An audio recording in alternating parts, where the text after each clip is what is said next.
Alex Jones, and I'm here to tell you folks, the world has fallen.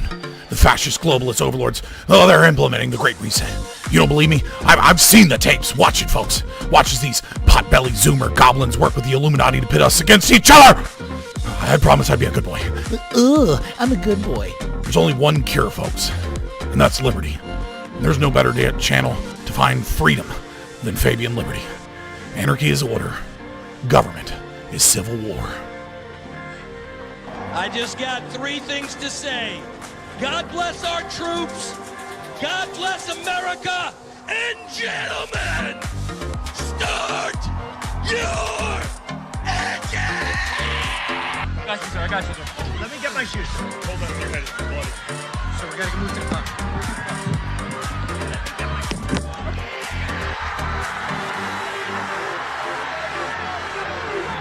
Not only do you have a micro penis, which is an important point, but on top of that, you refuse to share your Pokemon cards, and that's not nice. So first of all, a 2-inch penis is not a micro penis, okay?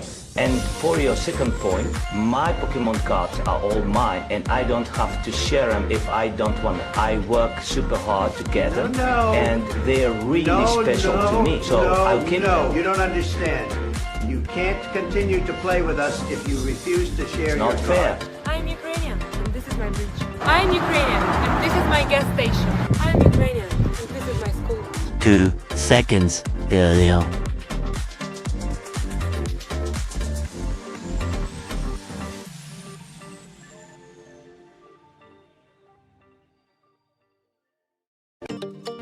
Would you let a Jew work out in your gym without paying if he claimed that the membership was promised to him by God 4,000 years ago? No. Bro, you are fucking... That's a good question. Yo, you're fucking funny. No, I mean, everyone pays. What if he tried bombing you for that? Bro, I mean, that would be like some crazy crime. Some acted, I don't even know, there, I don't know. Are you taking a political stance right now? It's found in my house. And that's called a bird grasshopper. I'm gonna eat him. He's not been transparent. I mean, there may be... They are making routine announcements about the things they are finding, and they are inviting questions about the things they are finding every single day. But by definition, he's not being transparent. They're not providing data for the things that they say they have found evidence of. They just aren't. The White House has provided... You can make announcements, and he also did admit that he actually... So you just don't believe it. I mean, they are providing information. You just choose not to believe that it's true. We're seeing about 13 months for these brain and spine MRIs. Cool. Canada, where healthcare is free, but only if you can afford to wait. Step 10, states must publish their own map and allow internal challenges to their own map. So the government has published a map. They have invited the states to challenge the map. Then states have submitted initial proposals, and they then have to publish their own map and allow challenges. Wait, who's challenging it within the state? Well, organized interest groups, environmental groups, like I don't know who specifically, but literally anybody. This is, right. I want to say something because it's very important I say this. This is the Biden administration's process for its own bill. They wanted this to happen. This is how liberal government works now. This is something they instituted for this bill. For their bill. This is a bill passed by Democrats with a regulatory structure written by Democratic administration. Okay. Right. Step 11. Ideological subversion is the slow process which we call either ideological subversion or active measures, активные мероприятия in the language of the KGB, or psychological warfare. What it basically means is to change the perception of reality of every American to such an extent that despite of the abundance of information, no one is able to come to sensible conclusions in the interests of defending themselves, their families, their community, and their country. For our most tricky disagreements, seeking the truth and seeking to convince others of the truth might not be the right place to start. In fact, our reverence for the truth might be a distraction that's getting in the way of finding common ground and getting things done. free fries when you get vaccinated? I got vaccinated. You're saying I could get this, these delicious fries? Wait a minute. But there's also a burger element to this? Let me check with Bill Neathart. Is it too early in the day to eat a burger? No. This can be breakfast? Okay. I want you to look at this and think about, again, some people love hamburgers, some don't. Really want to respect all ways of life. But if this is appealing to you, just think of this when you think of vaccination. Vaccination. Right. I'm getting a very good feeling about vaccination right this moment. Thank you. When I win, I will immediately bring prices down starting on day one. Men to woman, or woman to men. Man to woman. From penis to vagina. In the shower, on a walk, the Dylan hour. Feeling sweet, feeling sour. I feel nothing. The Dylan hour.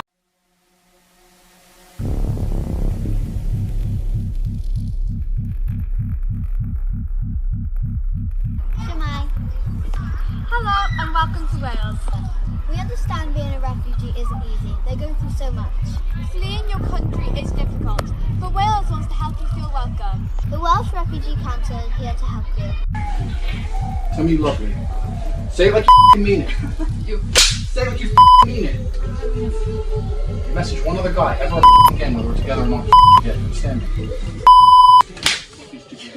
But if you're a man who's stuck with a woman and you don't even get along with each other and it's a show marriage and you have to be together and you argue all the time and you're sexually repressed and you're being promised in secret that you can go to an island and finally be pleasured and satisfied, no one's ever going to find out, that's how you end up on the island. So this whole monogamy garbage that's being pushed by the West, especially amongst our elites, is the reason we have the biggest problem with pedophilia, and they don't have this problem in South America. The whole point of this is for me to begin to reintroduce myself.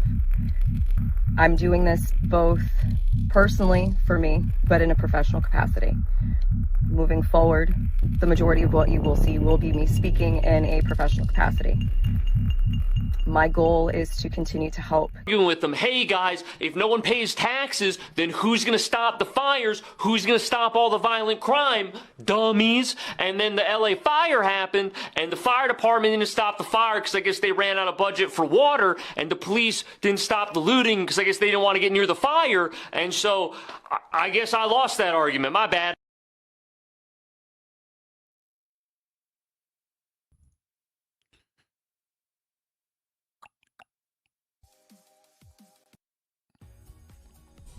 Yeah, Rothbardy, what is up with that? Because I looked into it. I didn't look into it hardcore because, like, I'm gonna be honest with you guys. Oh, man. If I'm looking into something, I'm like reading philosophy or something, listening to it on audiobook, playing games, or if I do a deep dive, it's usually because I plan on debating it, right? Like, I don't really deep dive into shit I'm not debating. I'm not saying I'm not curious for knowledge. It's just like the shit that I spend time really researching is something I plan on making some form of content out of. And so what the hell is up with that, with the Lauren Southern thing? Because, like, Lauren Southern, the queen of all grifters, the number one, you know, the first grifting fake tradcon right-wing girl, you know, who's you know, I mean, it was like, you know, said a lot of racist shit and then is like, you know, always, you know, hanging out with black dudes and then hanging out with a white supremacist, but then totally not married or in a relationship with that. Like, she's just hopping from dick to dick. But then in her book, she's like, Andrew Tate raped me. And I'm like, oh, wow. And so I see a bunch of other people that are like, that's already been debunked. And I'm like, what's the debunking? And they're like, well, her ex-husband texted Ronaldo Tiamasi or whatever the fuck that that red pill guy's name is. I can't remember his name. And told him in detail how she was raped, but it's not rape because, like, you know, she does this all the time. And it's like, I mean, she do be doing it all the time. She do be putting herself in those positions. But, like, even what her ex-husband, who is, like, hating on her, is trying to prove that, like, she wasn't, you know, raped, is, like, brutal. Like, according to him, he's like, yeah, well, she went over there and kissed him some and then went back and then, like, partied hard and passed out on his bed. So he just, like, you know, he just chokeholded her and pulled her pants down when she was saying no, and then violently forced himself on her, and then openly admitted afterwards that he raped her. So what? And he's like, yeah, so isn't she a slut? And it feels like her ex-husband's stepped out of, like, the 1950s or something, because it's like, what? You just described a very brutal rape. Like, where's the debunking? I saw, like, Quartering came out and was like, already debunked. Like, I saw, like, a lot of right-wing people but I just didn't. I'm just curious, is there anything else out there that proves that her story's BS? Because the only thing I've seen proving that she's full of it is just more evidence that it happened. Like when I looked into, like, did it happen or not, it was just proof that it occurred. I have very happy opening of the stream, EDM music, and I'm just describing. Oh God. Hi guys, welcome. I've been sick, which, I mean, you guys can kind of guess that if I'm gone for, I'm sick. I'm always fucking sick these days. I've been working on it. One step at a time. I guess I got to stop eating candy. I think candy fucked me up for 3 days. Yeah, also, another thing, Rothbardy. Why are people like Andrew Tate would never? You know that guy who's the most famous womanizer and misogynist on the entire planet, who sex traffics underage girls, but it's not underage in Romania, and there's videos of him violently beating and raping 15-year-old girls, and he's like, yeah, how would that guy ever do that to somebody?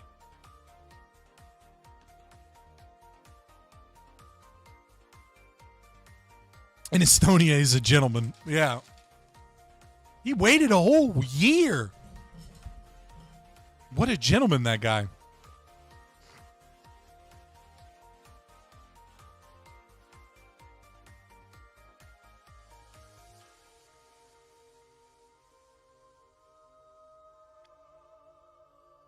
Oh. I feel like the world's...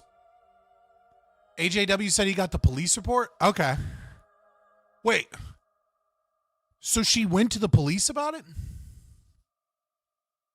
Hold on. I need more info. Like I said, I didn't look deep into this. It's just like what I saw. People were being like, yeah, well, her ex-husband. Is there a police report? Does it corroborate her? That seems like it would corroborate her story more than anybody else's.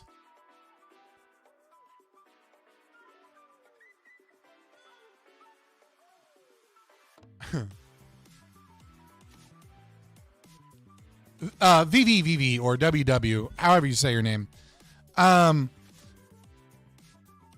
They would just lie. Like, when you're talking about online people, like pundits and shit, most of them are willing to just lie. Like, they'll just make up some bullshit. Like, they'll be like, what? My daughters would be fine there. It's not, that doesn't mean they actually would do it.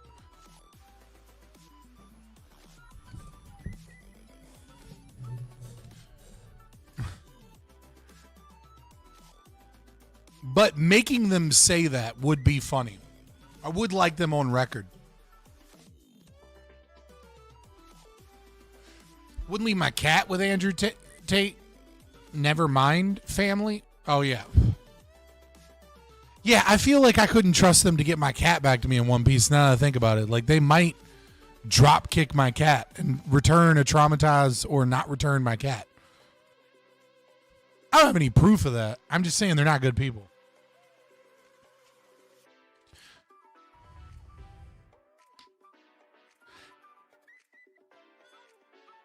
No, I don't think they're into that, but yeah.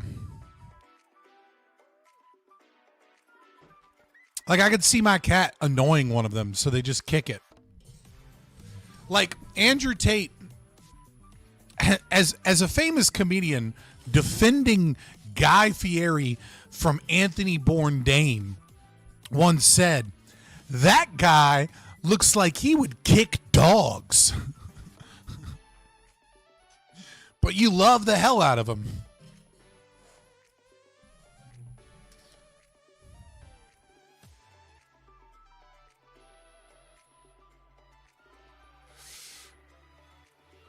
Well, this is such a fun and happy way to start the stream. But, yeah. I feel like my Andrew Tate hate gets vindicated more and more every day. It's just like, I don't really hate Andrew Tate that much, all right? What I hate is how many, it's like a bit of Schadenfreude too, because I kind of like it as well. How many like conservative people you can see well after we knew the Tates were a serious fucking problem, defending them because they're popular and they have clout and they're breaking the matrix. It's like it's not so much that I hate Tate, right? Like there's a lot. It's like, you know, it's like children get blown up by bombs, right? And as Stalin famously said, you know, according to oh my God, the Prime Minister of the UK at the time, I can't remember his name. Not that important. Just one of the most famous prime ministers of all time in history. What time is the debate? I mean, the debate / discussion is in like an hour and a half. So 8:30 p.m. Eastern. How do I convince my friend on the right to abolish the police? Yeah, it's Churchill, by the way. I don't know why I couldn't think of him. I'm a little out of whack, boys. I promised I would do this stream, so I did this stream because I'm not gonna like be like, oh, I feel like shit. I'm not coming on to the thing I promised I would do. So like, you know, I'm at 80%. I'm feeling a little better than I was yesterday and the day before. But I'm still a little foggy. Yeah, Gulag, anytime I have like a thing that is like the title of the program, so this is just for future reference, 95% of the time, whatever the stream start time is going to be 2 hours before that thing. Right? So if stream starts at 6 o'clock and the stream is titled like reacting to this video or, you know, interviewing this person or going to this debate panel, 95% of the time, if the stream's starting at 6, then it's at 8 o'clock, right? I started like a couple minutes late because I was trying to feel better, so I slept in and overslept a little bit and had to hop in the shower and come in here. So I had to push stream back 15 minutes. But you know, we're here. I got my water. I got my pre-workout. We're getting shit done. But anyways, how do I convince my friend? Oh, by the way, like, share, subscribe. Get some people in here. Numbers are a little up and down. We'll stabilize. We'll get some more people in here. I answer all super chats. You know, eventually, I have missed 2 since I started streaming, but since I started doing super chats, I've missed 2 the night of, and one of them, like I specifically was like, "Hey, I'm doing this tomorrow," and then one of them I missed, like just straight up didn't see it. My bad. You can become a member for $3.99. Join the Discord. That's where the go lives go out, so you can know when I'm streaming, and just have, you know, be here on days I'm not streaming and hang out and chit chat with people and do all the fun stuff.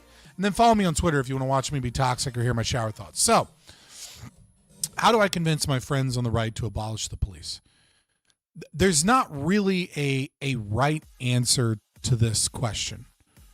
So, I don't think you can convince your friends to abolish the police. Because when you say abolish the police, what you mean is private police and the abolition of the state. And when they hear get rid of the police or abolish the police, they don't think of a private alternative in the way that you would, because your entire worldview is like, I mean, ACAB and social workers, man. I mean, like that's what they're thinking. Literally, they think you're a leftist soy boy who like doesn't want the cops, and like you want lawlessness. You want like, you know, shops being broken into. You know, you're angry at the idea that cops show up to domestic violence disputes with like meth heads beating their wives because the social workers should be there. So like, as an ANCAP, unless you're talking to another libertarian, you should abolish the word abolish from your mindset. Right? And so the right answer is you should be telling your friends,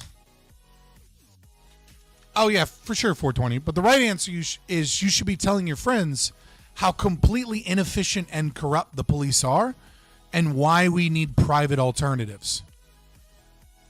Right? Like, you should be telling your friends not, oh, we should abolish all the police. You should just be pro-private police. And when they're like, dude, that sounds stupid. Like, what do you mean private? Like, you want a bunch of fucking corporations and shit? That's when you being like, hey, in New York City, it works for the Jews. In the UK, they have private police that have stopped shoplifting in certain neighborhoods and that have a 100% conviction rate when they catch shoplifters and things of that nature, because the police won't take care of them. Like, I'm not saying we don't need a society with police. What we need private alternatives, because this is what we have right now is just corrupt cops that will take away your guns the moment they get the order from on high. Right? Like, these people don't give a fuck about your rights. They don't give a fuck about you. They don't give a fuck about the Constitution, etc. Private cops would create a lot of jobs for young men. Yes and no. I mean, I appreciate the $2. I'll never say no to money. But I think I disagree with this. I mean, it might be an interesting thing to talk to conservatives or lefties, like job creation and wealth. And like, they would be more effective, which would reduce crime, which would create more jobs. Like, so technically you're not wrong. But at the end of the day, you know what I mean? Like, you shouldn't need more cops than you need whatever. That's the answer for right-wing friends. I don't know that I would take that route, just because, like, unless you're really good at like arguing consequences of things, like you're really good at it, because it's like, that's kind of a hard one to argue, because they might think you're a liar. But I don't think you're wrong. I just think that might be advice for like somebody like me could argue that, because like I've been doing it a lot. I'll be good at debating and stuff. Private sector always hires more. I mean, like, if we had a competitive policing, I think we would probably have less police. I just think they'd be more efficient. We'd need less police. But they would have better results. And so lower crime and better results would mean more job growth, more economic growth in an area, etc.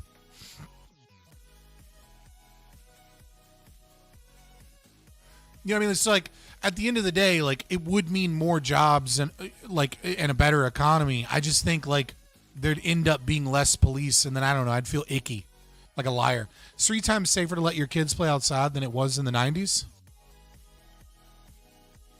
I mean, the 90s was when like all crime peaked in the West, most likely from like lead.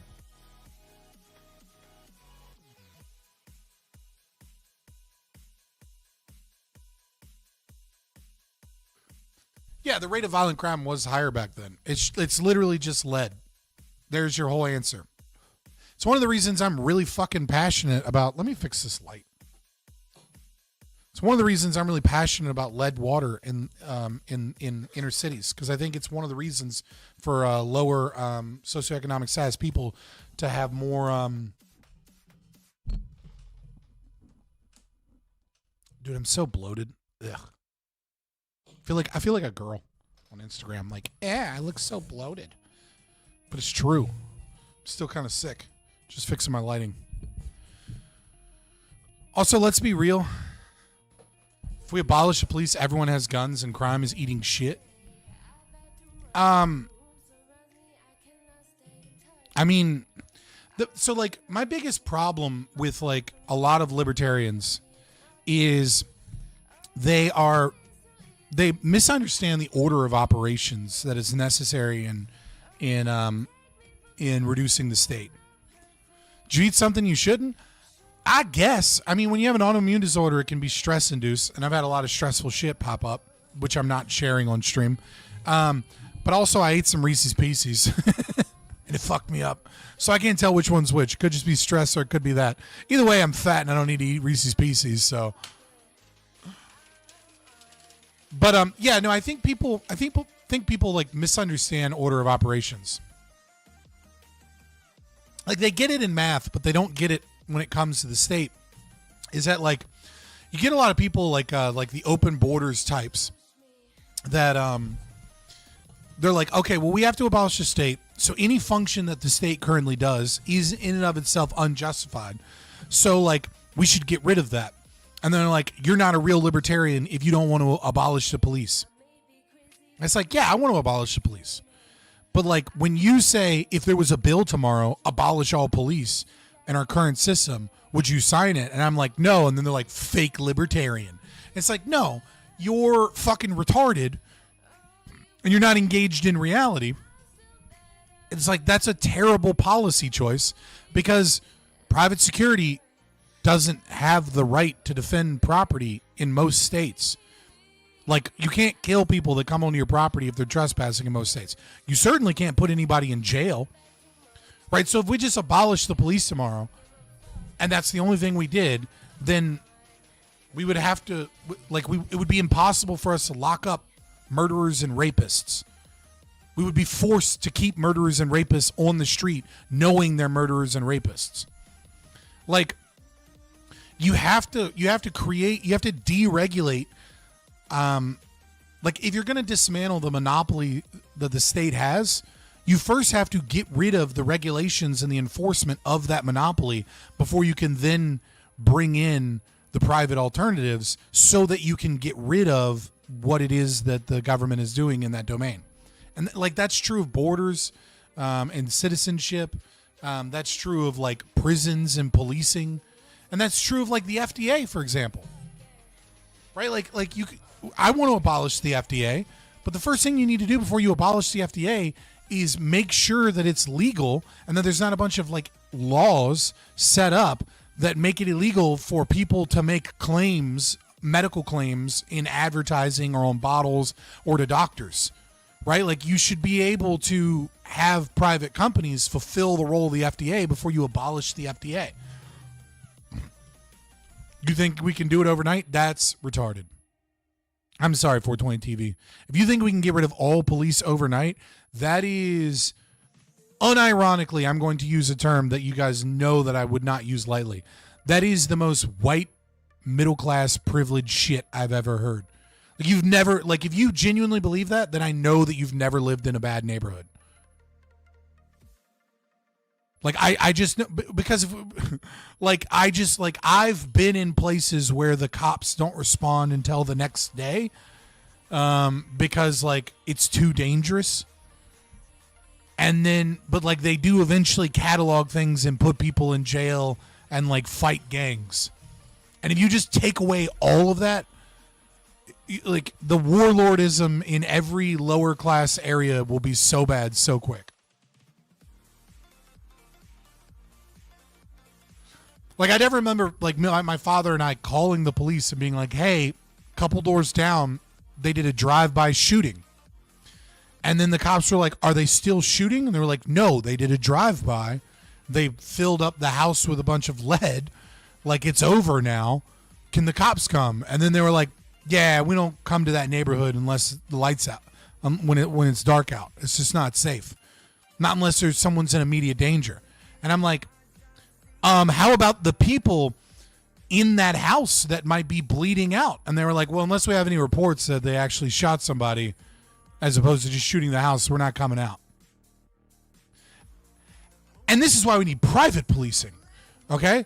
But if you make it illegal to have private policing, which it is, and then you just get rid of the policing in general, you're just going to get way more of that. Argentina really is doing great. I mean, I've read a lot of reports that they're doing better. I don't know that I would call it great. Like, relatively speaking to where they were 2 years ago, yes. But, like, I don't know that Argentina is, like, a fucking great place to live right now. Like, poverty's still way worse than it is here.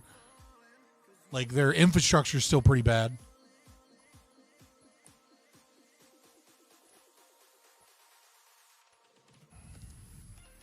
Sometimes, I'm just not an accelerationist. Like, this idea of, like, let a few million people die, then it'll get better. No, it fucking won't. You know what's going to happen is people are going to get enraged, and when they get enraged, they're not going to turn to libertarian solutions. 420. Wealthy people that are socialists will fucking use this as an example of how defund the police and libertarianism was always stupid, and then people will in massive droves vote in authoritarians to give them order and stability again. Like, you cannot just destroy things and then be like, but it'll get better eventually. Like, no, there's no evidence whatsoever that if you destroy elements of the state that they're replaced with anarchism or libertarianism. Like all of the evidence suggests that the exact opposite will happen. You think wealthy socialists will vote the racist cops back into power? 110%. They will elect new strongmen authoritarians. I think rich lefties are fully bought into ACAB. No, they're not. There's not a single rich socialist that believes in ACAB. Not one. You cannot name one. Oh, they'll say it to be on the right side of history. They like the concept of, like, cops are racist and they need reform.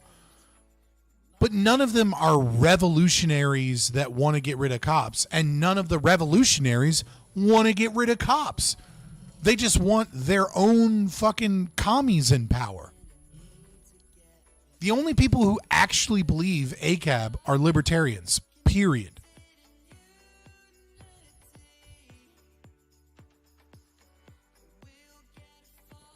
Would I consider moving to Argentina with my current income if I could speak fluently? The language is like the least of my concerns. Number one, Argentina is not a better place to live. Just because Javier Milei is in power and making things better doesn't mean it's better than living in the U.S. currently.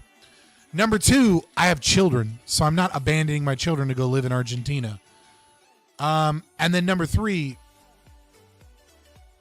I feel like those two are enough.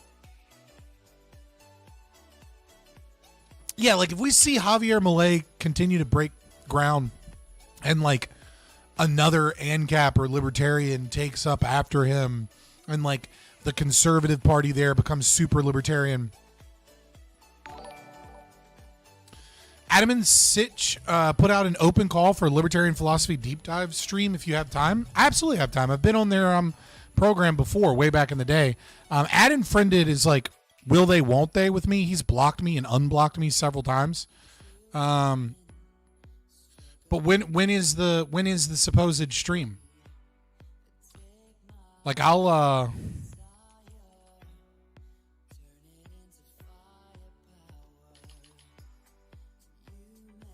who should I DM?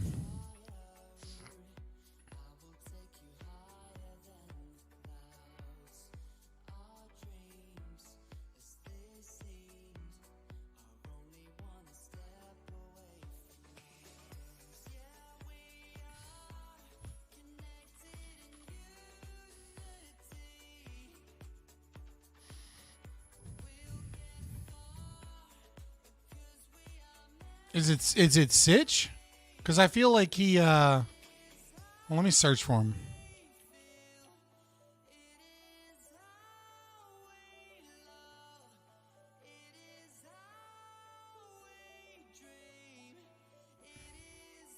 I mean, I'll DM him, but it's probably just gonna go like unread. Most of these people don't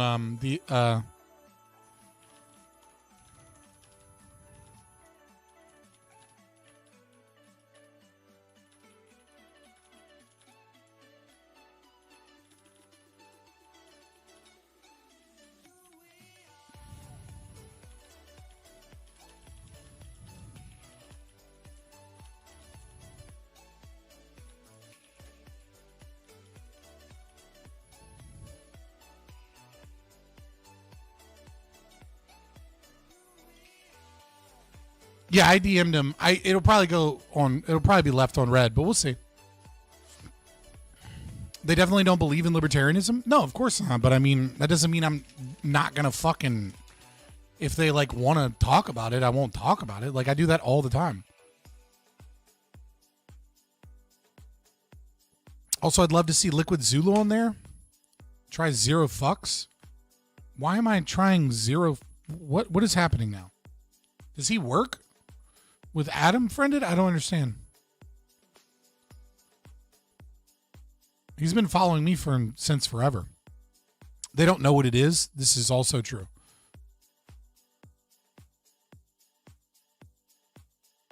I mean, is he in the chat or does he actually know them? Ashamed Adam in admitting he's never read any libertarian theory, and he said to have someone reach out to him. Oh, okay. Interesting. Well, I mean, you people, what does that mean? The Overton window shifted to ANCAP in Argentina. It would be a different story when it comes to moving there. But he could be gone next election. Yeah, for sure. For sure. I mean, I think you need you need quite a few years to really like showcase the effectiveness of it.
There you go. I DM'd them both. There you go, guys. That would be a fun show to do. I think they usually do like Sunday shows, right? Scott, doesn't ANCAP have to be international thing because one state can't dissolve itself? It'll just be annexed by another state? No. Where did you hear that? Why would it need to be international?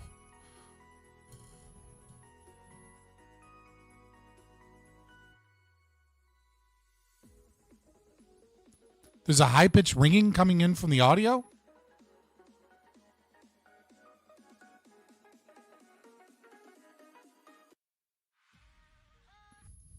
Did you hear it now?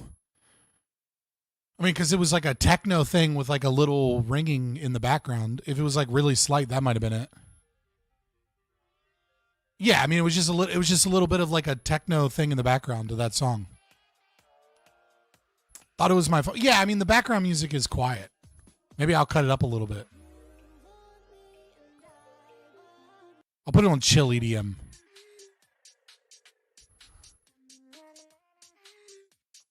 Yeah, there's no reason to believe that there's no reason to believe that if a state dissolves via accelerationism like you're talking about, because you're like, yeah, just vote it and then we'll have a few bad years and then it'll be okay. Then like, yeah, I mean, if there is no libertarian society or city states, then you're absolutely correct. But if a state slowly, replaces its public institutions with private institutions, it will be a minarchist state for a while. And then when it evolves into anarchy, you would have a robust economy and several like insurance companies that are already doing like mutual defense. You'd already have private military contractors, right? That would be on retainer, that would be able to fulfill the same role as like state-based militaries and things like that. Like, so there's just no reason to believe, like, if you're talking about, oh, I want accelerationism, I want the U.S. to collapse, and then I hope, like a phoenix, what rises from the ashes is libertarianism, then like, yeah, no, somebody's going to take it over. But if you just slowly become a more capitalist, more private state, until the point where like the state is just kind of no longer necessary, then there's no reason that other people would invade it. In fact, I would say the exact opposite, which is the military and the economy would be thriving, and would be far more efficient. And so because of this, we're less likely to get invaded. Did I hear the news about the P. Diddy trial? Is there one that came out today? Like, is there something that's changed?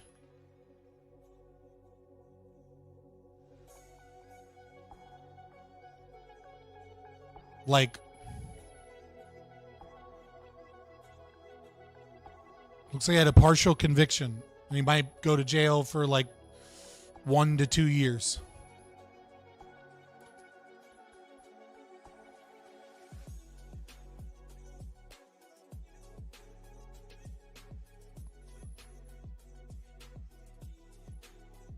The lead prosecutor got fired that also covered up Jeffrey Epstein. Yeah, well, I mean, it's the lead prosecutor isn't the same one as Jeffrey Epstein. It's his daughter, right? So it's Comey's daughter is the lead prosecutor on the Diddy thing, right? Do I think Diddy gets diddied in prison? No. I mean, it's certainly possible, but he's got too much money and power.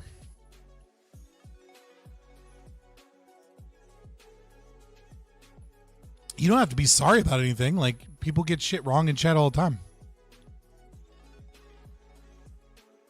Am I going to cover Liquid Zulu's debate tomorrow with founder of Stop Killing Games?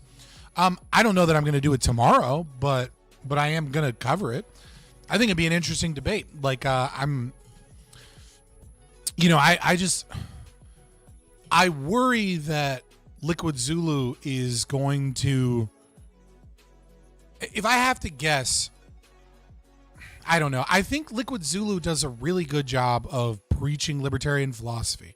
Insanely good. A far better job than I do. And he makes really good video essays about topics or about, attacking other topics. I don't think he's a very strong debater. I think he's one of the weaker libertarian debaters. Now, that being said, I think he's very, very, very strong from the libertarian standpoint. And so I think when libertarians watch Zulu, he gives them all of what it is that they desire, what it is that they want. But I think when normal people watch Liquid Zulu, he comes off as like a Reddit energy, like, source, actually that's a contradiction, right? And so like I don't think he like communicates the idea very well to normal people, which, to be fair, I think even if I ask Liquid Zulu, I don't think that's his goal. I don't think his goal is to garner a lot of appreciation from a large audience. I think his goal is to be like, is to only be worthy to the philosophers out there that know the difference, so that he can pick apart ideas and whatnot. But I worry when I see like a big name like that or a concept, that he'll get a lot of ideas and then a whole lot of normal people will watch it, and then a whole lot of normal people will be like, yep, this is why ANCAPs are all fucking retarded, and this is why I grew out of my libertarian phase when I was 16 because I'm not a child anymore. Like, this guy is such peak cringe, being like, contradiction, right? Because they don't understand philosophy. And so when you don't understand philosophy and everything that you're putting out is that way. Now, I'm not saying he's terrible. He's not terrible. I just don't think he's that good towards the normies. Nevertheless, he has gotten better as he's gotten older and gotten more experience. So maybe he'll prove me wrong and do a really good showing. And I'm excited about it because I'm excited that any ANCAP is being able to debate these ideas, because IP is fucking cringe, and laws for consumer protection that are unnecessary and only necessary because of the IP is something I'm happy to see a voice like that go into and burn it down. I just don't know how effective it'll be.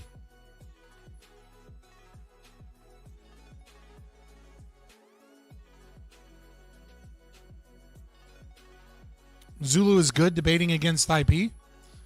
Yeah, no, I mean, like he's good at making video essays and things like that. We'll see. Maybe he'll be a little bit. Maybe he'll know that's the place he's in and tailor his debate style less to be like a debate broy looking for a contradiction or asking. Because one of the things he does is he plays like 20 questions, and it's like, I understand the Socratic method can be good, but like it can also be really fucking annoying.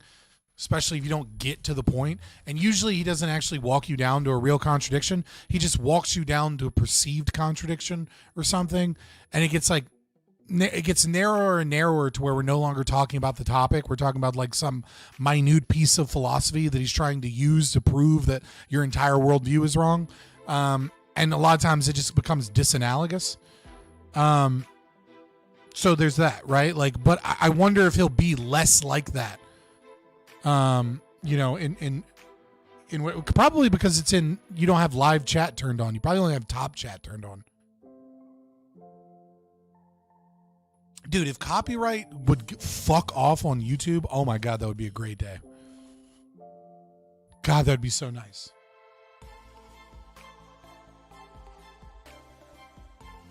All right, so while we're talking about games, God, I have a bunch of stuff I want to look at. I just don't know in what I want to look at where. I think this shit was funny. Oh shit, hold on. It's not that important, but I do find this to be fucking hilarious. I saw this and I was just like, dude, what are we doing? Like, we have like, what is the fucking the state of games, like AAA studios right now is so, I want to juxtapose something, right? Like I want to look at this and then I want to look at something else. But I saw this and I was just like, dude, so we live in a world where you can bring the dead back to life, where you can heal any wound. But we need the strongest magician ever to exist in the universe, right? Because this guy is he is the apprentice of oh God, what's the famous guy that opened up the dark portal? And like Karazhan was his home. I can't remember the guy's name. He's clearly surpassed him. So he's like the greatest mage in history.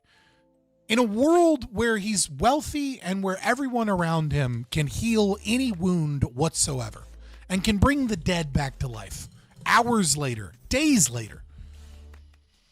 And instead, they're putting him in a magical, wait for it, floating wheelchair. I mean, like, I get nobody really plays World of Warcraft anymore and all their numbers are based on bullshit and lies. But like, dude, it's like, this is the state of Western games, is that they just can't stop doubling down on stupidity and wokeness. Right. And it's like, I see that. And then I saw about 10 seconds of this. So I want to watch this with you guys because I saw this kind of blow up, right? I mean, 5 million views and only 4.2K subscribers to the channel. Right, so I saw this blow up. Did a cripple voice that orc? What? Oh God. And so I saw, and like, so that's what the West is doing. And here is another Asian studio coming out. Let me cut the volume up. And I saw like 10 seconds of this and was like, yep, I'm going to watch this on stream because I know that this is going to be better. Like I can already see that that China has figured out that if you just make good games as a product, nobody gives a fuck. Nobody cares where it comes from. Nobody cares about the politics involved. Nobody cares if like you can't type Tiananmen Square in chat because, in whatever chat system they have. Nobody cares, right? They figured that out with Marvel Rival. They figured that out with oh God, what is that?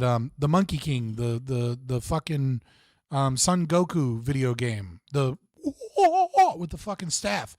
Journey to the West, but fucking what the fuck? Wukong, Black Myth Wukong. Thank you. I said every name associated with it but that. Right? They figured all this out. So let me actually hold on. Let me watch this on my main screen. Let's do this. Let me switch this back over. So it's in front of me.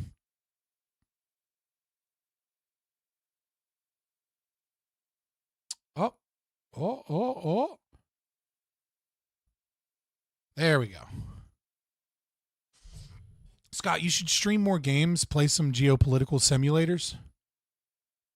I mean, I probably should, but every time I play games, everyone leaves. Like, I really do want to play more games, but like every time I play games on this channel, I'll get like 11 viewers very quickly. And I'll have like nobody chatting. Nobody shows up to the gaming streams whenever I do play a game. Not if I implement ANCAP into the game. I don't know, man. So like maybe it's just me, but like when I play games to escape real world politics. So I'm just not a big fan of like, I'm going to play Civ 6, but I'm going to play it as an ANCAP. You know what I mean? Or I'm going to play this city sim thing, but I'm going to do it as an ANCAP. I mean, it could be fun for a stream maybe, but like, I don't know. It's just not like, that's not my thing. I don't know that I would enjoy that. Like, when I play games, I like to like fuck off. Or I like to just play the game and have fun and enjoy the story and enjoy like the concept. But anyways, let's check this out. So 5 million. It's from a new Chinese studio, or it's actually not new Chinese. They've put it out. Oh God, who is it? Let me look at it again. Um,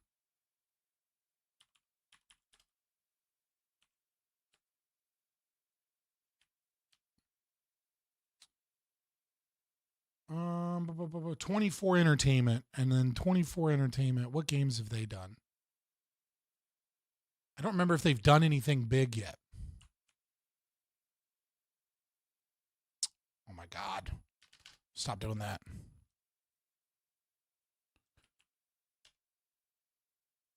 All right, let's see.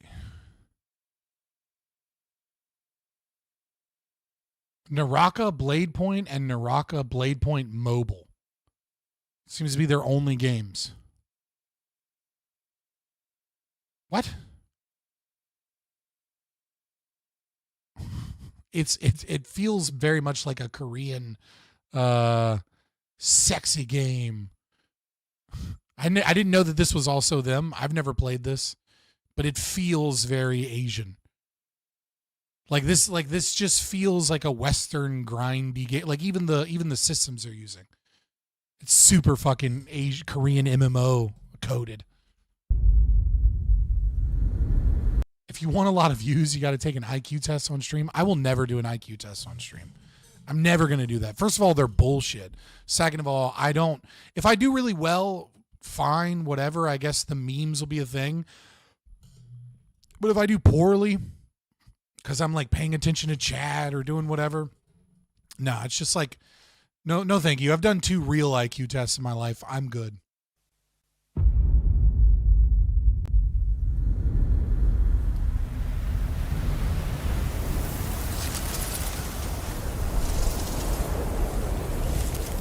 You're curious what other channels most of my viewers are subscribed to? Yeah, I hadn't looked at that in a while either. Let me go check that out. You should have paid me for this now that I'm stopping stream to look at it, but whatever. Where is it against? It's channel analytics audience, maybe? Top geographies. Only 50% of you guys are from the US. That's wild. 77.6% of you are subscribers though. Device type, subscriber bell notifications. Dude, what? Hold on, guys. Why are only 14% of you guys who are subscribers have the notification bell on? What the fuck is... Hold on, pause. What is going on? 86% of you fuckers are subscribed to my channel and don't have notifications turned on. No wonder it takes forever to get a bunch of people in here, because none of you get notified because you don't have the fucking the bell on. Dude, what the fuck? Fuck notifications from literally everybody. Fuck all you guys.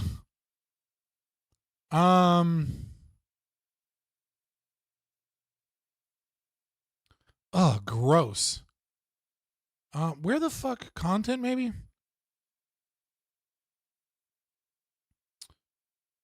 No, overview. Where the fuck? What do you guys fucking subscribe to? Huh? When I go to audience, it shows me everything but that. Here we go. Oh, it won't tell me. It says not enough eligible audience data to show this report. And then the same thing for what your audience watches. For whatever fucking reason, I guess my channel's not big enough. All right.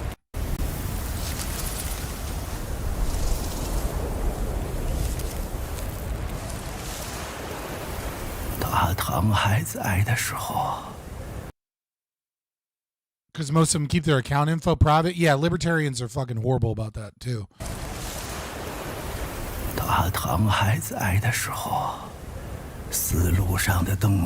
Why the fuck would it put Chinese subtitles over top of the English subtitles? What are you doing, YouTube?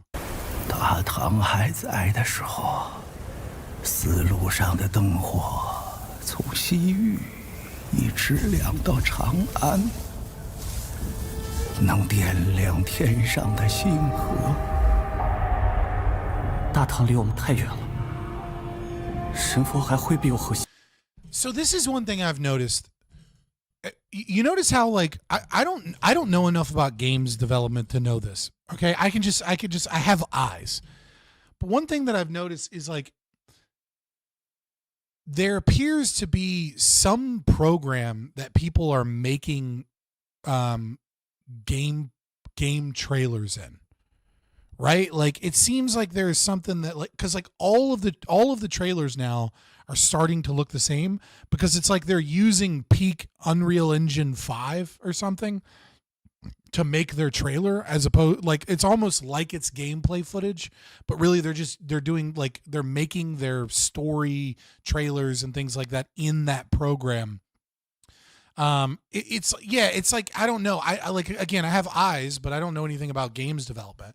Like when you saw like old school Blizzard, put out something like that, was their own people making their own art, right? Like you say what you want about Blizzard and how much they suck, 'cause they do. But for years and years and years, they put out so much, like unique groundbreaking trailers. Oh shit, the Tang clan must be a Poison Arts family. If Muram has taught me anything, the Tang absolutely will be using poison. There's no way you're going to have Tang clan not using fucking poison, all right? Like if it's Tang, it's poison. Like we know this, it is an established rule. You're not allowed to deviate from that ever. And it's going to be like the 12 Demon Arts internal poison fucking thing. It just is what it is. 大唐离我们太远了，神佛还会庇佑河西吗？ Oh, they're dead. Never mind. No poison. My bad. 我是认真决定的，我还是想再试一次。 Okay, this was supposed to be hyped up. What is this trash? 我还是想再试一次。 Why are we showing fist bump fucking like Mongolian dude, you know, whatever dude together? Why are their lips not moving? Like, why is there a random voiceover with no fucking, like, they're just looking at each other? Like, they look like they want to fuck. Like, they look like they're ready to have sex with each other. Like, it's all in the eyes. like something's not right there, man. This feels like an AI video now. Like, actually, all of the hype is bullshit, and I'm now more confident in Western studios from this trailer so far. Freedom! I don't think he's gonna give you a choice. 是为了把大唐带回来。我们必须在破城之前。Hold on, look at the horse animation. Look at the horse animation. It looks bad. 我们必须在破城之前把你。 That looks rough. Okay, like that, yeah. I had heard that this was like super good, and like I was ready to be like, hey, Asian studios and Chinese studios are getting it when the West is fucking not, because they're just doing cool stories. And so far, the story seems cool, but this is like this.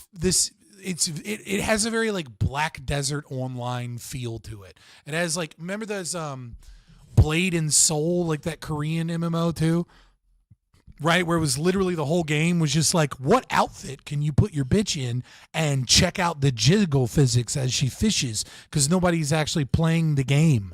Like this is I'm actually more confident that fucking, you know, that like FromSoft with like, you know, being owned in part by Tencent might put out something good than this bullshit. 我们必须在破城之前把您带出来。They were struck with the Tang Clan's LGBT poison. That's fucking wild. That's fine.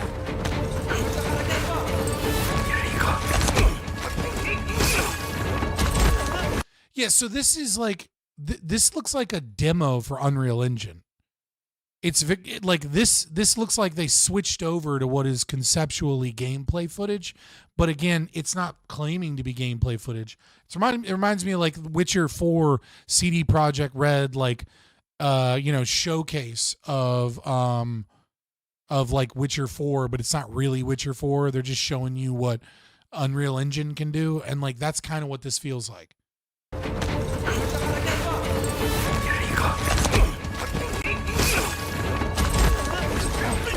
I mean, if the game ends up looking like this, cool, but this is a very bad trailer. And like people were like, "Oh, fucking 5 million views. Oh, you got to check this out. Western devs are cooked." This looks like a shit game. And it looks like I don't want to say fraud, but it looks like they're selling you something that isn't there.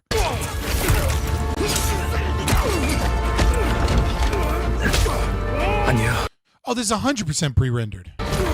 等着我。阿娘，阿娘，阿爷，我将追随杀出一举。去长安，你这是让他们去送死！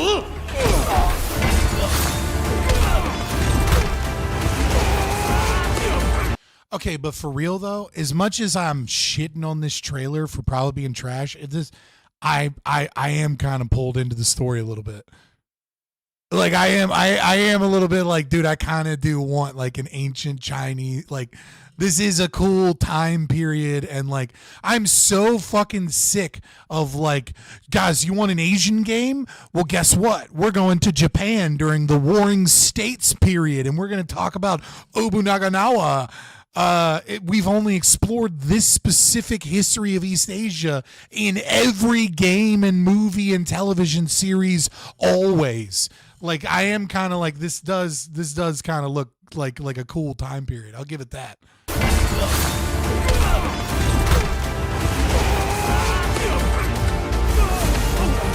Have I played Sekiro? I tried to play it once on stream and the audio crashed the stream because it's a bad port.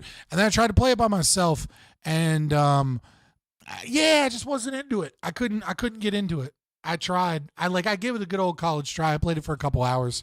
I might try it again at some point. I wasn't enjoying it. I just bought Cyberpunk 2077 because it was on summer sale. So it was like $35 for that and the DLC. And I was like, yeah, now I'll finally buy it.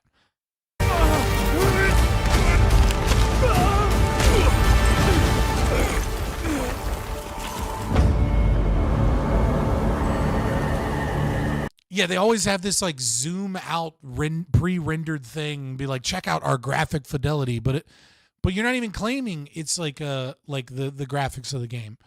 It's just pre-rendered fucking Unreal Engine shit. Like everything is just pre-rendered in Unreal Engine, which is cool, I'm kind of liking the concept of the story, like an Assassin's Creed-esque game, with maybe a little bit more combat, in a different area that I enjoy. But so far, I'm just not impressed by this.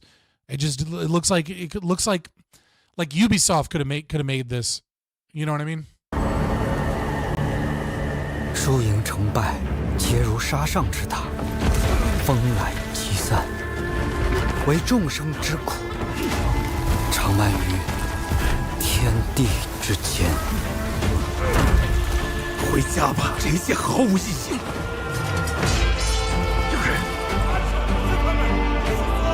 天命所归，我才是大唐。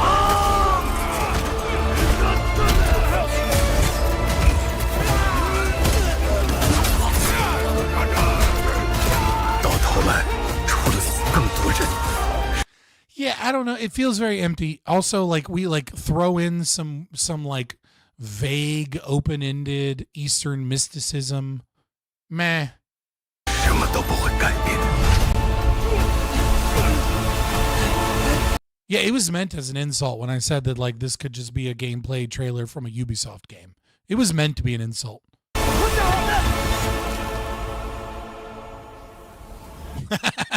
420. Someone should render the Prophet Muhammad in 627. 没有我的帮助，你走不出这片沙漠。I will say this though. I will say this. China has fucking figured out one thing that the West hasn't figured out. Make your fucking female characters attractive. All right? I don't know what the fuck is going on. I do know what's going on with the West. I just like the phrase, I don't know what's going on, right? I think we kind of all know what's going on. But meanwhile the West is trying to self-insert every fucking woke weirdo with fucking 17 flags in their bio into their goddamn games, and Asia's just yeah, well, we put a hot Chinese chick on there just cuz. Call the game Caliphate. I'm just saying.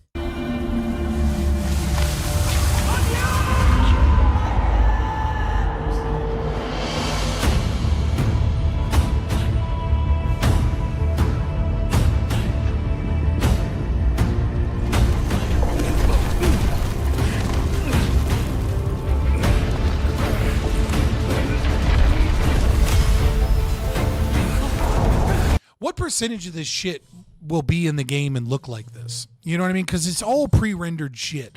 But I'm wondering, is this what percentage of these assets? I get that it's pre-rendered and that the game probably won't look this good, but they're really committed to using Unreal Engine for their trailer, for a 5-minute trailer. So I am curious, will the game look similar to this? Because if it does and it has this kind of story, it could be a fun fucking game.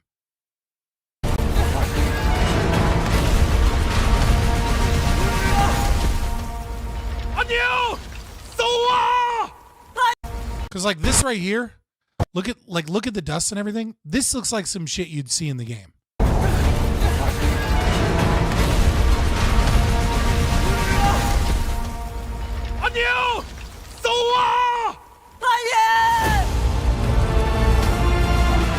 Now that's pre-rendered bullshit, because that snow is going to be, once you turn on DLSS or FSR, that snow is going to be so fucking pixelated and look so bad. The snow is not going to look this good. The snow is going to be random pixelations as your fucking DLSS or FSR is trying to figure out what image to make out of this, foggy texture.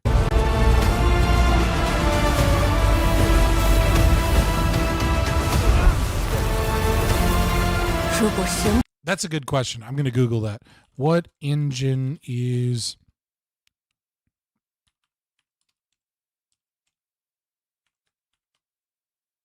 Unreal 5? Yeah. I mean, you could just kind of tell by looking at it, but I wanted to make sure, but it's an Unreal 5. I'm assuming 5.3 or 5.4, with the updates and everything. So it'll be the same thing that The Witcher 4's in and shit. I mean, it'll also be the same thing that fucking Claire Obscure was in, but Claire Obscure was done right. So, you know, because they coded it well, you don't have a lot of the same issues that you see in other AAA games. 如果神不肯拯救我们的部族，那就让我来。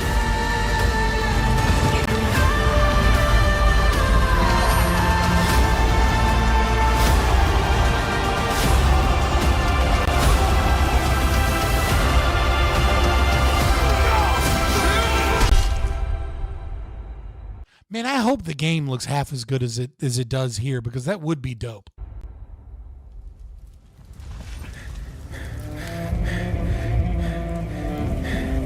The Witcher look amazing with the new nanite on trees. Yeah, but we don't know that any of that shit is actually in The Witcher. We don't know what The Witcher looks like. We know what pre-rendered shit from the Unreal Engine showcase looks like. That's a pretty foot. Hold on, did I miss the foot thing for the boys?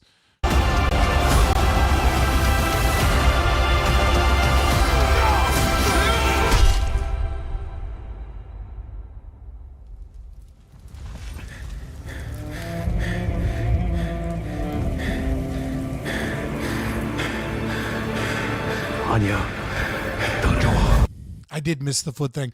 I vaguely remember. Oh, I want to see if it's it. Hold on. It is the most replayed section is where the foot is. Hold on. Hold on, boys. The most replayed portion of this entire trailer is right here, most replayed, and it starts with the foot. So I have questions, guys. I'm curious. Oh man, I know what kind of man you are. Miyazaki strikes again. Was this trailer made by Quentin Tarantino, perhaps? Or or that fucking weird pedo from Nickelodeon?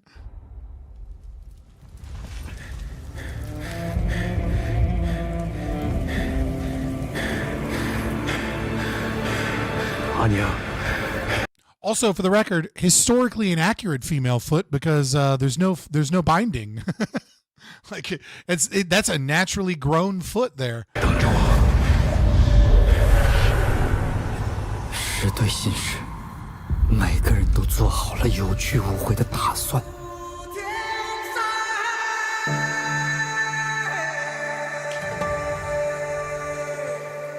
Why do the messengers have to die? Like, what the fuck? You heard the phrase, don't kill the messenger? Like, this is a Western audience you're selling to.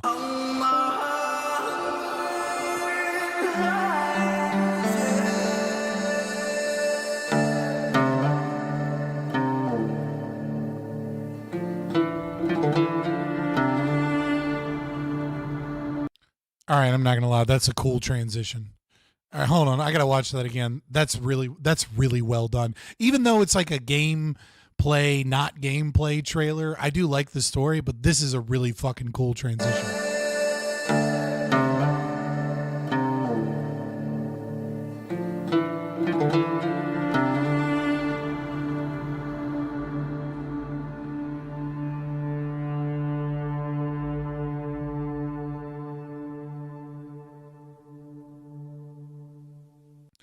There's a lot of meaning in that, right? Like in ancestry, in, you know, something that was lost, in the gold plating, in it fading to dust over time, and then it revealing like a, you know, like a warring period. Like, that's actually a really fucking cool transition there at the end.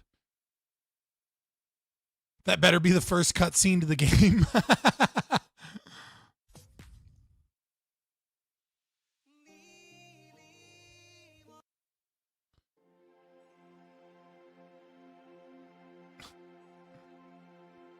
Meanwhile, just to remind you, this is what Western devs are doing.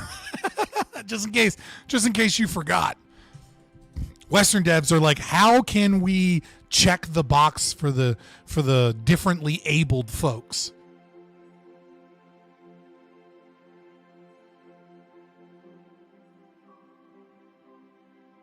Floating magical wheelchairs.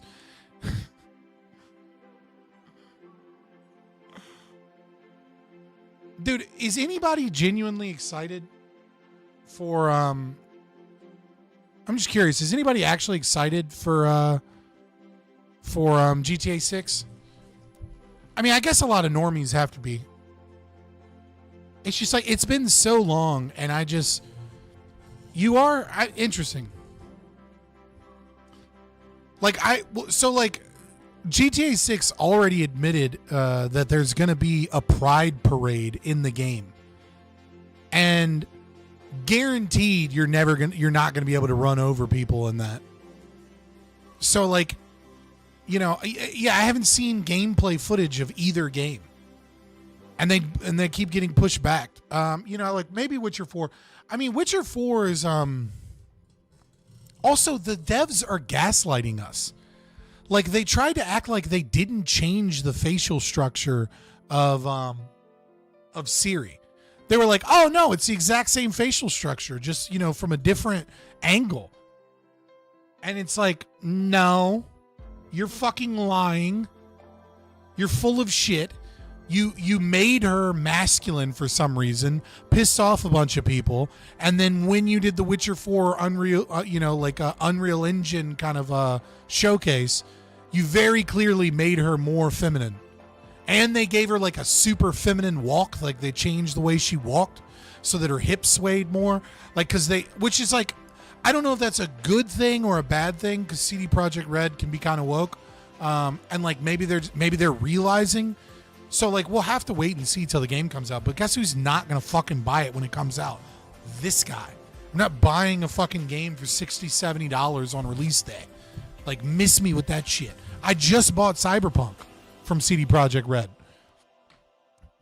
You know why I just bought it? Because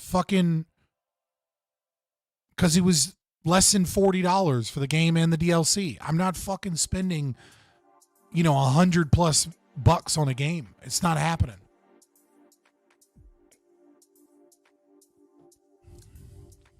Don't forget the debacle that was CD Projekt Red's last game release. Yeah, they did the same thing with Cyberpunk 2077, right?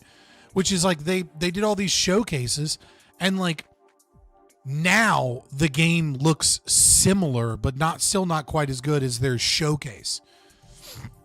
But when they did the last showcase, it was clear, like they pretended like that was in-game footage when it clearly wasn't. And it was buggy as fuck when it came out. Witcher 3 is on my top 3 of the best games, and Cyberpunk is really good too, even though it had a rough start. Yeah, I mean, and that's another reason why I wait to buy games. Is people buy these games and then they're all bugged when they release, and then people are like, "Fucking, they fucked me over," and it's like, yeah, when I buy games a year or two after they release, when they go on sale, guess who doesn't have to deal with any of those bugs? This guy. Haven't found any bugs in Cyberpunk. I think I found like one. Like some car doing some weird shit. And I've played like 40 hours now.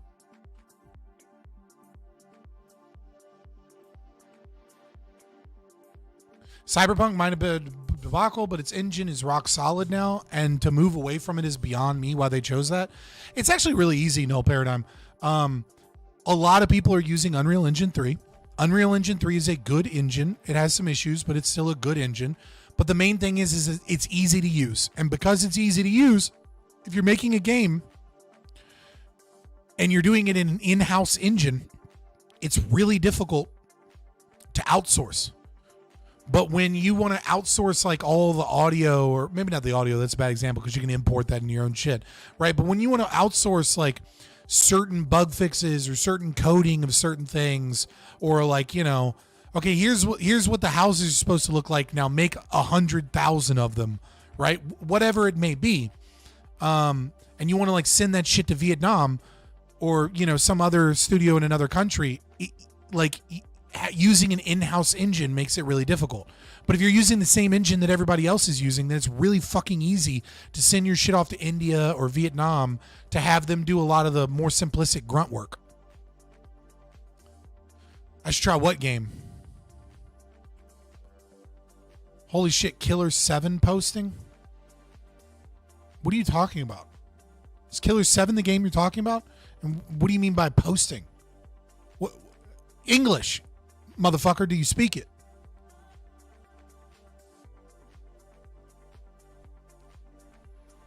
Your in-house engine doesn't have courses that people take, for example? Exactly. No, sir, I speak Hindi.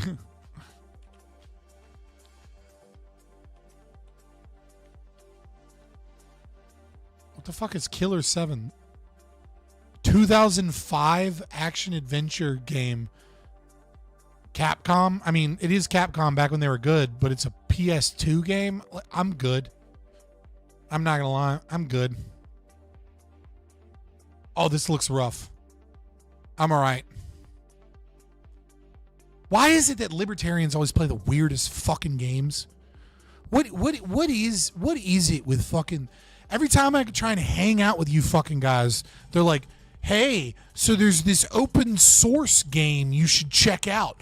And it's like, fucking... Why can't you guys just fucking download regular shit on Steam like everybody else? Why wouldn't it be SSX tricky?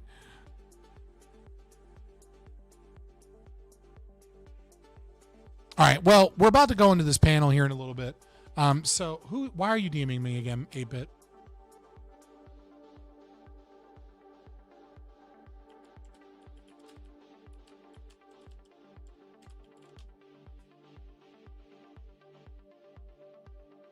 Dude, people will DM me that like watch my program. And it's fucking libertarians. Libertarians are the worst fucking audience to have. I love you guys, but you guys are the worst fucking audience. You don't like posts. You don't share shit on Twitter. You don't share things like YouTube streams usually.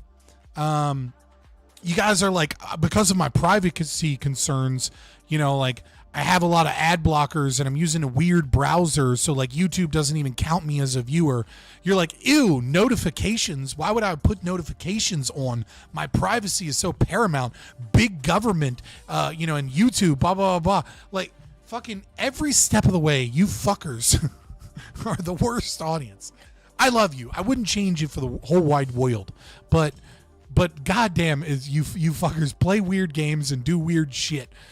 It's very unhelpful. Why can't you be normal? I'm currently watching this on an open source CLI YouTube viewer on a Raspberry Pi. Right? No, since we're going to be making fun of conservatives and MAGA tonight, I figured I'd show you guys this. I found this, and obviously it's from a lefty, so, you know, take that for what it is. But God, this is beautiful. So there, you know, the music is trash. Hold on, the music is trash, as is, you know, a nice video montage of what it looks like to be in a cult. It's like, yeah, it's not really a cult, but I am loving the evidence. So let's play it, boys, because I'm loving the switch up that fake conservative pundits are doing when it comes to the Epstein list. Let's go. I love this.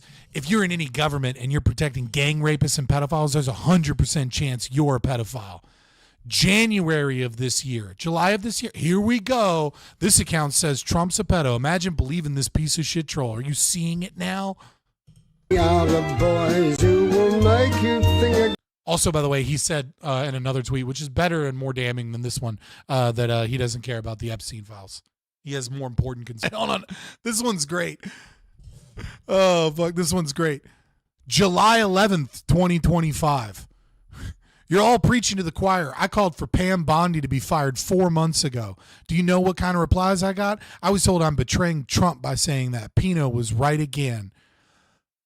July 12th, 2025, the next day, the MAGA king has spoken. Pam Bondi stays. If he trusts her, that's good with me. You think that one's being ironic? Probably. I just keep seeing it. I keep seeing more and more conservatives that are like, why do you even care about the Epstein files? Like, you really thought they were going to release them at some point? Oh, man. Oh, you're dumb. There are new coders on those bot accounts? What do you mean by that? There's no such thing as Epstein's files. Stop talking about it. Oh, for sure. My bad. Hold on. What did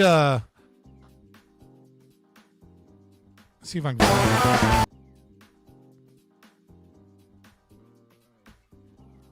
Let me see if I can find just the Epstein joke from Shane Gillis.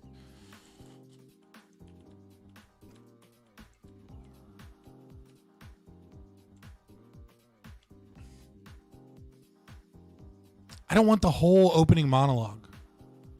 I just want...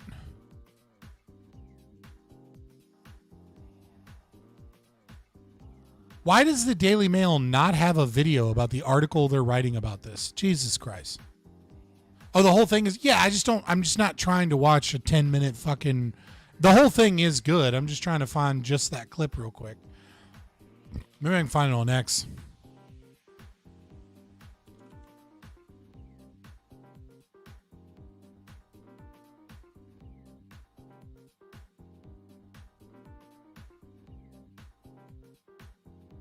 No.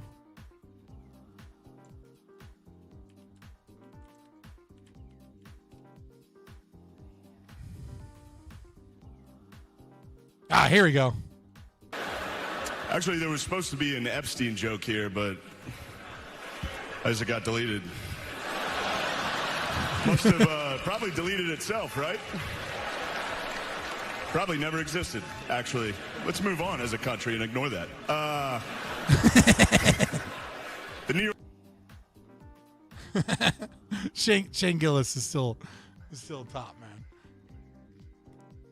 Every time I see Shane Gillis, he kills it.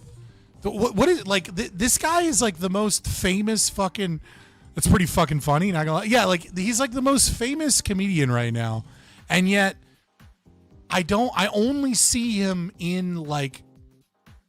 I don't see Shane Gillis talked about anywhere other than like the occasional journalist that's mad at him, and like in like circles of like podcast bros and like and things like that. And yet he's hosting the ESPYs. He hosted a fucking sumo wrestling thing. Like it's very weird to see him be wildly successful, and then to see how the culture has very, very quickly almost like shifted away from anything to do with like the comedy or like stand-up comedy. Like I like it's like they lost and now they're just bitter. They lost because like the Jimmy Kimmel's recently promoting his Netflix show Tires. Yeah, but it's just like I just like he's done so much and still he's very like almost unknown and highly known. Like if you go to a boomer and be like, "Oh, you ever heard of Shane Gillis?" They'd be like, "Who?" And it's like, you know, that guy with his Netflix show and stand-up comedy and on all these podcasts and, you know, has these Bud Light commercials with Post Malone and, you know, like you could just, if you just listed off his shit, it's like some curse that Shane Gillis has to like technically be successful but not be successful, right? Because like if you follow him at all, LOL Streamlabs is being so anal. It's just a bot. It's not being anal. It's just telling you to stop cursing. Probably. It's like, dude was like a Division I athlete technically, but never played. It was a armed service. It was a decorated veteran, though he never actually was in the military. He just was at West Point. He, you know what I mean? Like he was on SNL, but got canceled. And it's like, but it's kind of stayed that way. Like, I don't know. Shane Gillis is an interesting thing. My boomer dad watches Kimmel, and he irks me so much because Kimmel is just so lame and hypocritical. Remember when the president said we won't do anything with Iran for 2 weeks? Then the next morning, 3 sites got hit. I hope this is like that. You hope what is like that? You mean the Epstein stuff? What do you mean?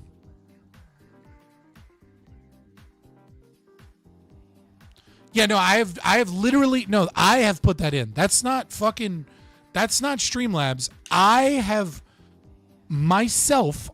personally banned the letter N by itself. And I think you ought to be able to fucking figure out why.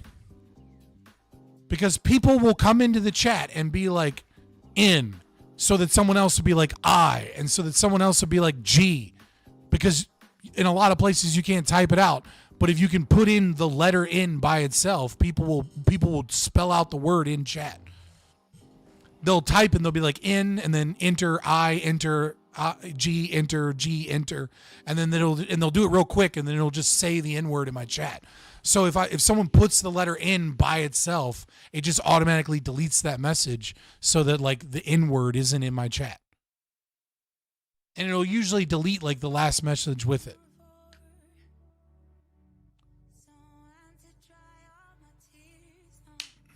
Why is it so hard for you guys not to curse? Oh, you put in the... Yeah, I mean, if you're going to put in like the Dalsenio over top of the end, like at that point, you're trying so hard. We know it's not my fault. So I won't be the one getting in trouble. You missed the tilde? Yeah. Yeah.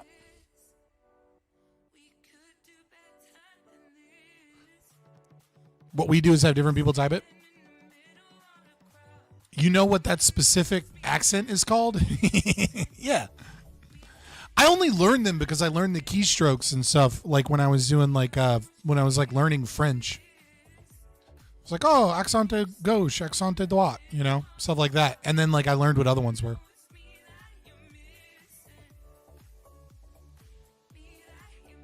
I'm just saying, if you guys type out the N-word in chat, I am in trouble for it. Dude, why are you trying to put in bigger? I know what you're doing. Stop. Why are you trying? What are you guys doing? Don't make me ban you guys or time you out. Please don't do this.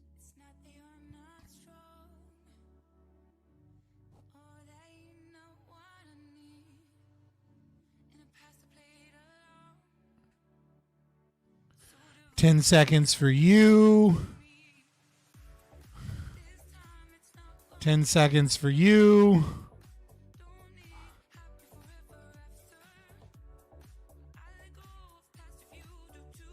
Literally 1984. Or you could just stop trying to find ways to circumnavigate the system to put slurs in my chat. Which, by the way, if the channel gets reported, you guys know that you can get banned. Whatever, you just make a new YouTube account. If I get banned,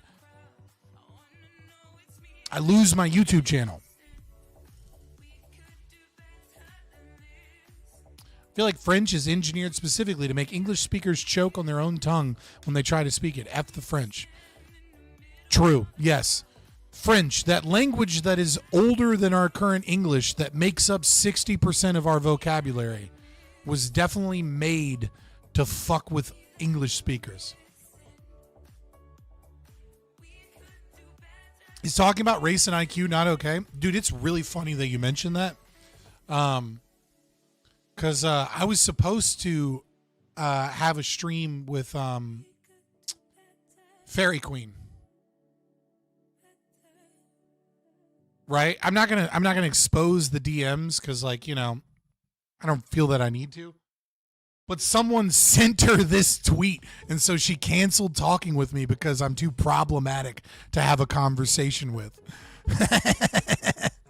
So, well, since you bring it up, I had a stream already canceled this week because of this tweet, which is, I'll read the tweet. Fuck her.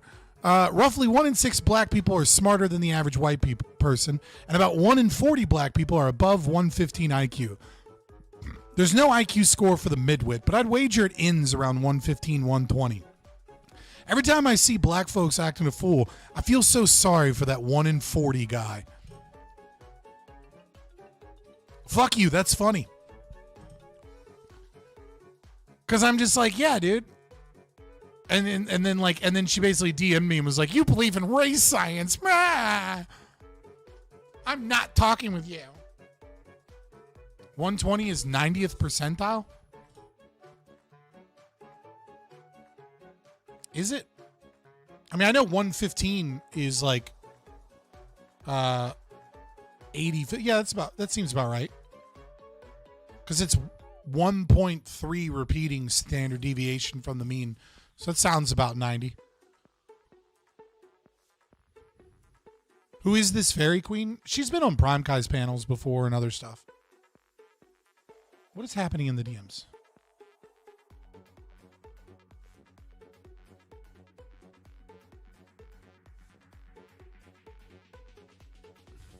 I just think it's funny that you were like, can we talk about race and IQ?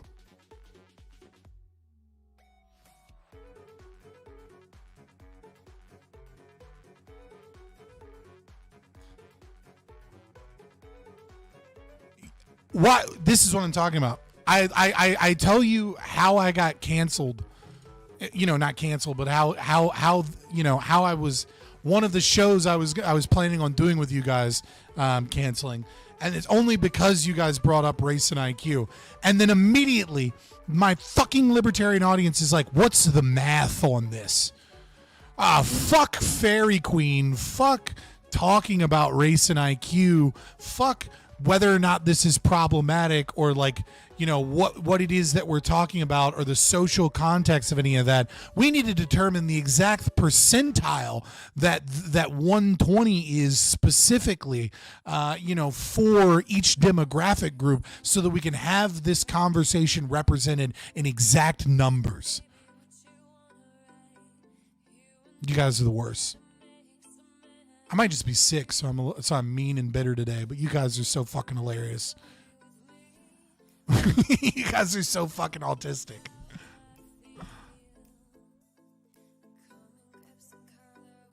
This is another thing I was talking about. Chris showed up because he DM'd me some shit while I was streaming. He didn't know I was streaming. You know why? Because 85% of you don't have notifications turned on, and you probably mute the fucking Discord, and then you're just like, oh shit, you're streaming? I didn't know. Like, cut your fucking notifications on if you want to come hang out. Like, what are you guys doing? I'm bitter today. I'm a little sick. I'm a little angry. I got to get in the right mood so I can talk shit on Trump.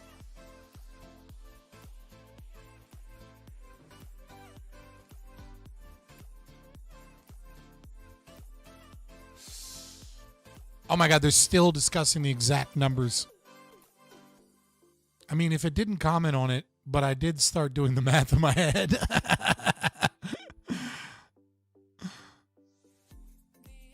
Yeah, right? Anything above 150 is negligible. I mean, once you get above like 130, IQ tests really don't mean anything too. So like, it's like when you start getting into like the multiple standard deviations above the mean, like the IQ test isn't really even designed for you anyways, and then they have to make like new IQ tests, and they're just not that accurate. When someone's like, oh, this person has the world's highest IQ, it's like, I'm sure you're above 140, but like what your actual IQ is something we don't really have good data on to be able to determine.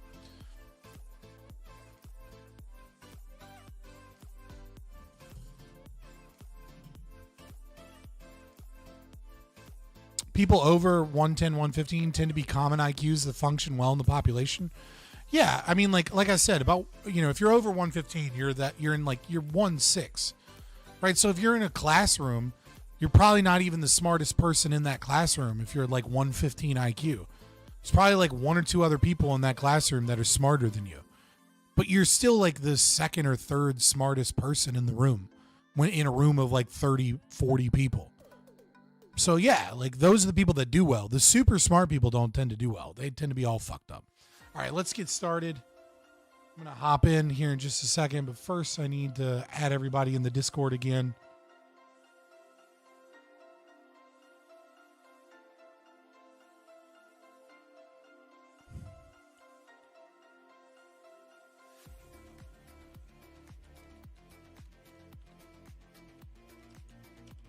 All right, and then let's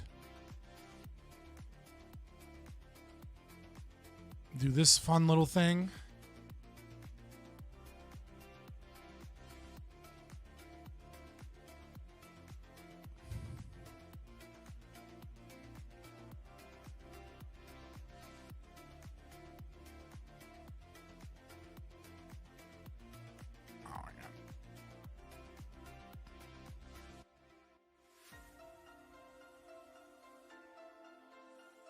All right.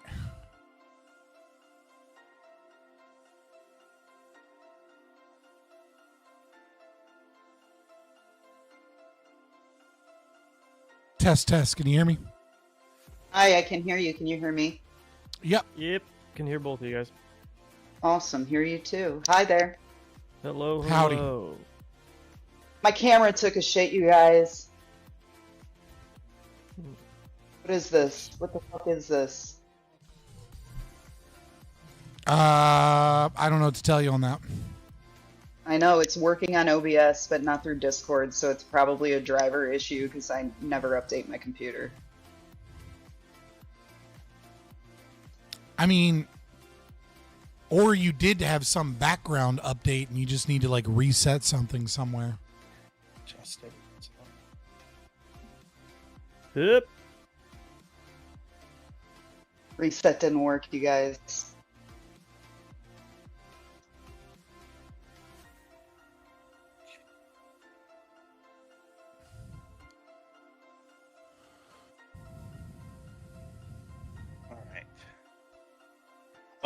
Well, congrats on getting married, man. That's amazing. Good luck to you. Who got married? I'm getting married in 9 days. This might be my last stream as a bachelor. Well, heck yeah, brother. No, you're going to come debate tomorrow night, right? I'm gonna try, man. After the wedding, I'll be freed up again. Good. So That's wait what a minute, everybody you're already- says. It never happens that way. You're already letting your wife tell you can't do debate streams? Yeah. I mean, come on. Like, already? That's all right. Listen to your wife. Debate streams are stupid. You're better ahead. Plus, she just moved in. I wanted her to feel welcome and everything like that, so I don't want to just sit on my computer and stare at it for. I feel like you're pretty chill, so like you might be able to get away with it more than me. Because like if I had a significant other in the house with me during a debate, there'd be problems. Because like at some point I'm probably screaming, I'm cursing a lot. Not you. Like you know what I mean? Like I'm gonna come out and they're gonna be like, "You were so angry," and I'm like, "They're fucking communists and feminists." It's just like some of my friends are feminists, and I'm be like, "Ah, fuck, another one gone. Get out, bitch." You know, it's More funny exciting- you say that. I have a shed completely separate from the house where I built the studio so that she doesn't hear me raging at all the injustice in the world. So, Jeff, are you more excited? What's a bigger news story, the Trump Epstein stuff or TJ Watt getting re-signed? Oh, TJ Watt by far, dude. I'm so happy right now. I've been waiting. Yeah, I I love saw- TJ too. He's my favorite player, so I'm glad. I saw his deal was like record. People still watch sports. No, I don't Oh, really yeah, watch baby. them. I just read about Yeah, it. bro, college football NCAA game came out I'm literally last like- Thursday, and I haven't played anything since. I'm counting days to training camp so I can watch training Yeah, camp. I That's canceled where I'm at at panels. this I'm point. going to the maroon and white game for A&M. Like, yeah, bro, football is in. I thought I figured that was just like a boomer thing. Like I didn't know. No, Like it's you're a- watching the it's a- training camps. Why don't you let your why don't you let your balls drop and let the testosterone and the latent testosterone feel the electricity through you then you can really rage in these debates. Go watch a training camp and then yell I at don't know. somebody afterwards. I don't know. Sports is just kind of gay to me. I've Always has never been really kinda gay. enjoyed watching men in tights. my favorite run part around. about him. I'll tell you what, if I did a debate after I played NCAA for like 5 hours, I would fucking murder everybody. I would just be screaming the entire time. Like I literally like broke 3 controllers this week already. Like it's it's a problem. Like I bought extra ones when the game came out because I knew. But let's get started. I think that's a good segue.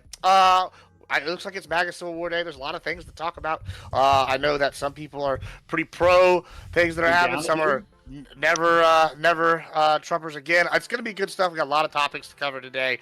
I'll let everybody get a brief intro, then we'll introduce the first topic, and I guess we'll talk about and all the Trump news. Tyler, go ahead and tell us off who you are and where you find you.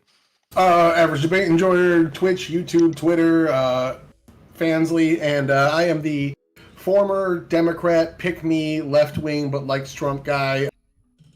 Here to kind of give you the moderate take.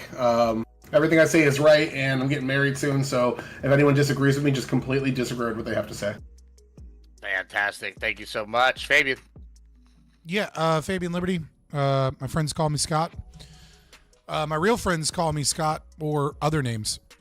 You can find me Fabian Liberty, predominantly on YouTube and I guess Twitch, Twitter, Zitter, X, whatever the fuck you want to call it. All right. Grid. Yeah, I'm Grid One Motorsports. I represent the angry gun-toting, meat-eating fucking people, and I'm here to help you all be better. At the end of the day, we're gonna have a great time here. You can find me on YouTube, Twitch, whatever, and Unreasonable Man, and I'm easy to find. And I do a lot of I do some debates. I need to get more debates in, and then but mostly I talk shit on the internet for money. Fantastic. Check out his show on Friday. He's got runs the gauntlet. Yeah, it's good time. Yeah. Jeb. Yep, Jeb10 RIP on Twitter. I don't really stream, but I like to argue with people, and so Gibbs has me on. Fantastic. Rob. Rob Noerr, Populist Conservative. My channel is Normal America with Rob Noerr. Stream almost every weeknight at 10 p.m. Eastern. Always a pleasure. I don't know how well I know Sadie. Maybe we've interacted with everyone else. It's always a pleasure to interact with them, including you, Gibbs. Always enjoy the invite here. So happy to be here tonight. Glad to have you. And Sadie, you don't know, is actually Pentuple with a wig. So go ahead, Sadie. Tell us who you are. Yes, I'm Sadie. I'm Pentuple TV's alt accounts. He's in Germany spending time with his fiance. I help manage the channel here at MAGA headquarters. I can't wait to tell all of you why you're wrong and absolutely should continue to be behind this president 100%. I apologize for my webcam. I don't know what's going on, but if you want to see what I look like, head over to Pentuple's channel. It's working there.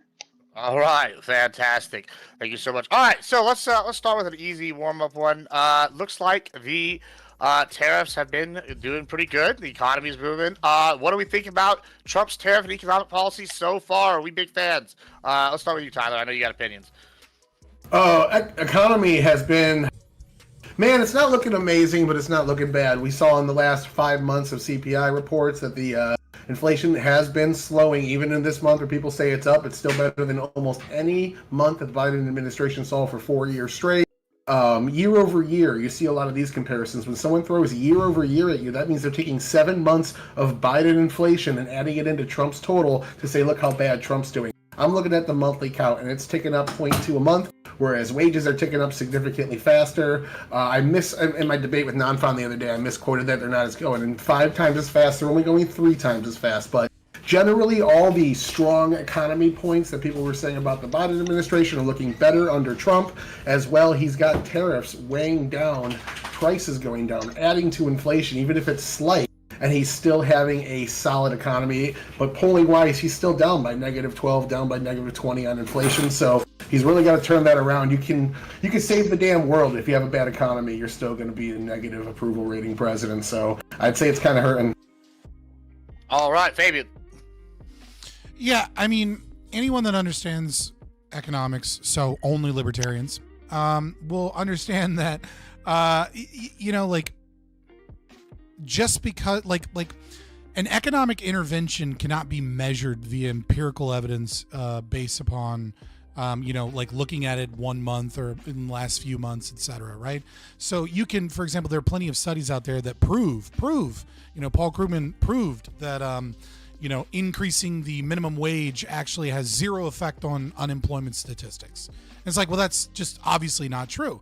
It's also obviously not true that tariffs are going to help the economy. Tariffs are always bad for the economy. They're always bad for everyone in the economy. They're bad for the producer. They're bad for the consumer. They're bad for other countries. They're bad for your country. That being said, it's still a mystery what Trump's tariff plans are. And so we don't know if it seems like he's negotiating a lot, right? It seems like he's using tariffs as a scare tactic, spouting out a bunch of lies and bullshit, because that's what Trump does. He lies and bullshits constantly about what other countries' tariffs are, trade deficits, while not actually understanding trade deficits at all. And so, I think, if he can get rid of these tariffs and he can move forward in the next year or two, reducing a lot of other countries' VAT taxes and tariffs and things against us, then that would be good. If he sticks to this concept that we need tariffs, then Trump will go down probably as the worst president in U.S. history for the economy and for taxes. Right, because he will have increased taxes more than any other president in the last 60 years, and he will have had a detrimental impact on the economy more than any president in the last 60 years. So hopefully it's the former, not the latter. It's still kind of more of a wait and see approach. But S&P and Nasdaq close at record numbers today, boys. Aren't we so glad that rich boomers that own houses and massive amounts of stock portfolios are doing great? Aren't you doing great too? Aren't you happy with this economy? Meanwhile, you can't afford fucking anything? I mean, if you're asking me rhetorically, I am very happy. Grid, go ahead. Yeah, actually, I had a great day today. So the tariffs, as far as I'm concerned, I like that. Japan's moving steel production over here. I like that. I like that other companies are moving production back into the United States. I don't have any. I guess sure. Long term, I think they do hurt. Short term, as being used as tools for leverage and to pry people in the directions that they probably should have gone, 30 years ago. I'm okay with it. And to be honest with you, my biggest concern right now with the way the tariffs are going is not so much my material cost or anything like that. My biggest concern is that everybody's so focused on tariffs. They're not nearly as concerned about interest rate, and interest rate is far more important than tariffs at this moment. And I really wish that we could get some actual people that actually cared about the normal Americans making money to understand why interest rates are very key and critical. It's interesting right now. It's an interesting time. I'm not super happy about all of it, but I'm not super sad either. So all right, Jeff then. Yeah, I mean, the tariffs are dog shit. You can look at the rate of increase, but the rate of increase is happening after a giant chunk got taken out of the economy. So you can literally follow the line that the economy could have followed, and then the line it is following, it does look similar. The issue is the starting point was so much lower because we essentially shot our runner in the foot before he started the race, and he's recovered and he's running just as fast now. But we lost all that time from when we shot him in the foot. So unfortunately, the economy is lagging behind where it should have. You also have Trump causing higher costs and lower margins for businesses, which is creating and building up upward pressure on prices for when the tariffs drop. At the same time, he passed a bill that cut taxes and increased spending, which injects money into the economy, which is also an inflationary pressure. So basically, the moment that the finger comes off this rubber band, we're going to get in my opinion, one of the strongest inflationary snapbacks since the Biden administration. Once this tariff stuff is settled and the tariffs go away, you'll have a bunch of businesses looking to recoup on the losses they took during this period. And you're going to have a bunch of Americans that have lower taxes and a bunch of money that's just been injected into the economy ready to spend. And it's going to increase inflation, which is not going to allow the Fed to be able to reduce interest rates. So anybody who was looking to buy a home, the house market has officially started to flip, which is nice, but the interest rates aren't going to relent anytime soon because, again, Donald Trump is just perpetually playing this weird game of chicken, pulling the rubber band back further and further and further on inflationary pressures. And then the moment that these tariffs get released, that rubber band's going to snap.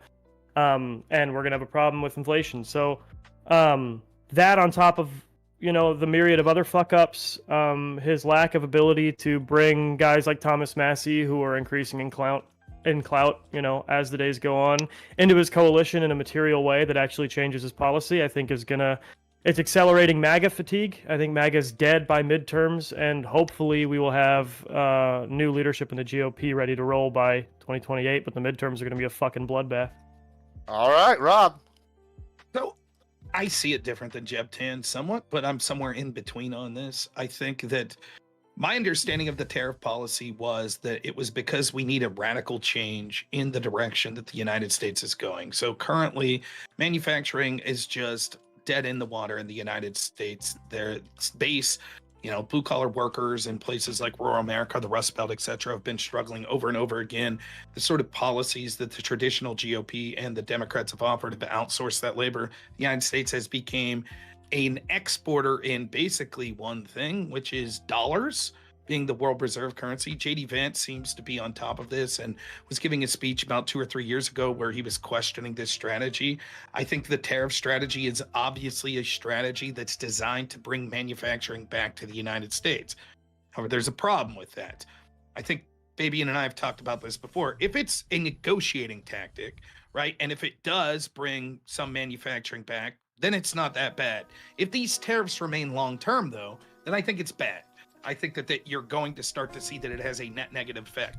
I applaud Trump for trying something radically different because I think the status quo was unsustainable for the bulk of sort of the middle class. Sure, it would be great for people in certain industries. It'd be great for the very wealthy that basically want open borders anyways and want sort of a one world system. But for the people that relied on sort of traditional ways to the middle class through manufacturing in this country, it was going to be a disaster, in addition to making us rely on perceived enemies like China for all sorts of our manufacturing needs. So if we wanted to change that, we needed some sort of radical change.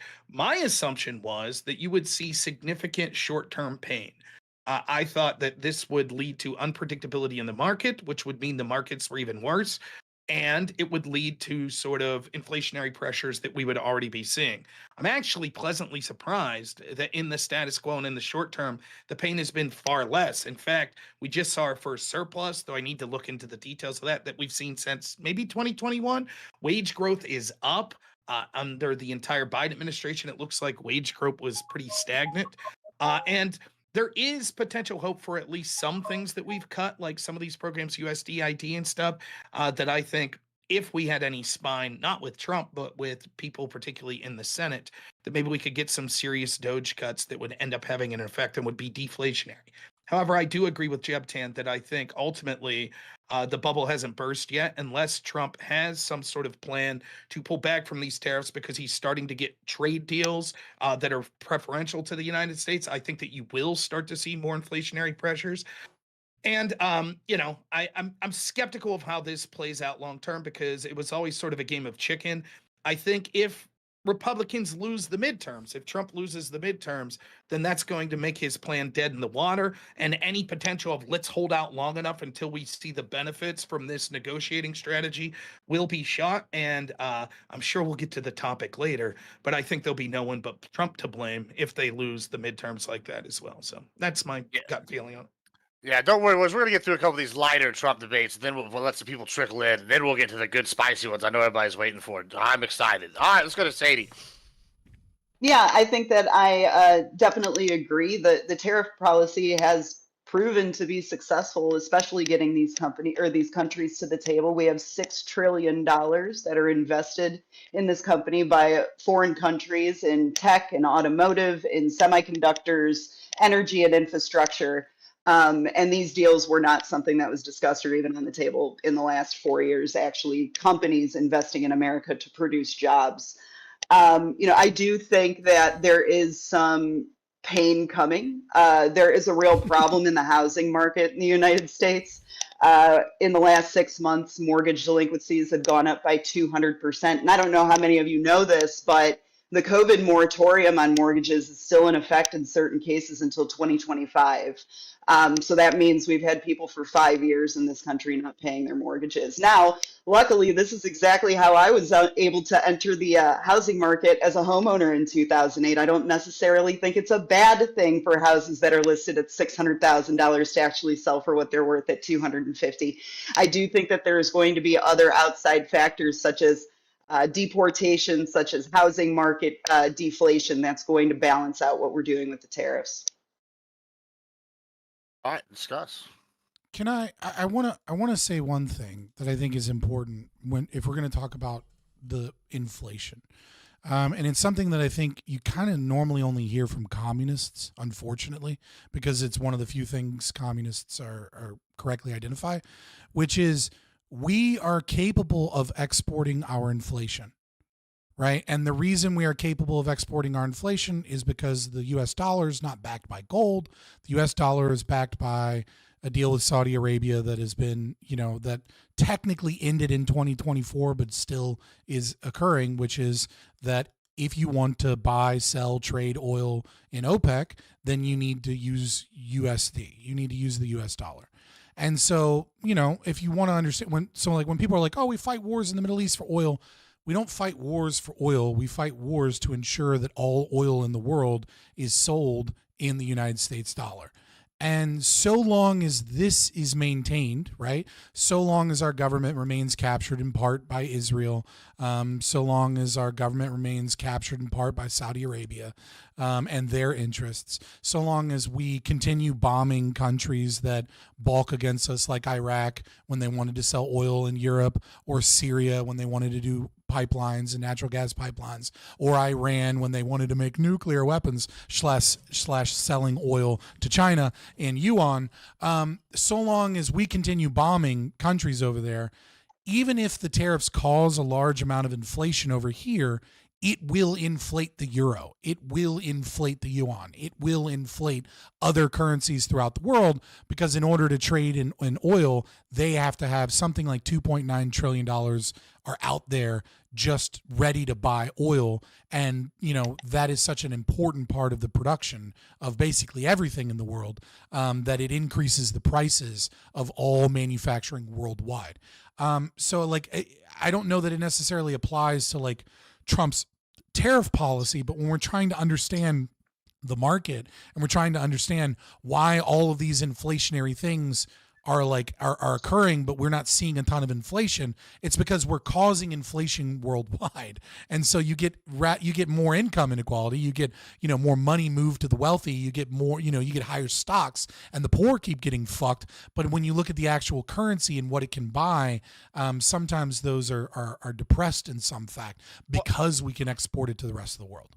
Let me expand this a little bit, and I'll include what I was going to make the second kind of topic of this. We can include foreign policy in this as well, right? So I almost see the tariffs, whenever we're talking about this, is not just an economics leverage, right? I see them being used as a political tool to accomplish goals, right? I'm sure Tyler can jump on me after this, and I think that in some regards they're being very successful in accomplishing that.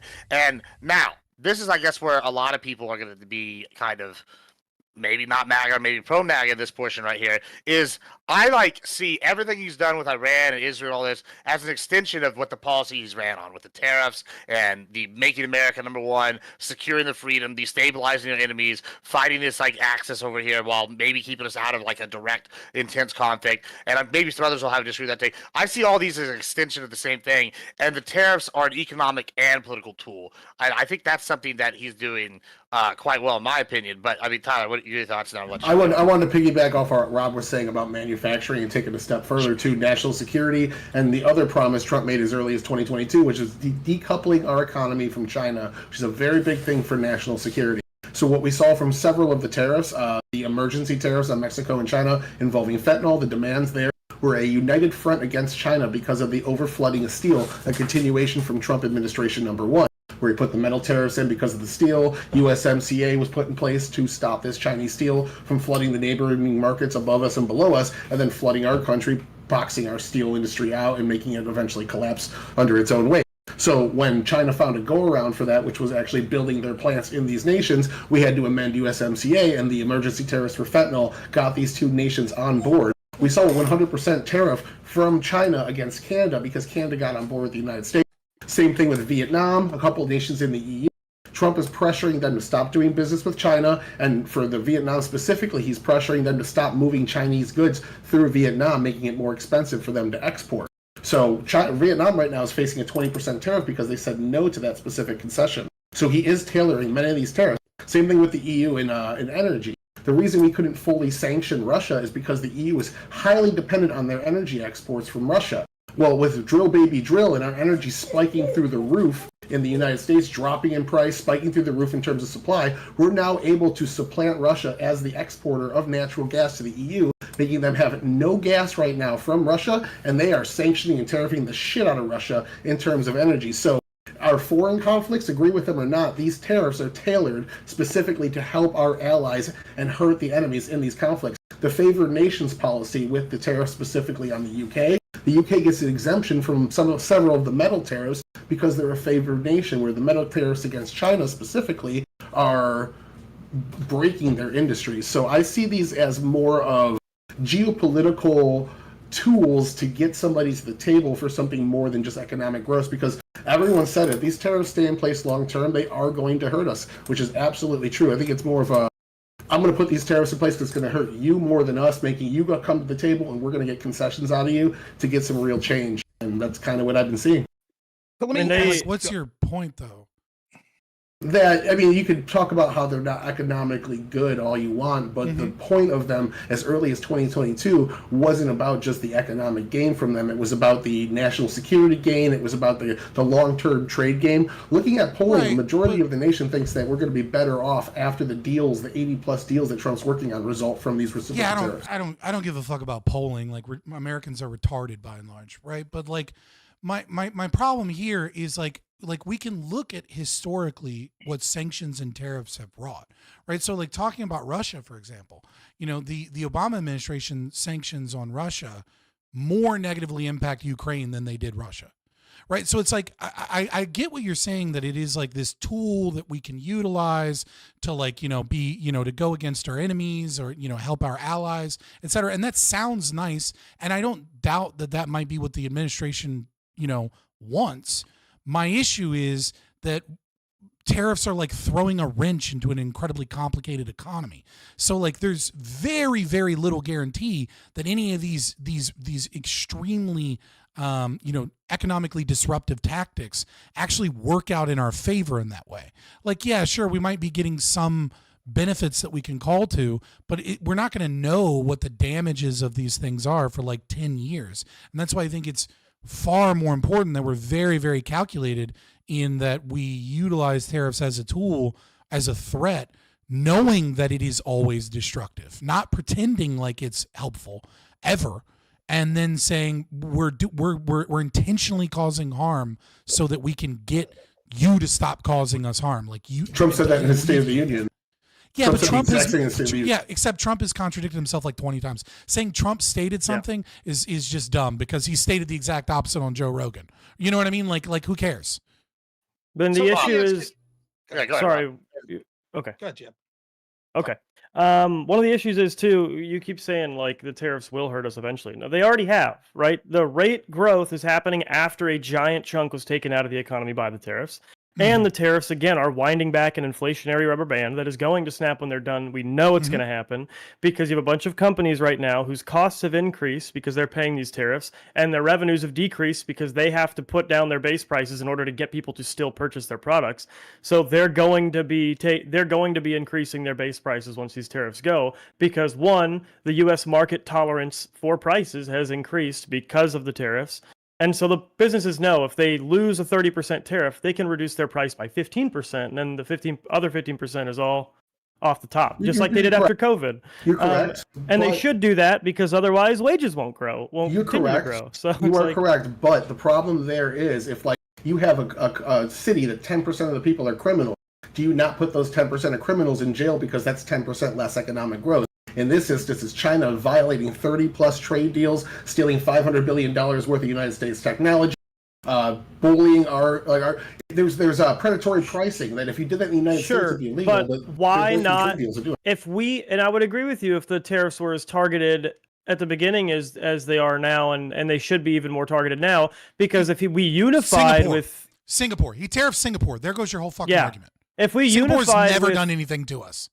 Exactly. If we unified with friendly Eastern nations and Western nations like Europe, and we unified together to try to put pressure on China all together as a group, the tariffs could have been smaller, they could have lasted less time, and they would have been more effective. But instead, he decided to throw a punch at everybody. But the biggest punch he swung at China. So then we can say, well, he's going after China. But it's like, then why did he jab everybody else on the face on the way when they would have been backing him if he were to just play Trump hardball, Trump administration won hardball and just said, listen, I'm not going to dedicate as much money to NATO. I'm not going to help you guys in all these conflicts or all of this stuff if you guys don't back me in this fight against China. We all need to be hitting China with some tariffs simultaneously so that they start actually abiding by the trade deals that they've signed and the trade organizations that they're party to. But he didn't do that. And so I'm great. That's wonderful. So you mentioned Singapore and why did Trump tariff Singapore? Can you tell me how much was Singapore tariffing us? Singapore had no tariffs as far as I'm aware of. Now, are you sure? There might be. I mean, do you have evidence to the contrary? 10%. We did like 10%. Do you have evidence to the contrary that Singapore? No, I'm asking you because I don't know. That's why I'm saying. Are you sure? Because Singapore is literally the most. Almost every country he tariffed was because they had. No, he did it. He did it on a trade. He did it on a trade deficit basis in material goods. He did not in any way, shape, or form match tariffs. He didn't even. He pretended to, but he did it based off of trade deficits. Now they have had other addendums, right, that have been increase or decrease, but the base tariff rate and things of that nature. So also, now again, I've looked into this before, but again, forgive me if there was something that I was missing, because I'm not an expert I'm on just fucking asking. I'm not Singapore's like economy. Coming at you, Scott. I'm just curious. But I mean, I hadn't. I watched their government rail against the fact. Singapore is wild. Well, no, I watched them specifically discuss that they don't tariff any countries, and I do know that Singapore is one of the most free market economies in the world. Right? They have very draconian cultural laws. They have weird racial laws. They have laws about how demographic groups aren't allowed to be in certain neighborhoods because the percentage of this demographic group is too high. They have a lot of socialist things about the way they manage their culture. They're but weird in terms of their country. economy, they're very, very free market. And when I looked into it, I didn't find any tariffs. And they don't even have a VAT tax that taxes imports at a higher level or something. Because some countries use their VAT tax to trick us into acting like they don't have a tariff, but they do have a tariff. And Singapore, as far as I'm aware of, doesn't do anything.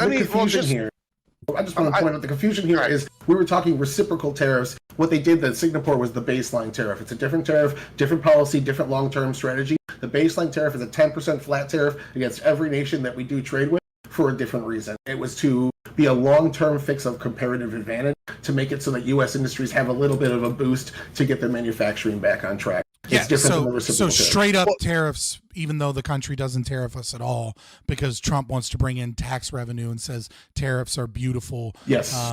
Because he wants to increase taxes on the world. That's the baseline tariff, is more the manufacturing one, where the reciprocal tariff is the decoupling from China one. Well, just to play the political thing again. So I don't know if how much y'all follow the Rwanda Congo kind of stuff going on, but basically as of June 27th, he stopped what was leading into probably the Second Great African War, right? Or World War Africa 2 would be whatever. And they've signed an agreement, and the Congo, who was Russia-backed, they've signed an agreement with us, and Rwanda, who's us-backed, and now they're going to start investing billions of dollars invested in rare earth minerals, and we're going to be taking them away from Russia and China. This kind of fits the theme of what Tyler's saying. Do y'all disagree with things like this? Because they're both saying that the tariffs are part of the reason what caused this. I feel like that's kind of evidence that he's using for economic and political tools, and he's using it successfully. Do y'all those in the opposition? I think that's go ahead. Just there's a lot been said. I just want to say, sure. I could talk about what Scott said at first there, or I don't know if I qualify as a friend. He said friends call him Scott, Fabian Scott, or what? I'm just fucking with you. But fuck off, it's Scott. You know my name.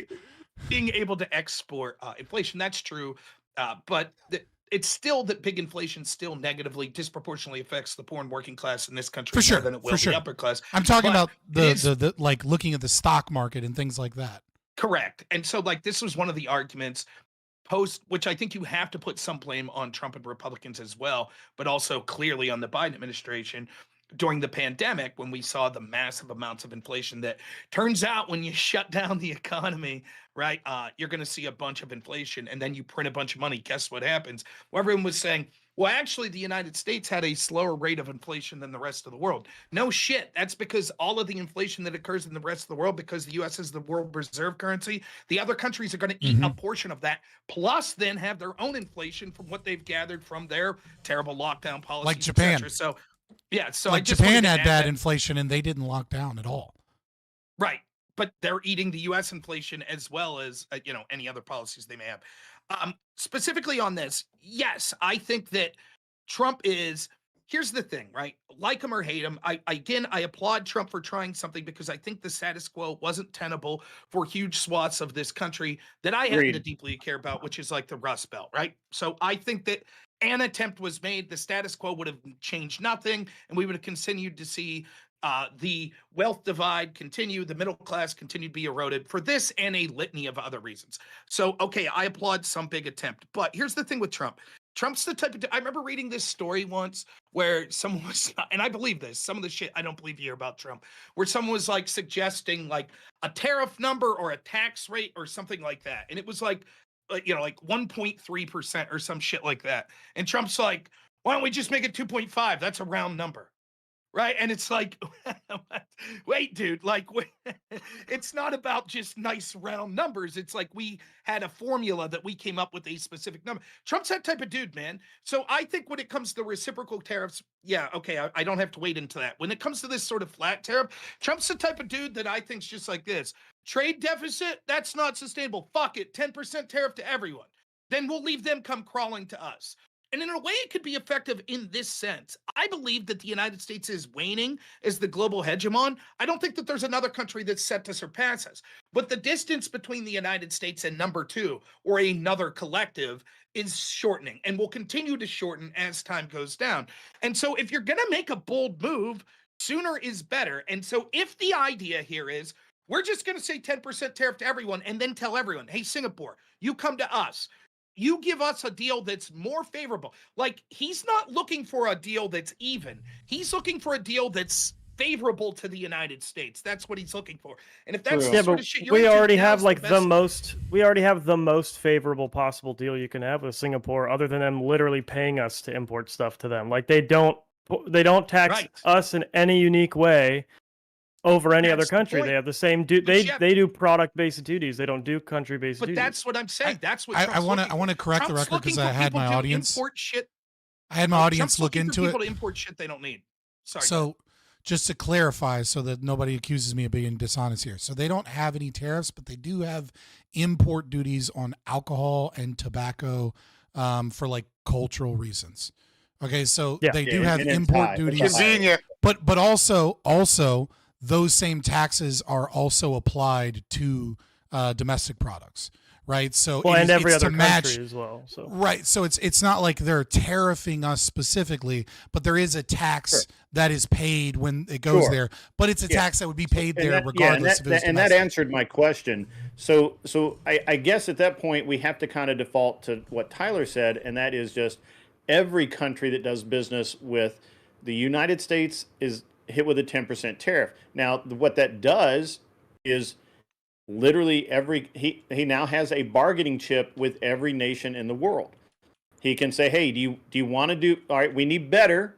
We need this. We want a base over here. We want to quarter troops here. We want you to sell us this ahead of this country over here. And if you do that, we'll knock that 10% down to 5%.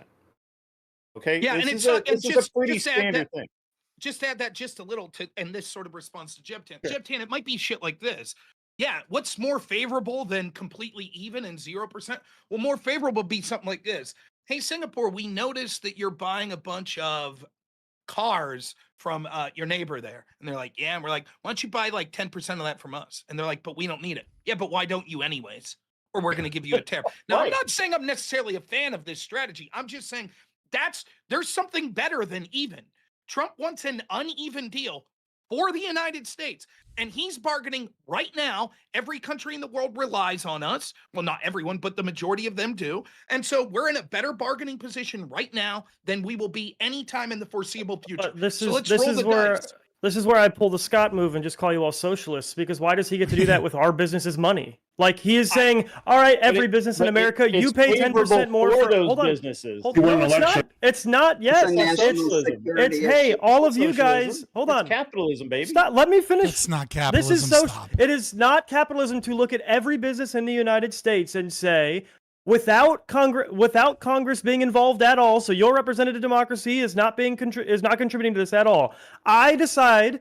Every single business in the United States, you guys have now decided to pay 10% more for every raw material you import so that I can have my name on a couple of trade deals with other countries. So that may or may not benefit that industry at all, right? I'm going to jump in here. Let me jump in here. There's a major issue that I think you answered in your first statement. If we're going after China, why didn't we just have all these people come together and go after China with us? Well, Singapore has a significant relationship with China. No matter what you do, they're a sitting duck for China. That's what these countries are. They have deals with China. They have intimate relationships with China. And if you think you're dealing with a country that cares about fair shipping and trading practices, you're wrong. We need blanket tariffs, because if you want hazardous materials sent over to this country in the form of rice, marked as rice on the box, that's what you're going to get from China if you do targeted tariffs. So this is a war that we're engaged into, even though it doesn't look like one. What? We are literally tariffing China right now.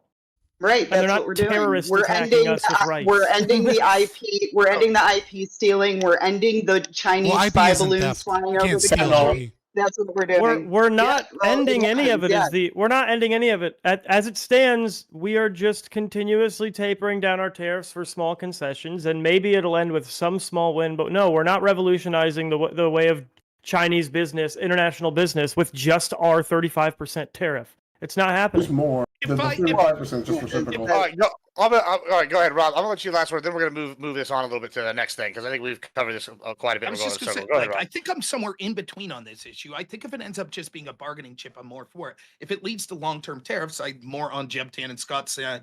Though I'm open to be proven wrong. However, what I'll say here, Jebtan, is, yeah, it's persuasive that you're like, this is more intervention in the market. I get that.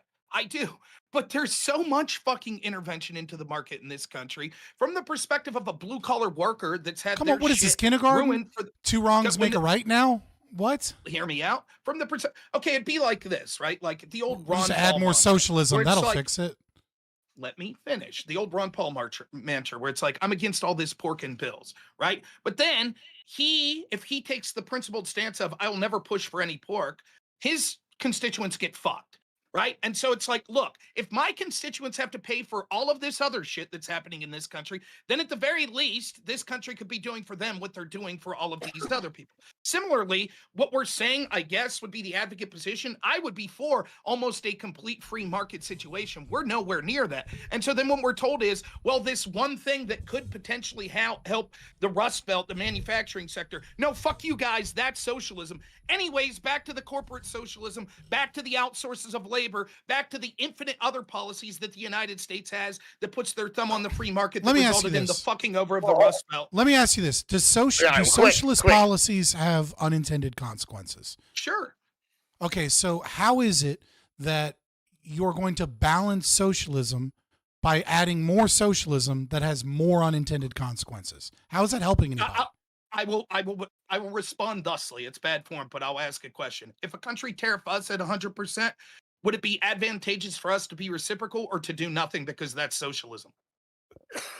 Well, no, I don't think it's socialism if a country tariffs us at 100% to tariff them back in a reciprocal 100%. I'll make Jebtan's argument. Why should the government unilaterally be able to tell our producers they have to pay 100% more for importing raw goods? I mean, because at that point, it's very simple. It's very simple because the United States has taken over a monopoly of on the control of and the protection of our products coming in and going out overseas, both in forms of the U.S. Navy as well as in trade agreements with other countries. And so long as the U.S. government exists, it is their duty as guardians of that monopoly that they have taken over to attempt to lessen that impact and lessen that aggression to the best of their ability. And if tariffs are a tool in forcing those tariffs to come down, that's fine. But if they're Donald Trump's supposed plan, not plan, we don't fucking know because he lies constantly because he's a piece of shit and can't tell us what the fuck the deal is. If the plan is we actually kind of like adding socialism and tariffs are so great and wonderful, but also secretly we're supposed to trust the plan, then I have a problem with that. If it was, hey, we're doing reciprocal tariffs until you fucking stop this shit, and then they calculated reciprocal tariffs, and then they were going in for free trade deals, that is an entirely different process than just tariffing random fucking countries or even tariffing islands that don't have people that even live on them. You know what I mean? Like, it's loopholes. A retarded fucking policy.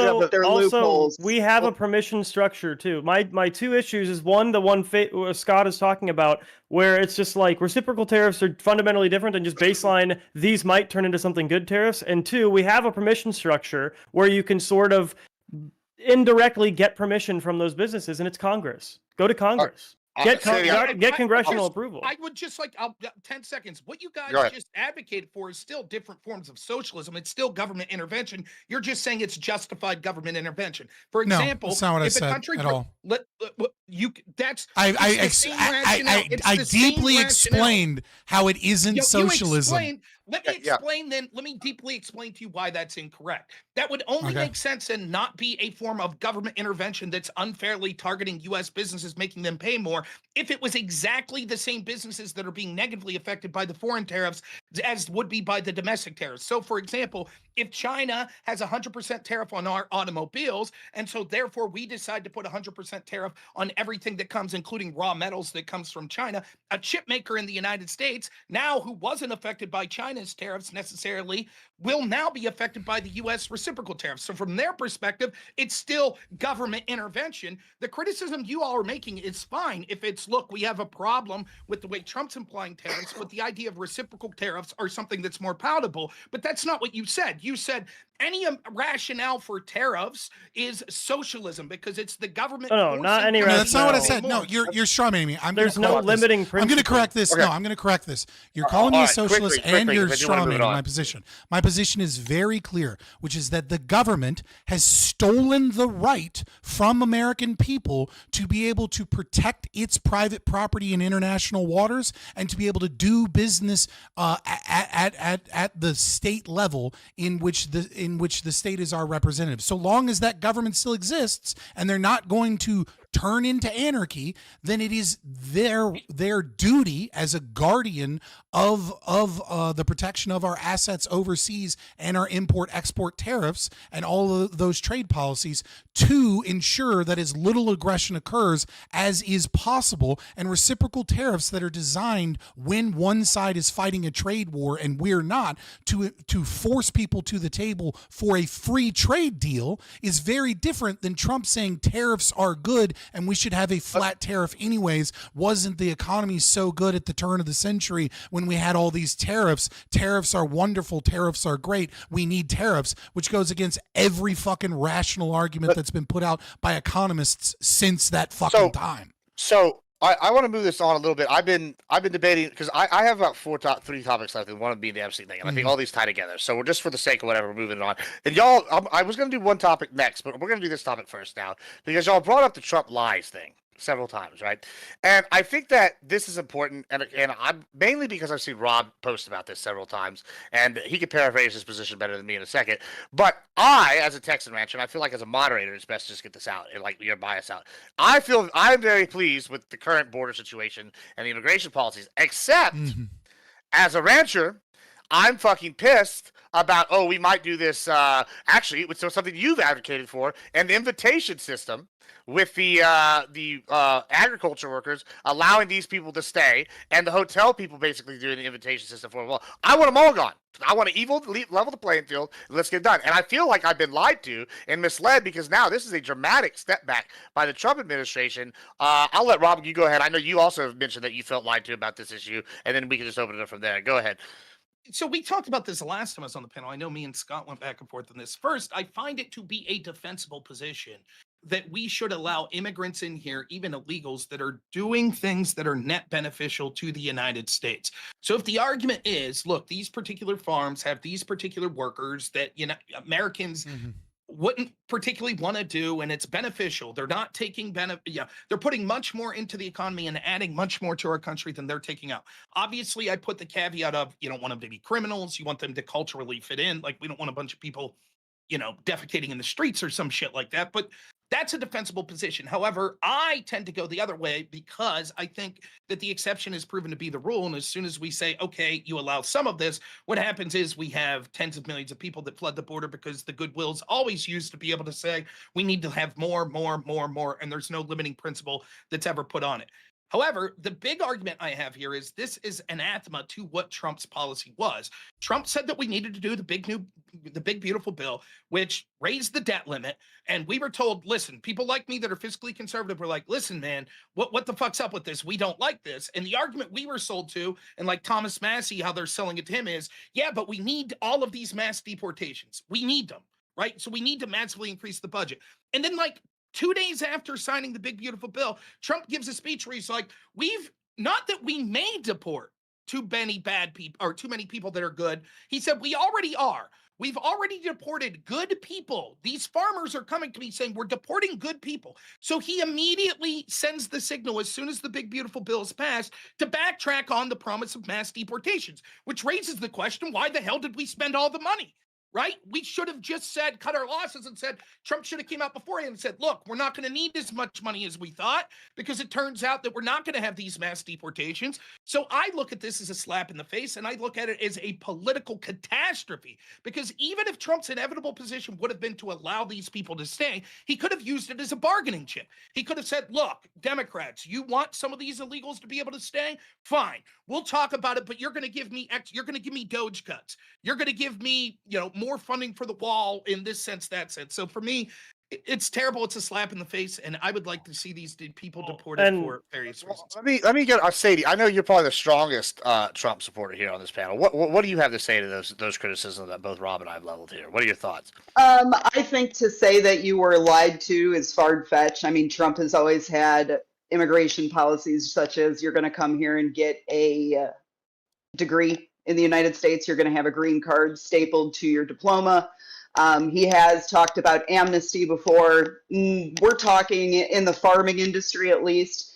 Specifically, he was talking about people that allegedly have been here 25 years or more working on the same farm. So I looked up, just by estimates, how many people that have been on farms 10 years or more working illegally in this country. How many people are we talking about? And the high-end estimate was 200,000. If you want to go even higher than that, say 500,000. That's fine. I won't argue on that. But we're talking about 30 million illegals in this country. Also, as somebody that's worked in the entertainment tourism industry for most of my life, I lived in Orlando from 2004 to 2016, working in the tourism industry as a freelancer. As a freelancer, I had to work for 14 different employers because of the nature of the tourist industry, the busy times, the slow times, and that was under Obama just to make around $48,000 to $56,000 a year. So I do know that these jobs do exist, and they are not really suitable for full-time work. You have to be a special kind of person to want to work for 14 people to sustain yourself in an environment like that. And I'm not going to argue it. I understand it. Okay, but hold on. I really want, because I wanted to jump down Gibbs's throat like the first 5 words he said, because he said, I'm actually happy with the border situation right now. And then I realized you were talking about the deportations, and I was like, okay, I get it. Because obviously none of us are going to sit here and pretend like we didn't get boldface lied to, and Trump said the very first thing he was going to do when he got elected and we got majorities was pass a fucking border bill. That was better than the Democrat one, right? We're all not going to pretend he didn't say that. And where's that? I want to piggyback off of the border bill. Big bill, no. bill. No, big beautiful bill is we barely. funded it. It was a funding bill for ICE, but it didn't include anything about thresholds for the border or asylum reform or all the things we said we wanted to do with our better border bill. The zero of it was in there. Just to play devil's advocate here on this part, right? I think Biden gave funding to ICE, dude. I mean, what are we talking about? Just part of the issue though is that is just getting out of the way. I think with Texas secured the border down here, they did it on their own. It's done. The Trump doesn't need to do anything, right? Except maybe send more people to man it.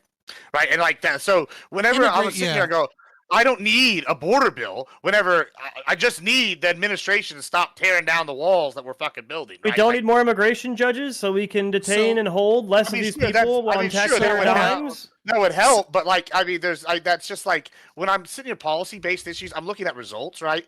And when I'm sitting here, I see the border security was a big thing I voted for, and we're gonna get to this. I know when we get the Epstein thing, I voted on policy, and I agree. There's no big border bill that you're talking about. However, I immediately see results living here in South Texas of the border security implementing versus the deportations. I'm not seeing that being done in mass. The results are all this money we're having to fucking throw at ICE because we don't have any fucking immigration judges to deal with these cases, so we just have to detain people, detain and deport, detain and deport. So hold on, this is the exact opposite. This is not policy, this is culture.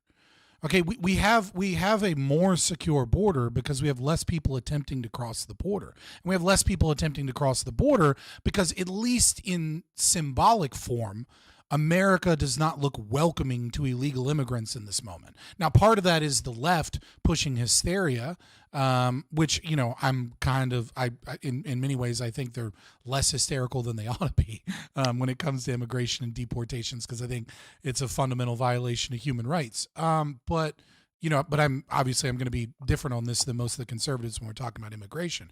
What I see is cowardice. That's what I see. I see Trump came in and pretended like he was going to be this big, Billy badass that was going to get us this big border bill and was going to, fix the situation. Now, personally, I don't agree on anyone being deported unless they are committing property crimes of some degree. Now, if you are, I do think that there should be potentially deportations on the table for people that are working with coyotes, which may or may not be their fault per se, right? Because people are certainly, trafficked in a lot of ways and end up becoming unsuspectingly or unwittingly aiding gangs, and they're kind of like stuck there because they've been trafficked and they'll threaten them. But I mean, what we need in this country is we need immigration reform and some big deportations. Like, Trump can, like, if he's going to stop the socialist importing of what is now somewhere between 10 to 40 aliens in this 40 million aliens in this country, he's not going to do it one ice raid through the soccer fields of California at a time. What we need is all of these people documented. We need an invitee system. Okay, if you have a job here, if a company is here, if somebody wants to sponsor you, a family member, then they need to sign a document that says, in the event that you commit some type of crime or property crime or something, that they will financially pay for you. You want to bring in workers for $5 an hour at your fucking farms? That's fine. But if that guy goes and commits a crime, or if he like, what is happening right now is we, the taxpayer, the American citizen, are paying increasing amounts of welfare. 74% of our budget, when you combine both welfare and you combine the debt payments that we're paying, 74% of every fucking tax dollar is welfare or money on the debt. Okay, like, military, education, infrastructure, all of that shit is 26%. Everything you think the government does, it's all fucking welfare, and it's ballooning because we are giving welfare and we are giving programs to these people. I'm going to turn it over to you. I just want to say one thing, though, to Jeb and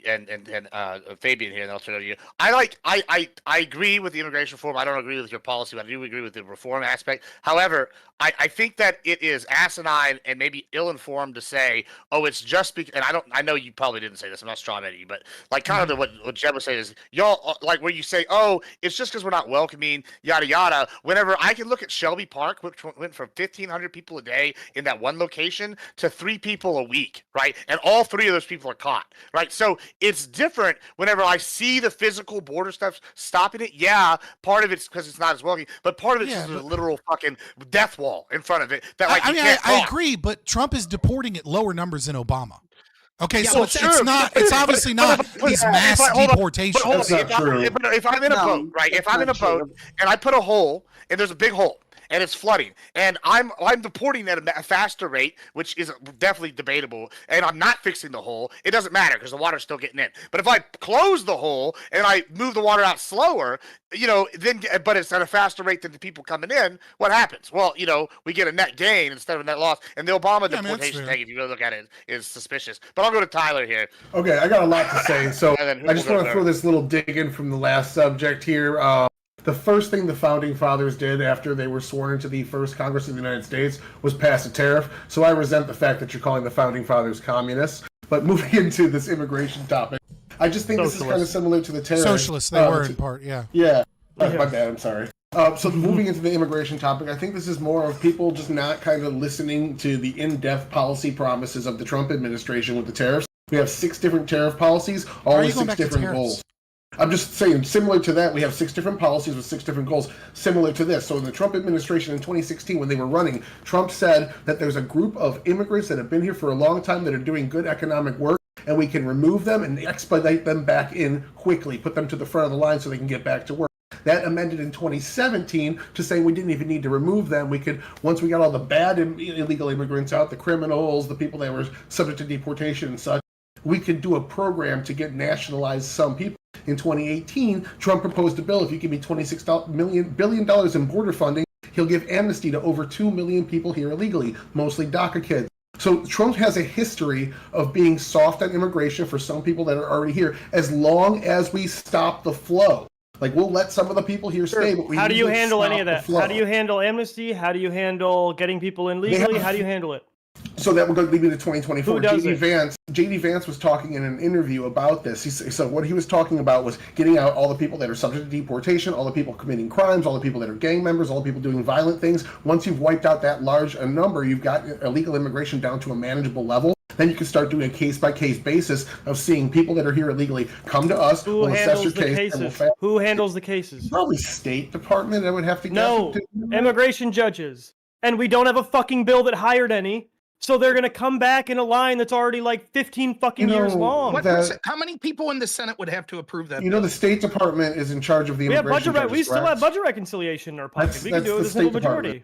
The State Department. So there's a bill that's signed away. The judiciary, the immigration judges have been signed away to be an executive order, executive branch, judicial subgroup. They're part of the executive branch. They work under the State Department, and we have enough of them. We do not have enough of them. We absolutely have enough of them. We're not right now sitting holding to let in the billions of people. How long is the current queue of cases that immigration judges are faced with working? The last time I saw it was 2024. Last year under Biden, it was up to 5 to 7 years, but that has gone down drastically since.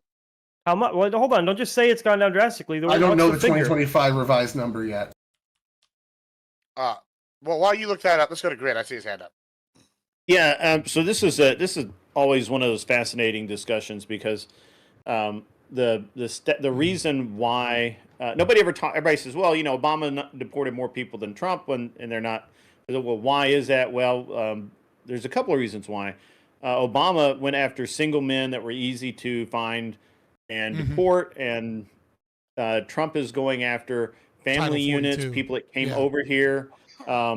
Specifically, that takes a lot more time to do it right. He wants to get it right, or at least his administration does. I don't know that Trump cares, but at least the people in charge of this are trying to do it right. Obviously they're going to fuck it up sometimes, but the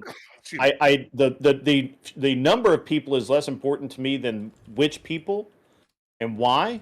And so I think that in that case, I think Trump's doing a better job than Obama could have even dreamed of. So I really don't just, I mean, throwing around a stat like that's great, but I don't care. Second, as far as the thing going on with what do you mean you don't care? His policy on immigration and these judges, well, the whole reason that there's such a massive backlog is we let, I mean the Biden administration allowed so many people across the border using these stupid apps that gave them access to means to stay here and made it harder to remove them. Well, that reduced the backlog. Well, that's how do you feel? They expedited that. I do want to go to Rob. Millions of people in court. They skipped the immigration court process entirely for those people, so it reduced the backlog. It took those people out of line and put them into the country. Hold on. Well, okay, that's a whole controversial thing in itself. But let's go to Rob. I don't want to go down that rabbit hole. Let's go to Reagan. And I don't support it, but that was one effect of it. Was it reduced the backlog? That's one of the backlog right now is 2 years, but now you're going to add a bunch of people that we deported that are going to want to come back to that line, and a bunch of people in here that we're going to have to take to immigration court to decide whether we want to deport them into that line. So it's probably going to balloon right back to 5 to 7 years. We need more immigration judges. We just need more people to handle it. Well, hold on. You don't need more immigration judges if you have the Department of Defense stop sending grants to NGOs to give these people the fucking lawyers and funders. He's right. You could reduce taxes on that. Let me just get a little word. All right, go to Rob. Go ahead. Okay, so a couple things. One, there have been policy things like I was just about to say what Scott said there, right? Like ending a lot of USAID. A lot of these people were coming because you had these NGOs that were facilitating them coming we haven't here. ended that. So that is a policy prescription that partially does. Secondly, though, as many criticisms as I lever at Trump, particularly on this issue of, I think that he's going back on a promise. I disagree with average debate enjoyer when it comes to the specific. I think you're right that he specifically waffled on sort of the types of things he would do, but it seems clear to me that the general message that he was giving to his audience was there was going to be mass deportation, and part of that argument was that rule of law is important and you have to follow the proper procedures, and as such, the average person in Trump's base that voted for him that wanted these things, and they do want mass deportations, was you could go out and then come back in the right way. So if Trump starts to change his mind, they're pissed about it. But I'm not going to, and I agree, I don't think the deportation numbers are as high as they should be. But come on, I'm not going to sit here and fucking criticize Trump. Forget about the deportations. If we're just talking about the border, we went from one of the most porous borders ever to, in the span of like a fucking month, one of the most secure ever. So I'm not going to criticize. You're right, Jeb. It would be better if there were specific policies on this, because the next guy could come back and roll back all the executive orders, etc., as Biden did. But come on, let's give a little fucking leeway and credit here. And the other thing I'll say, Jeb, is I think you're just, I will fully admit, one of the problems with our system is we have these fucking bazillion page reconciliation bills and omnibus bills and all this shit. I'm not going to sit here and bullshit you that I read the entire big, beautiful bill. I already stated that I have problems with it. But a cursory look shows that they actually passed in that bill $3.33 billion to hire 800 more judges. Now, were you just unaware of this when you're saying that, oh, we need new judges and Trump hasn't passed policy? Or are you saying that that's not enough for you? No, what I'm saying is when he waits until he has this giant bill that adds to the problem as it solves it, instead of passing a border bill first to reduce the backlog so you're not driving with the e-brake on. Yes, it adds as it solves it. If you are increasing ICE's ability to deport people you know are going to try to come back, and or take people to immigration court that you know are going to have to see an immigration judge, and only then do you finally hire more immigration judges while there's a 2-year backlog, you are adding to the problem proportionately to the amount of the problem you are solving, whereas if he came in and did what he said he was going to do, hired 500 to 800 immigration judges from the outset, eliminated the backlog, he wouldn't have been driving with the fucking e-brake on. I got cycle of immigrants. Could he have done that day one? Could he have hired? Certainly. The Democrats 20% of the backlog cleared out. How's that mechanism work exactly? What? He had an entire He had an entire Democrat Party that overextended themselves on the issue of border security. They had no ability to resist as long as they didn't go completely fucking buck wild with it. He already had Fetterman in the Senate, basically ready to agree to anything the Republicans did. He needed 9 votes from a party that had massively overextended themselves on the issue of border security. Now he couldn't do it because it's been long enough and people fucking forgot about it. They campaigned on being the border security party during the last election. If he immediately put a fucking border bill on the desk within the first couple months of his presidency, that shit would have passed. But he needed 9 more votes. Here's the thing. You wouldn't have liked. The problem is you're not going to like. He wouldn't put the bill that you want, so you would have still said it was a failure. For example, if the big, beautiful bill would have been set forth on day 1 and passed in day 15, you'd still be saying that added to the problem as it tried to solve the problem. What you want is amnesty. You want to allow some of these people here. Look at the language that you're using here. You're saying, for example, when we kick these people out, they'll want to come back in, which will require more judges. Well, no, it won't. We'll say there are no judges available. See your ass later. Come back when there's the backlog. Come back in 5 years. Yes, sorry. That you're functionally wrong. And they still get in line in 5 years, and we still have the backlog. Let me go to Sadie. Hold on, let me go to Sadie here real quick because I know she's probably been trying to get in, but I can't see her. Go ahead, Sadie.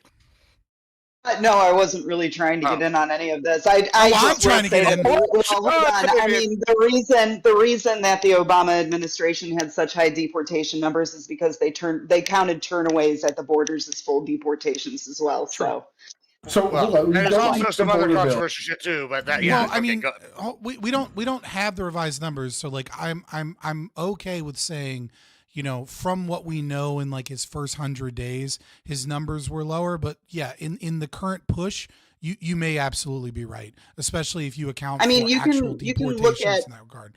ICE deportations. Look at the obvious, visual deportation stuff that's happening in California. That's anecdotal. That's not actual well, numbers. I'm saying, like, we hold look on at a the second. actual numbers.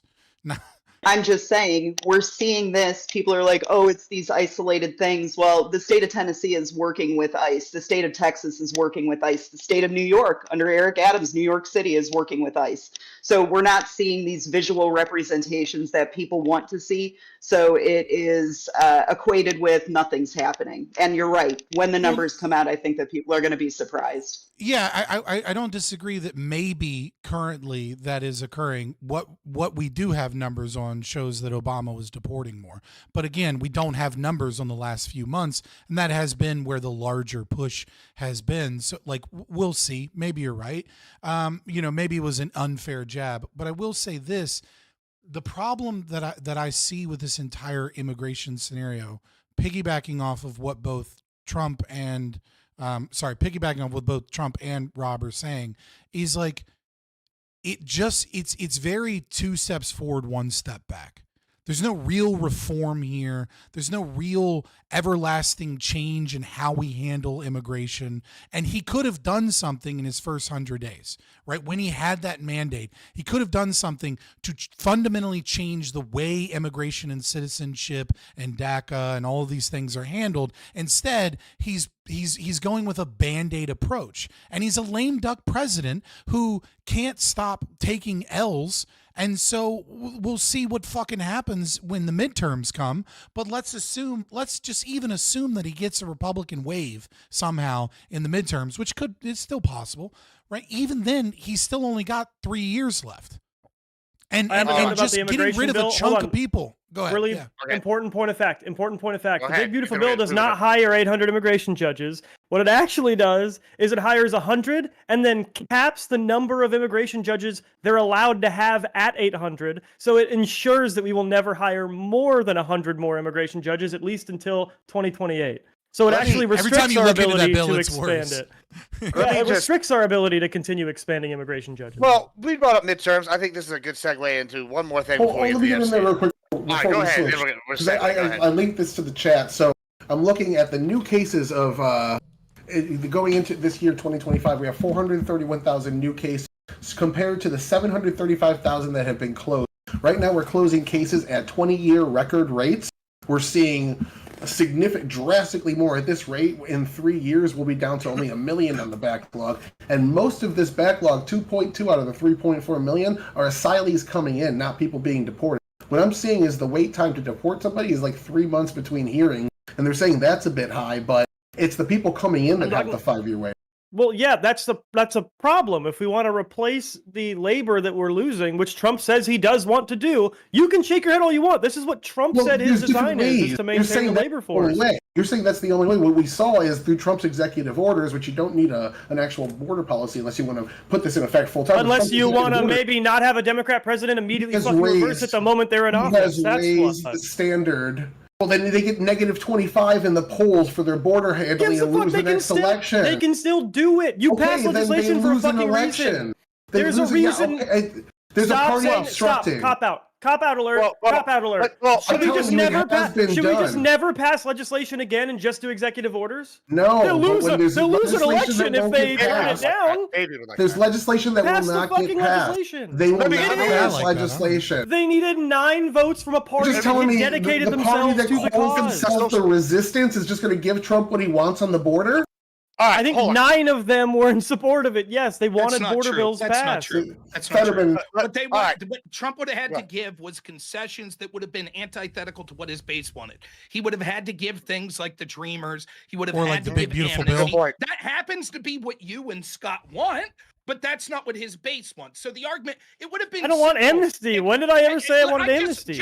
I just want to ask you, if Trump would have went day one and said, hey, we want to hire 4,000 more immigration judges so we could deport more people, do you think 9 Democrats would have said, sounds good to us?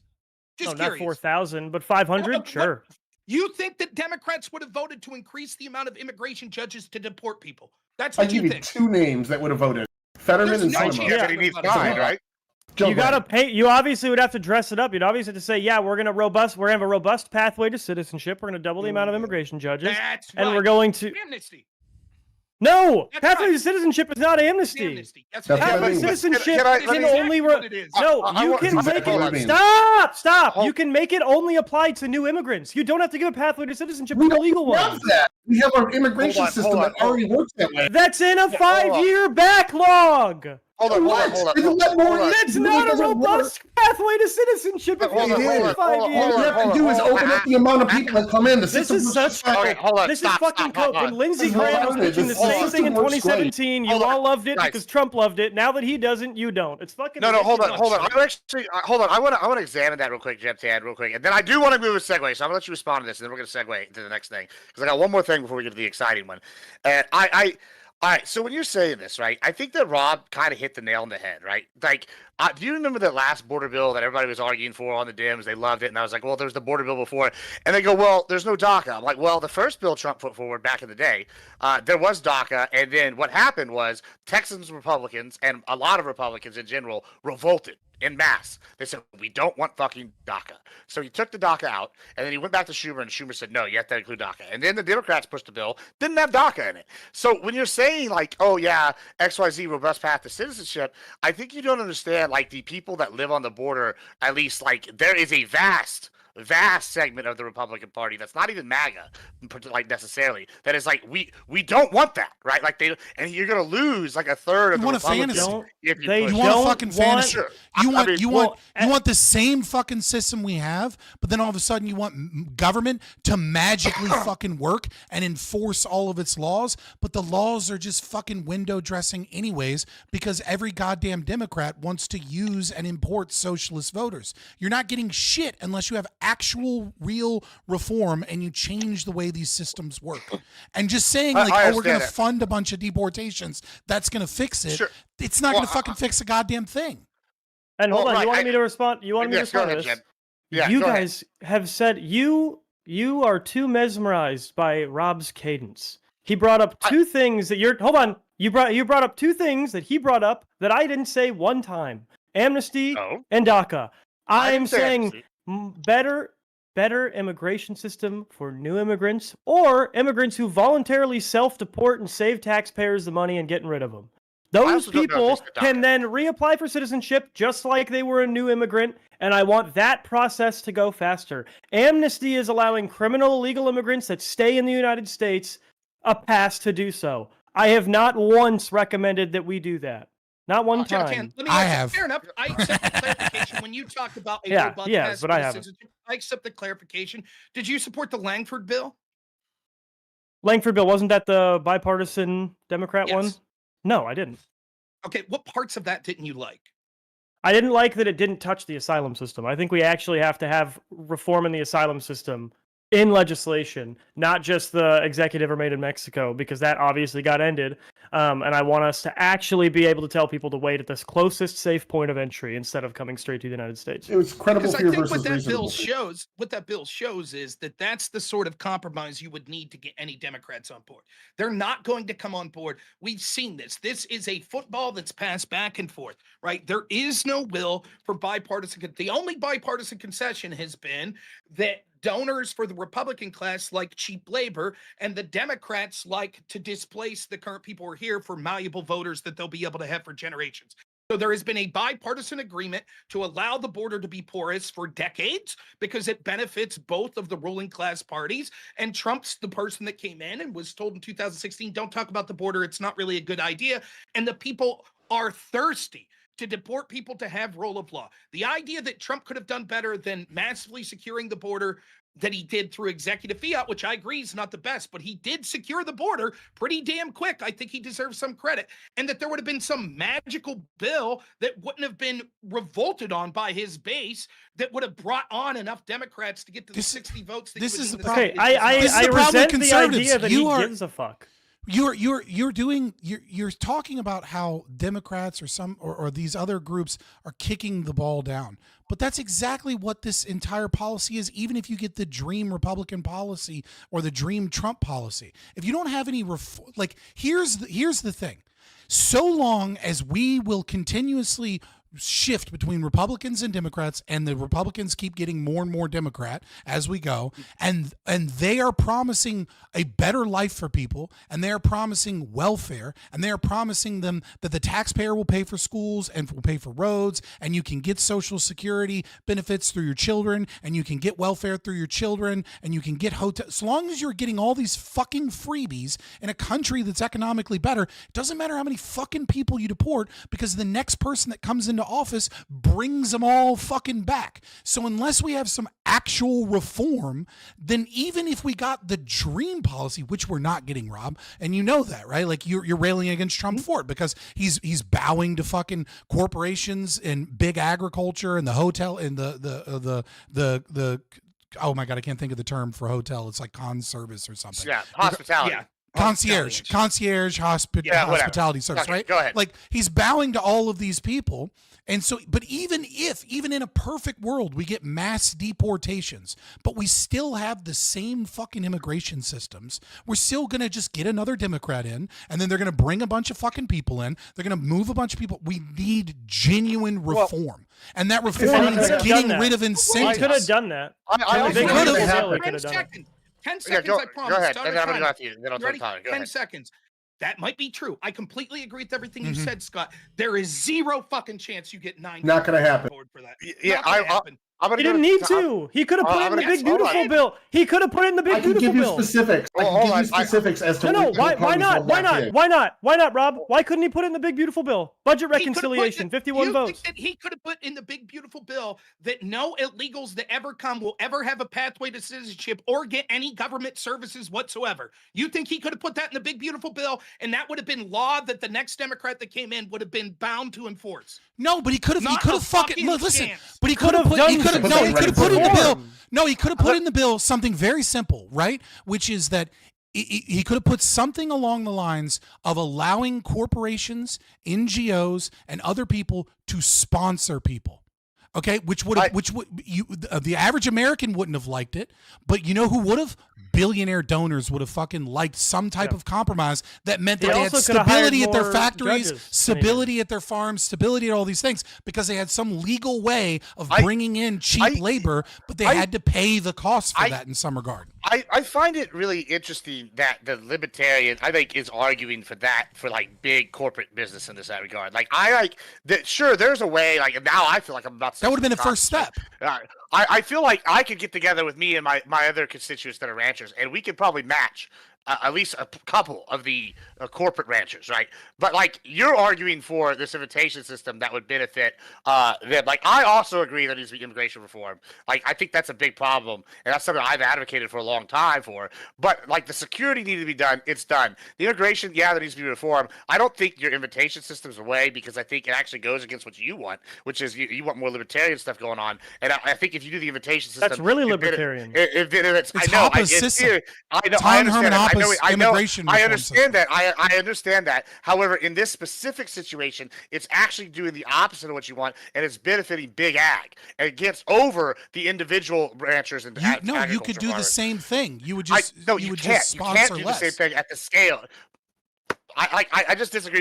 You also can't buy as much land or as much feed or as many cattle as them, but. We can get into this another day. I do want to move it one little bit. I'm going to go Tyler. I also want to say that it's interesting to me that Hispanics, because we were just talking about midterms, are coming out drastically in favor in almost every poll of Trump, despite Democrat messaging that he's deporting everything. Because it seems to be, at least with my local inference, is that legal immigrants and legal people that have gone through citizenship are not a fan of illegal people doing it. And that's interesting to me as well. I'm going to go to Tyler, and then we're moving on to the next thing before we get to Epstein, because I don't want to run out of time. Go ahead, Tyler. Okay, so I want to just focus on a couple things that were said here in terms of the specifics. There's certain things that will make it so a bill will never pass. So there was that bill, the Biden border bill in the third year of the Biden administration, that undid a bunch of things he did through executive order and codified them in the law. If you actually looked into that bill, it instantiated catch and release into law, requiring Republicans to do catch and release moving forward, something that is a non-starter for Republicans.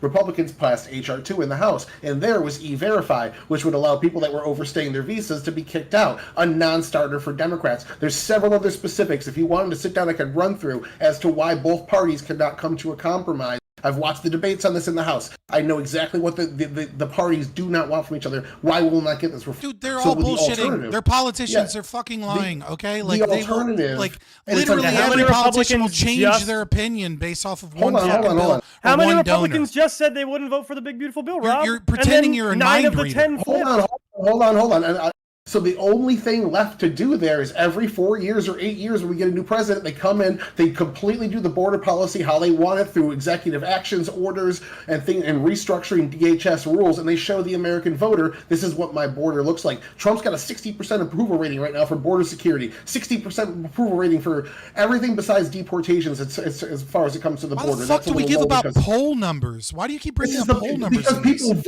in an election, and this is how you win. All we can do right now is keep having the back and forth. Do we care about the American economy and the American people, or do we care about winning elections? Like, you sound like a fucking politician. Illegals makes the economy better. I don't know. Like, we're spending $60 billion more than they're putting into taxes every year. Let's move to something that I think is going to affect the economy poll numbers, because it does. They spend more than we get. I think we've covered information up. I think this goes to my next thing, because I wanted to bring that one up because I felt lied to in one issue, right? And I'm trying to build the thing before we get to the Epstein thing. Let's talk about what I think is going to be the biggest. I think this is maybe going to be the biggest political scandal of the last decade, or maybe even longer. Is the Autopen thing, right? And I know some of the people here. I know. See, I'm already getting the reaction I thought I was going to get from some people. I've talked to some people. People think it's a takeaway or it's a misdirection to get away from the Epstein thing. And I want to talk about this a little before we get to the Epstein thing, because I think it is a big deal. We now have admissions that some of these people didn't.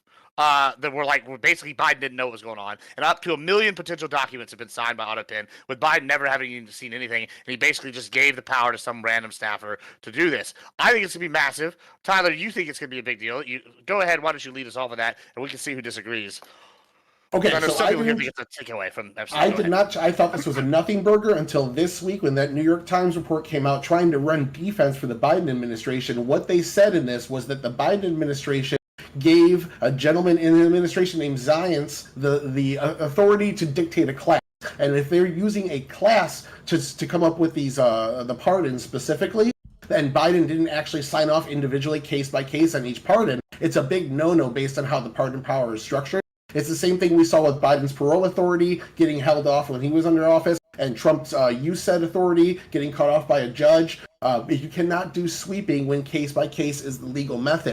And this by-class pardoning done through Zients in the administration is a sweeping class and probably illegal. They're looking into it now. Until I heard that admitted by the administration, I thought this was nothing, but this actually could be something. No, certainly it's not nothing. I totally agree that he shouldn't have done it, and it was probably bad. But saying the Autopen thing is, if I hate that we're making Autopen the problem, even though Autopen is not the problem. It's a sweeping class issue. Yes, it was probably illegal. Yes, that is bad. No, it is not the biggest political fucking scandal of the last decade. Like, no. They're usurping executive power.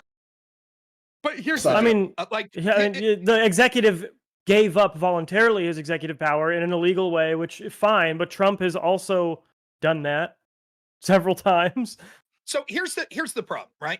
There's not going to be any real world outcome of this other than just politics, right? It will be a political issue, but it just speaks to the greater political issue of what we knew, which was that Biden was basically a human vegetable and people were running his administration from behind the scenes. There is no fucking court that's going to overturn these pardons. It ain't happening. It doesn't matter. Now, what can happen is this could be used as further justification for someone like Rand Paul to be like, here's the crimes of Anthony Fauci, now that the pardon's up in the air. But I assure you, there is no court. And the nail in the coffin for this is going to be this. It seems that because of the plenary power, I don't even know what court you would take this to. What court has the authority? Because Biden's still alive, right? It would be, I guess, somewhat different, though I'm still skeptical it would lead to anything being overturned had Biden passed away. But Biden's just going to be like, yeah, I'm okay with these pardons. Right, and then it's going to be so fucking difficult. Like, so do you think there's something? If Trump had balls, hold on, 1 second. I want to go say to you real quick, and then we'll go to you. I do want to say one thing, Rob, because you and I actually have the opposite take on on this and Epstein, right? I see this as very important because I think that there is, like, I'm a policy guy, right? Like, and we'll get into that when we go to the Epstein. I think that this is going to result in policy, whether it's some kind of legislation being passed. I think it's either going to, maybe we're going to get some kind of judiciary decision, some of this. I see this as much more likely to result in a policy passed down the road, one way or another, whether I like it or hate it, than the Epstein stuff, right? And so it's surprising to me that you're saying this a little bit, because that's kind of the way I'm coming from this. I think there's going to be real results. Like, maybe we're going to need new lines set in so we can invoke the 28th or whatever, whichever amendment is the brain dead amendment. And like, so I feel like there's all sorts of like policy that could come from this, whether it's judiciary or legislative, and versus like Epstein. I don't see like, okay, nobody likes diddling kids. Like, I swear I'll sit in the back after this. I'll leave someone else have a chance. There's a chance this could be policy change, but there could be a policy change without the quote Autopen scandal, just the theory of Biden was not doing anything, right? But I agree there could be some policy, but Gibbs, you got to believe there's no fucking court overturning any of these pardons, right? It's just not happening. I don't know. I would say you're probably right. Pardons are so hard. Pardons are really difficult. We're going to go to Sadie, then we'll go to Fabian, and then we're probably going to move and then Grid, and then we'll probably move to Epstein after y'all fight some, I'm sure. Go ahead, Sadie. So according to there's an OLC guideline from 2005, which was like around the first time that Autopen was being used, where they offer the clarification of, obviously you can't hand over the authority to another power to sign for you. It has to come from the president. So the same thing would apply here. And it seems like it was. That's the crazy thing. In the article, they quoted Stephanie Feldman, I believe, who's one of Biden's aides, the signing authority. She always made sure that she had documentation when the Autopen was being used. In this specific case, there was a slight of that where emails were exchanged and an aide actually approved it. So what will be interesting to see is she obviously has the documentation, how many of those match up with Autopen usage.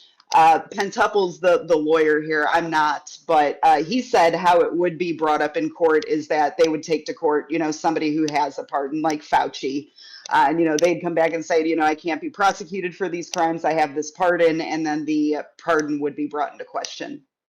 So that's how he thinks it would be brought up in court.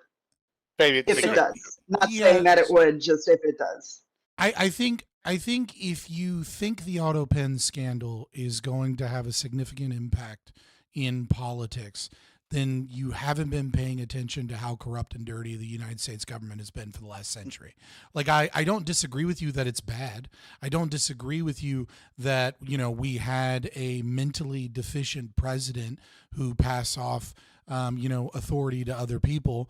Almost certainly, because how could he not? Because he needed to be doped up on a bunch of drugs just to get through a fucking speech from time to time. And even then he'd wander off stage. What I will say is I think this showcases just another example of how Trump is all bark, no bite. He's just a pussy when it comes to politics, because if he had any balls, he would bring up people that had been pardoned in investigations of people who hadn't been pardoned. And when they say, oh, actually, I don't want to say anything, he'd be, well, yeah, well, cool. Well, you have a pardon. So you no longer have the right to saying things that aren't self-incriminating because you've already been pardoned of those things. So you either talk or we hold you in contempt of court. So we can force Hunter Biden to discuss his business dealings with Burisma and Black and Vetch and the Chinese. We could force Fauci to discuss Metabiota and Ghislaine Maxwell and his connections with her, and the fact that, he worked with John Kerry's son and others in order to, make billions of dollars off of taxpayers and off of other, dealings with other countries to try and, set up, the very labs that caused the coronavirus. We could do all of those things. But Jeff Zients, right, who was heavily involved in pharmaceutical businesses and in heavily involved in funding those things, gets Autopen power. And of course, he makes sure that Fauci's one of those people that gets pardoned. And then, Donald Trump, being the pussy that he is, because he's a grade B fucking beta, isn't going to do a goddamn thing about it and isn't going to use his presidential power, because at the end of the day, he's still just another fucking billionaire that is working with all of his friends and selling this lie to the American people that he's this base MAGA conservative, America first guy, but he's not going to do anything about it, and nobody's going to do anything about it. It's not going to be a scandal because nobody's going to care. Look at the hilarious of this is. They bring Hunter Biden in to testify. He pleads the fifth. They say, you can't plead the fifth. You can't self-incriminate. He says, yes, but you all are going to challenge the pardons. So it could still potentially be self-incriminating because you're going to challenge them. Therefore, I'm allowed to plead the fifth. It would be an interesting argument for him to make. I still don't think the pardons will eventually be overturned. But I think it'd be a shrewd, like, sort of legal argument to make. Aren't you going to challenge that pardon? So therefore, on the slight chance that you get that pardon overturned, you can't force me to self-incriminate. Maybe. I mean, I don't know. That is a level of like, I don't know if you could make that argument. But then the pardons would end up at SCOTUS at that point. Yeah, that's true. I don't think you'd want to do that because it forces the issue. Because then it forces the pardon issue.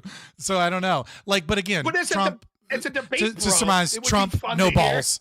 You know what I mean? Like, it just is what it is. I hear you. Let's go to Greg. Go ahead.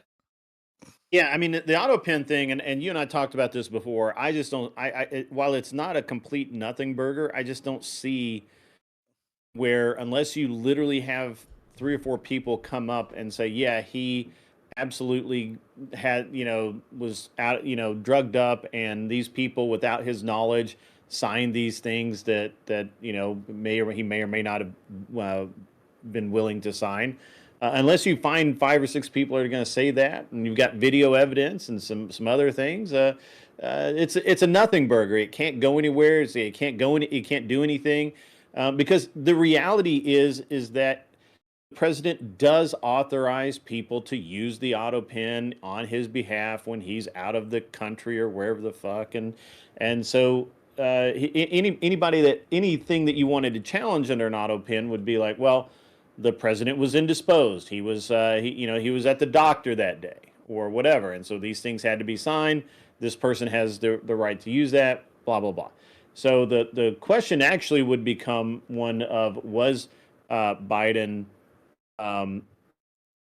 capable of making decisions in during some period of time in office? And I think that, again, that's going to be virtually impossible to prove. And at this point, I guess it pains me to say it, but I just don't care. I just don't care. Well, I think that's a perfect segue into the next thing, then, which I guess is the Epstein thing, right? So I probably guess the bigger scandal, I would say, of the two, which is why I took such issue with that last one. I was rolling my eyes, not because I was like, oh, the Autopen, how dare you? I was just like, really, the biggest scandal? I don't know. Well, I think I'm not gonna go to why I think. Well, I'm sure we're gonna do. But so when I come down to like how I voted, right? And I'm gonna just say this because since we're moderating and it's my panel, I voted based on policy what I thought was gonna change. Right? I like one, border. That's what I needed. Then economy, then maybe immigration as a whole, deportations at that, and then we just the list. And when I get down the list, I can't even tell you where the Epstein files are, but they're like maybe not even in the top 20 things I give a shit about, right? And it's because of the opposite thing of what Rob was saying. I don't see anything coming to this ever. Like, even if there are convictions, I don't see policy coming from this. Yeah, some people got diddled. That's terrible. I don't, diddlers deserve to go to wood chipper. All right.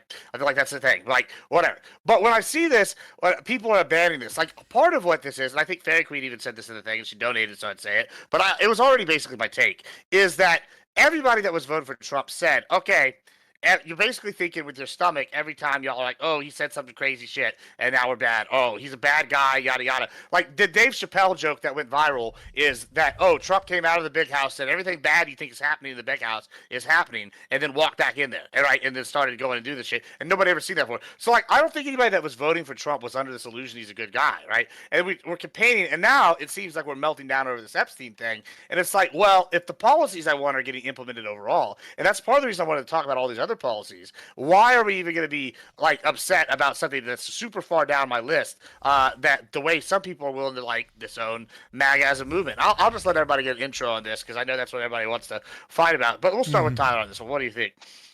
Oh man, I definitely think people that are pissed off have a right to be. Trump said multiple times leading up that he would declassify all these documents and blah, blah, blah. But Pam Bondi was the one that really stuck her fucking head out there and said, that shit's on my desk and and Kash Patel and Dan Bongino really stuck their shit out there and said, like, the shit's real, blah, blah, blah.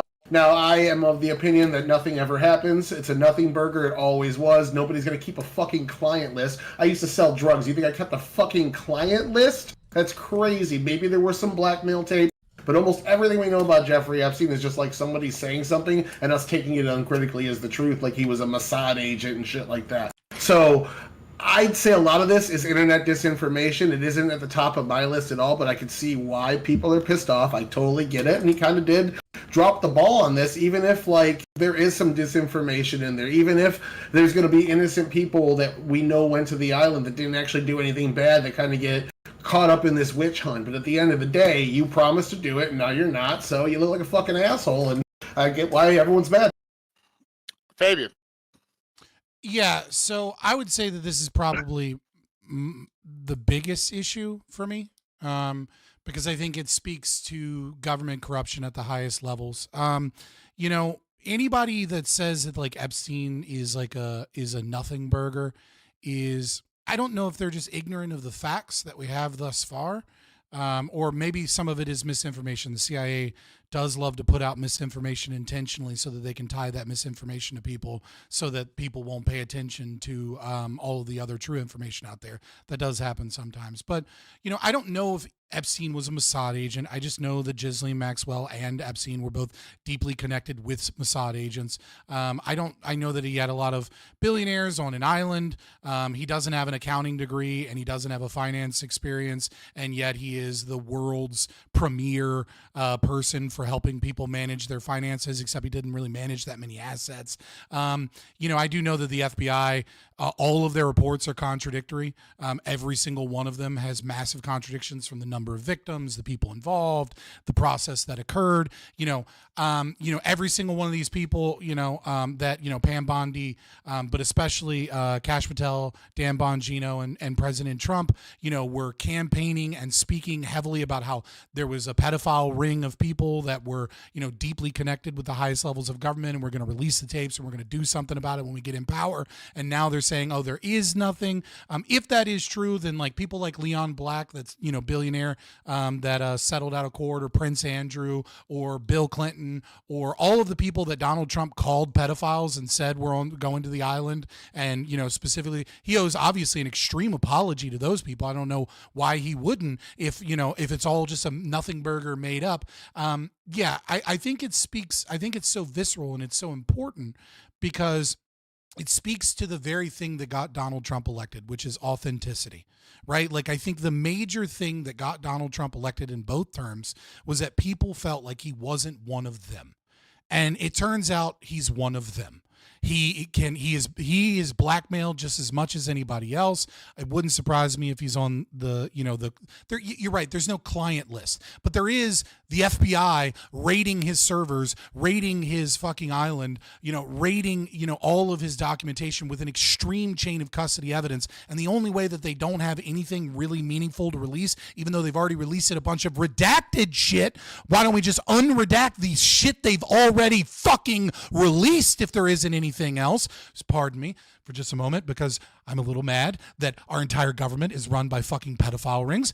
Anyways, if you want to understand this and you want to just understand something else of how this works and how long this has been going on, then just go to Google right now and search Finders FBI Vault, and you will find thousands of pages of the CIA and the FBI engaged in blackmailing people through pedophilic sex trafficking of children, and you can find the goddamn documents of them doing this in the fucking 1990s. The playbook hasn't changed. The only thing is that we had someone that promised that they were going to do something about it, and now he's trying to gaslight the American public as if this isn't a big fucking deal, when this is the biggest fucking deal. Because if you are supposedly a Democrat or Republican that believes in democracy, okay, well, your president has fucking owners. He is owned. Your government is owned by people with more money and influence than you, and if we don't do a goddamn thing about about this, then all you need to understand is your vote doesn't fucking matter because your politicians have already been bought and paid for.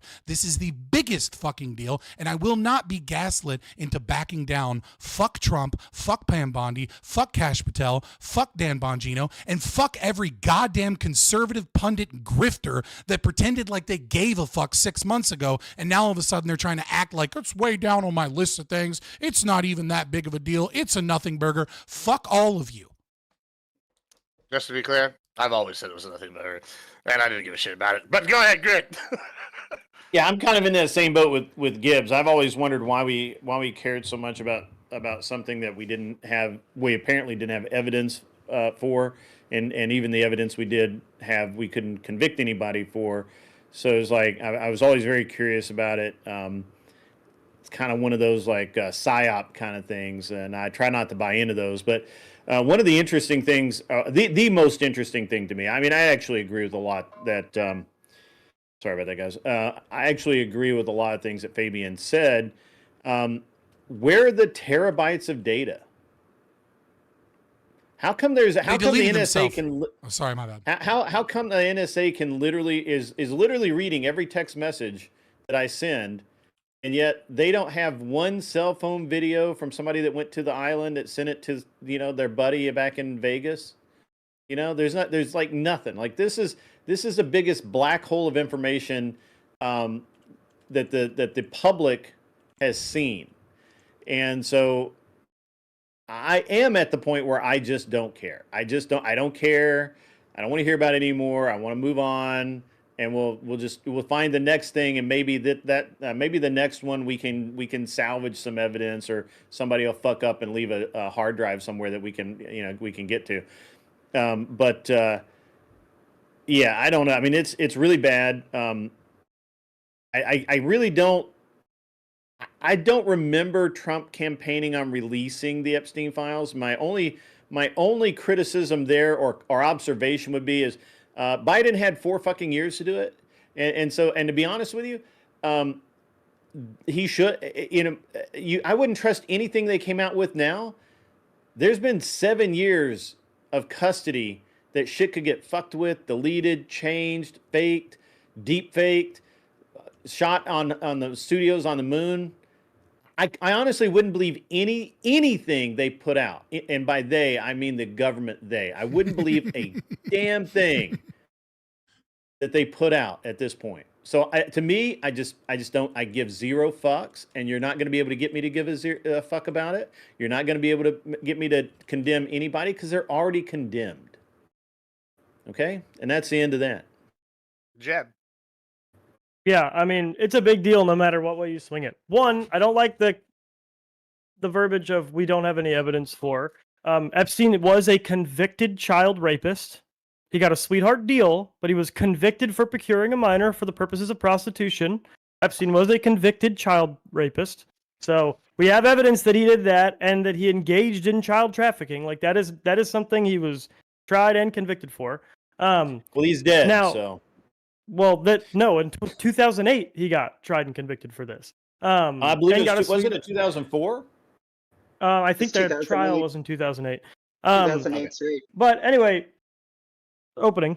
The reason it's a big deal no matter what. Here's the deal: is there probably isn't a client list. He probably didn't have the little black book of my child touching buddies separate from his book of flight logs and event manifests and things like that, because this is literally how organized crime has always worked. They affiliate themselves with a wide variety of rich people or just a wide variety of people to obscure the people who are engaging in the stuff that they're trying to obscure. It's like money laundering, but with people and connections. The problem is Donald Trump said there was. Pam Bondi said there was. J.D. Vance said there was. They said these lists existed. So they either didn't care enough to fucking check, or they knew they were lying to you, and then they chose to lie again. And Trump is probably afraid because now they probably have read through most of it and they see his name all over it. They see a bunch of innocent people's names all over it, which Biden did say. At least Biden full-throated said, we're not unredacting this stuff because it's going to put a lot of innocent people at risk of, serious reputational harm for their connection, even though they probably didn't do anything illegal.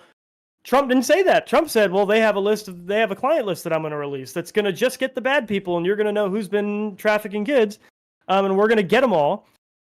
And now, the reason why you should care, Grid, is Trump is looking at you guys, the ones who support him either way, and he's saying, you fucking idiots. You're so stupid. You believed me? No, there was no list. It never existed. Obama made it up. You know, he's literally, like, taking all of the good faith he has left, which is not much, and he's spitting directly in your guys' faces. This doesn't hurt people like me who've been out on him before. I already knew he was a liar. I've already been willing to do it. It's only people like true believers that he's saying are retards. Because he's like, you guys are the only ones who fucking believed me that I was gonna release it. And now not only am I not gonna release it, I'm gonna say it never existed, even though my AG said it was on her desk. Because I just don't care. Because that's what Trump is saying. He's looking you in the eyes and he's saying, I know you're not going to do anything. I know you're not going to vote for anybody else. So I don't care. Fuck you. Like the way that Fabian, probably the Trump people watching this were like, Fabian, that soy fucking loser, saying fuck all of them. He's so angry. Trump literally looked you in the eyes and said the same thing. He was like, fuck you. You guys are idiots. You will do nothing. I think he's wrong. I think by 2028, MAGA is going to have hit its expiration date, and we're going to have new leadership coming in the GOP. I'm really hopeful for that. And luckily, the Democrats are doing the worst possible shit, and they're still trying to galvanize a base based on hating the other fucking side. And so that opens up an opportunity for like Massey or someone with a little bit more sort of mass appeal than him to provide a golden bridge for the MAGA people. But you guys got to start looking for it because he's begging you guys to find him out at this point. He just does not care. Anyone who thinks he's going to try to run for a third term at this point is insane to me because he is clearly just throwing both middle fingers up to the Democrats and his own base and saying, fuck all of you. I do not care. I'm here because I wanted the win. I have the win. So now I'm just kind of doing my thing.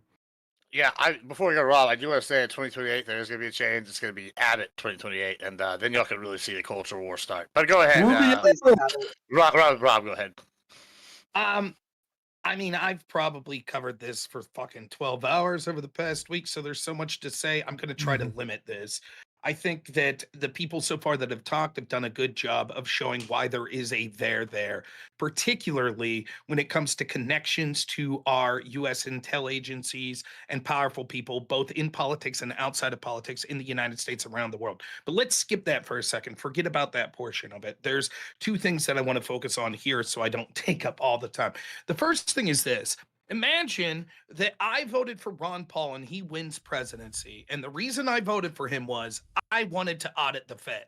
And Ron Paul said it every fucking day. Audit the Fed, audit the Fed, audit the Fed, right? And then Ron Paul wins and he gets in office and I'm in the press corps and I go, Mr. President, are you going to audit the Fed? And he's like, fuck you. Why are you still on about that shit? The Fed doesn't exist. Obama made it up. Right. What Fed? What the fuck are you talking about? Like, I voted for Donald Trump for one reason, and that's because I believe there is such systemic corruption in our system through our institutions. You could think I'm a fucking crazy conspiracy theorist. You could think that I'm a blowhard, but that's my belief. And Donald Trump was the only person who had a chance to win that seemed like he could potentially be an outsider to that and possibly do something. Even if I never thought it was because he was this overly moral person, I thought it was because he was someone that was outside of it, that wouldn't be bossed around and was petty and narcissistic and would go after the enemies that came after him. I was let down in the first term. That's why my first choice for the Republican primary was not him. It was Vivek, who's probably a fucking liar, but nonetheless, at least he was saying things I wanted to hear. And then it was Ron DeSantis and Trump was a third. I had people tell me over and over, no, what's different this time about Trump is he has seen the attacks against him. Now he's had 4 years. He knows how deep this corruption goes. So when he gets back in there, you're going to see it's going to be fire and brimstone, and he's going to weed out all of these corrupt people in our institutions. I can't think of a story that is more low-hanging fruit that discusses the corruption of our institutions more than our government, our intel agencies working together with a person who is trafficking children, the most heinous of crimes to the most powerful of people.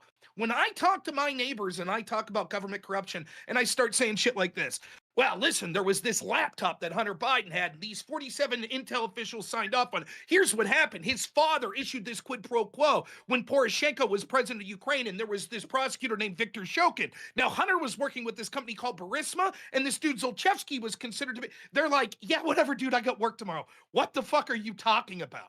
And I sound like an unhinged lunatic, which I basically am.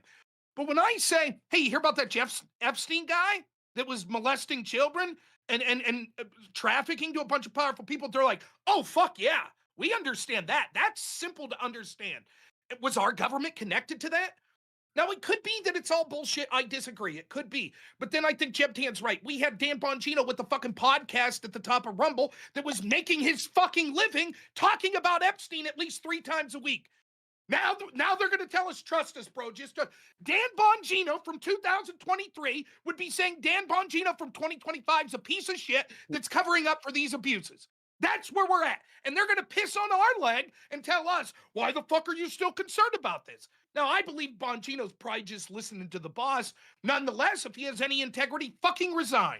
That's what you should do, or explain how wrong you were and apologize to people for fucking leading them to this conclusion that ended up not being true, right? It's one or the other. So that's where I'm standing on this. This is the biggest representation. I'm not here to talk about, oh, Donald Trump was this moral guy. I gave it less than a fucking 5% chance that Trump would do anything this term to drain the swamp. But now it's been made official. 6 months in, been made fucking official with a nice big rubber stamp for Trump. And that leads me to criticism too. No matter what you think about this, they could right this ship tomorrow. In fact, as we're speaking, Pam Bondi came out and said she will be tomorrow releasing grand jury shit from the Epstein stuff. Let's say that they do it and it rights the ship and people are like, Donald Trump treated us like fucking bitches. He treated us like bitches. He said, you still worried about this shit? What? You're panicking. You're weaklings. You're just like Democrats. I don't want your support. You're past supporters. Then fuck you. That's my answer to Donald Trump. You're going to tell people, there are people that went to fucking prison for this guy on January 6th.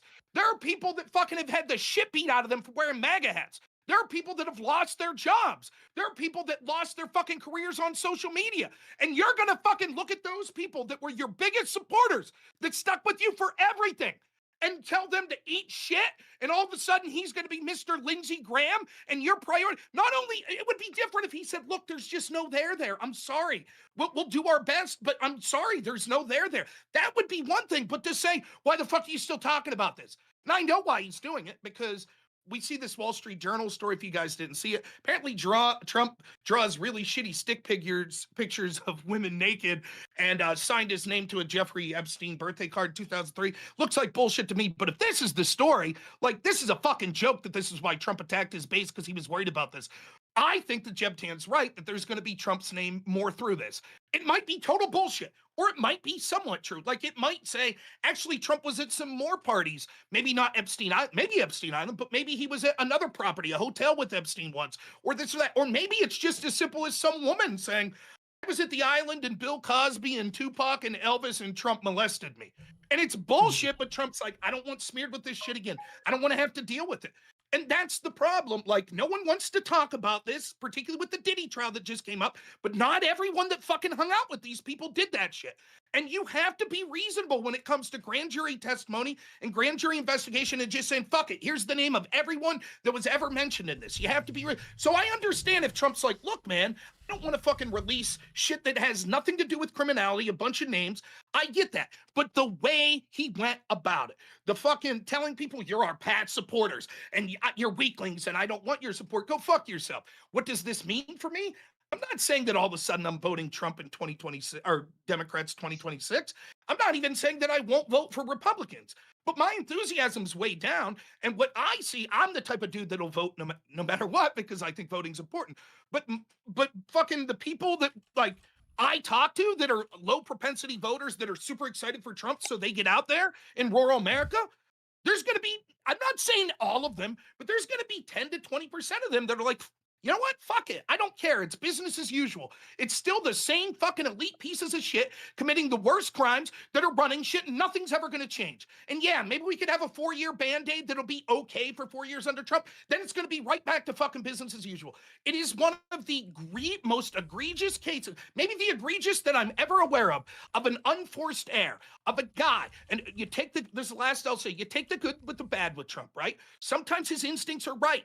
And he goes out and he speaks off the cuff, and it's endearing and it's funny, and the meme lord culture of 2016, it works. It works when Trump's like the only woman I've called ugly is Rosie O'Donnell. It fucking works. If you're his strategist, you're like, what the fuck are you saying? But it worked out. But this is a huge fucking blunder.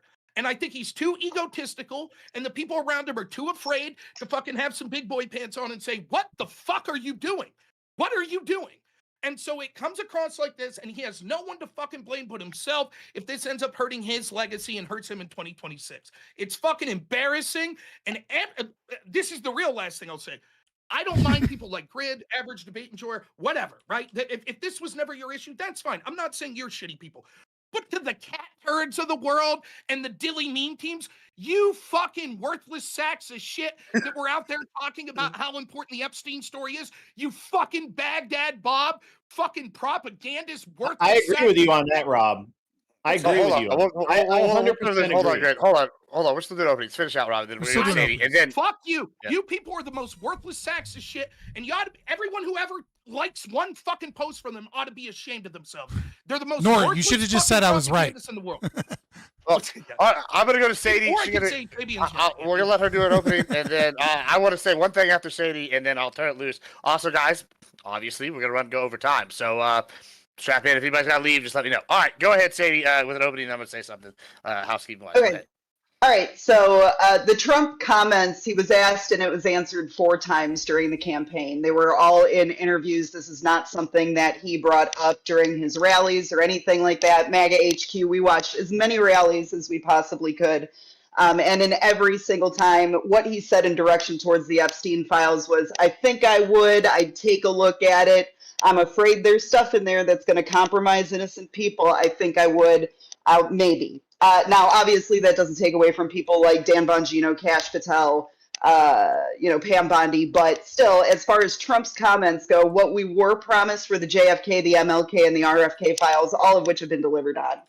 I am no Epstein casual. I am an old lady. I'm 42 years old. And like I said, I worked in the entertainment industry my entire life. In Florida, I was aware of who Epstein was in 2008.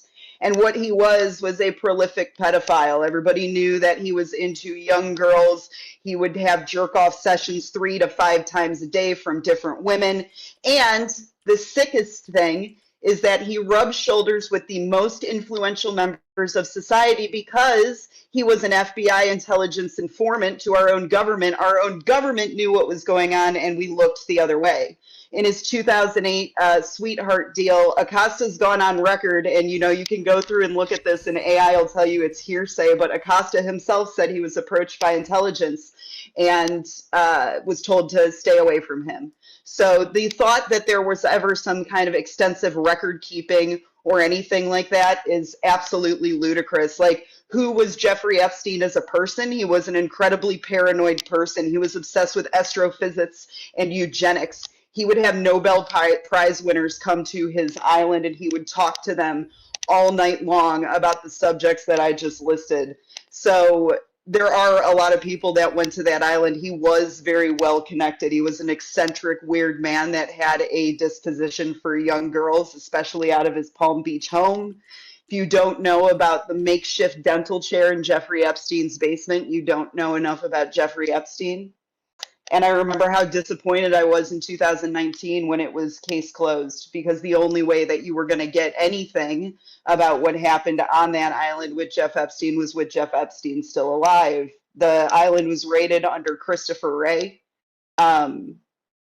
Ghislaine Maxwell was put in jail, who was probably the actual queen pin behind the entire operation, far more connected than Jeffrey Epstein ever was.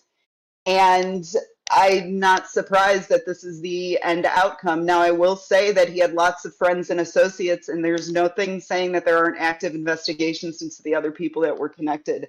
But this case ended with Jeffrey Epstein's death, and I don't think it's out of the realm of the possibility that dirty intelligence agents have compiled a dossier of Epstein files that are false and implicate the wrong people. What do you think you're going to get out of Ghislaine Maxwell having her testify in front of Congress? Absolutely nothing. She has every right at that point to just make up whatever she wants to if we're actually stupid enough to put somebody out there and think that we're going to get any kind of information out of it. We're 16 months away from the midterms.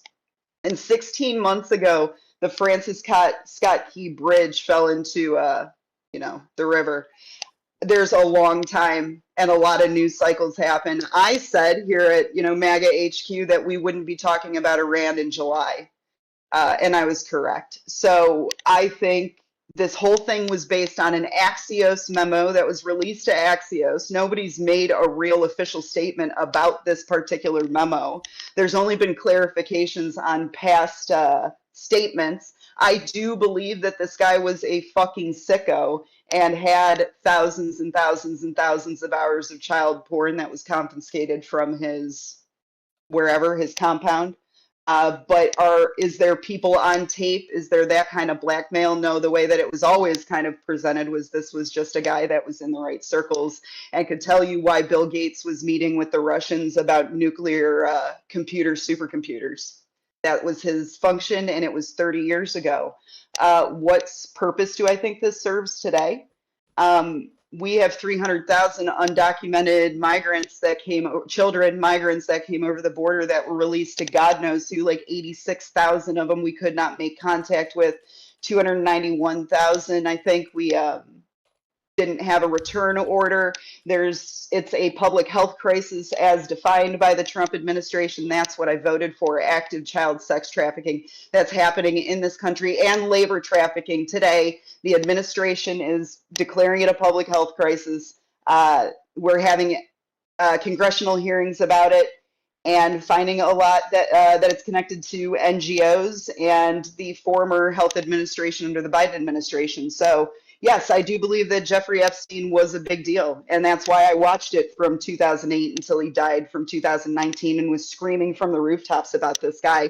And I'm surprised now to see everybody actually give a shit about this when I was literally called a crazy person for even having these kinds of conversations in the open public. Keep talking like this. Keep getting the Democrats riled up about this because nobody's going to be able to turn their back when we find out what happened to these kids that went missing near the border. So, all right, appreciate it. Hold on. Let's do a quick housekeeping. Guys, we're going into overtime. If I need to leave, let me know. Hey, people watching, make sure you subscribe, donate, do whatever it is. Give us money. That's why we're here. We need it. Give it to them. Maybe other streamers won't chill, but I will. Yeah, give everybody money. Whoever you're watching, do it now. Also, I want to say one thing. Interesting. This is a couple of things I'll turn it loose here. During the Epstein stuff, I guess Tyler's probably going to start talking about it. New polling has come out saying support's gone up for him.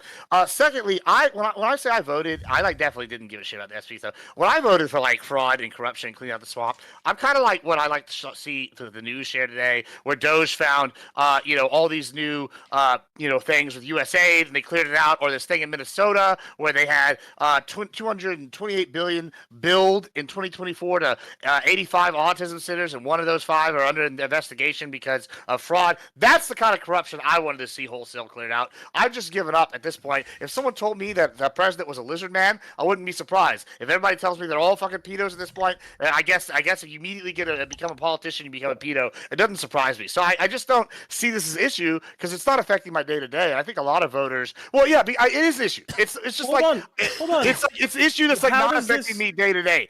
Hold on, but you said yes, it does. You said the waste, fraud, and abuse thing did affect you day to day. How do you feel about their assertions that they couldn't find really any waste or fraud now that they also said the Epstein thing's all made up? Do you think they actually couldn't find fraud, or do you think they actually just found it and were like, well, that actually does help some of our people, so we're not going to fuck with it? Specifically? No, what I'm saying is, how does his reaction to the Epstein thing and just blatantly telling people to their faces, actually, it was all made up, how does that change your opinion on what he said after the Doge project, where they're like, well, yeah, we couldn't find that much fraud? Do you think he actually couldn't find that much fraud? They're finding fraud every day. Yeah, the They're not Doge finding project fraud doesn't every end day. until July 4th, They just posted 2 2026. news things today. Like from 1.2 million in 2017 in fucking Minnesota to 228 bill, and there's 1 in 5 autism clinics in Minnesota. This is Minnesota alone. There's another one today where they found millions What's in the USA. what's the total? What's the total bill on fraud? I mean, I don't know what the total. Well, bill hold is. on. There's a Doge Doge can't- tracker. Hold on. Doge doesn't investigate fraud, right? Yeah, but that's again, it's another thing where they said that's what they were coming to clear out. No. The term is waste, fraud, and abuse, right? It is they talk about these collectively. Now, what you do at Doge, right? And I'm not trying to fucking talk about how great anything, like I'm not trying to defend, I'm just trying to be honest here, right? Is you find waste, or you find where money is like being put somewhere that is like, wow, this is a lot of money here, not getting a lot of return. Then it goes over to other departments in order to be able to actually determine if that's fraud, right? So Doge might find fraud, but they don't, what they're finding is just, okay, there's a bunch of money here that looks weird.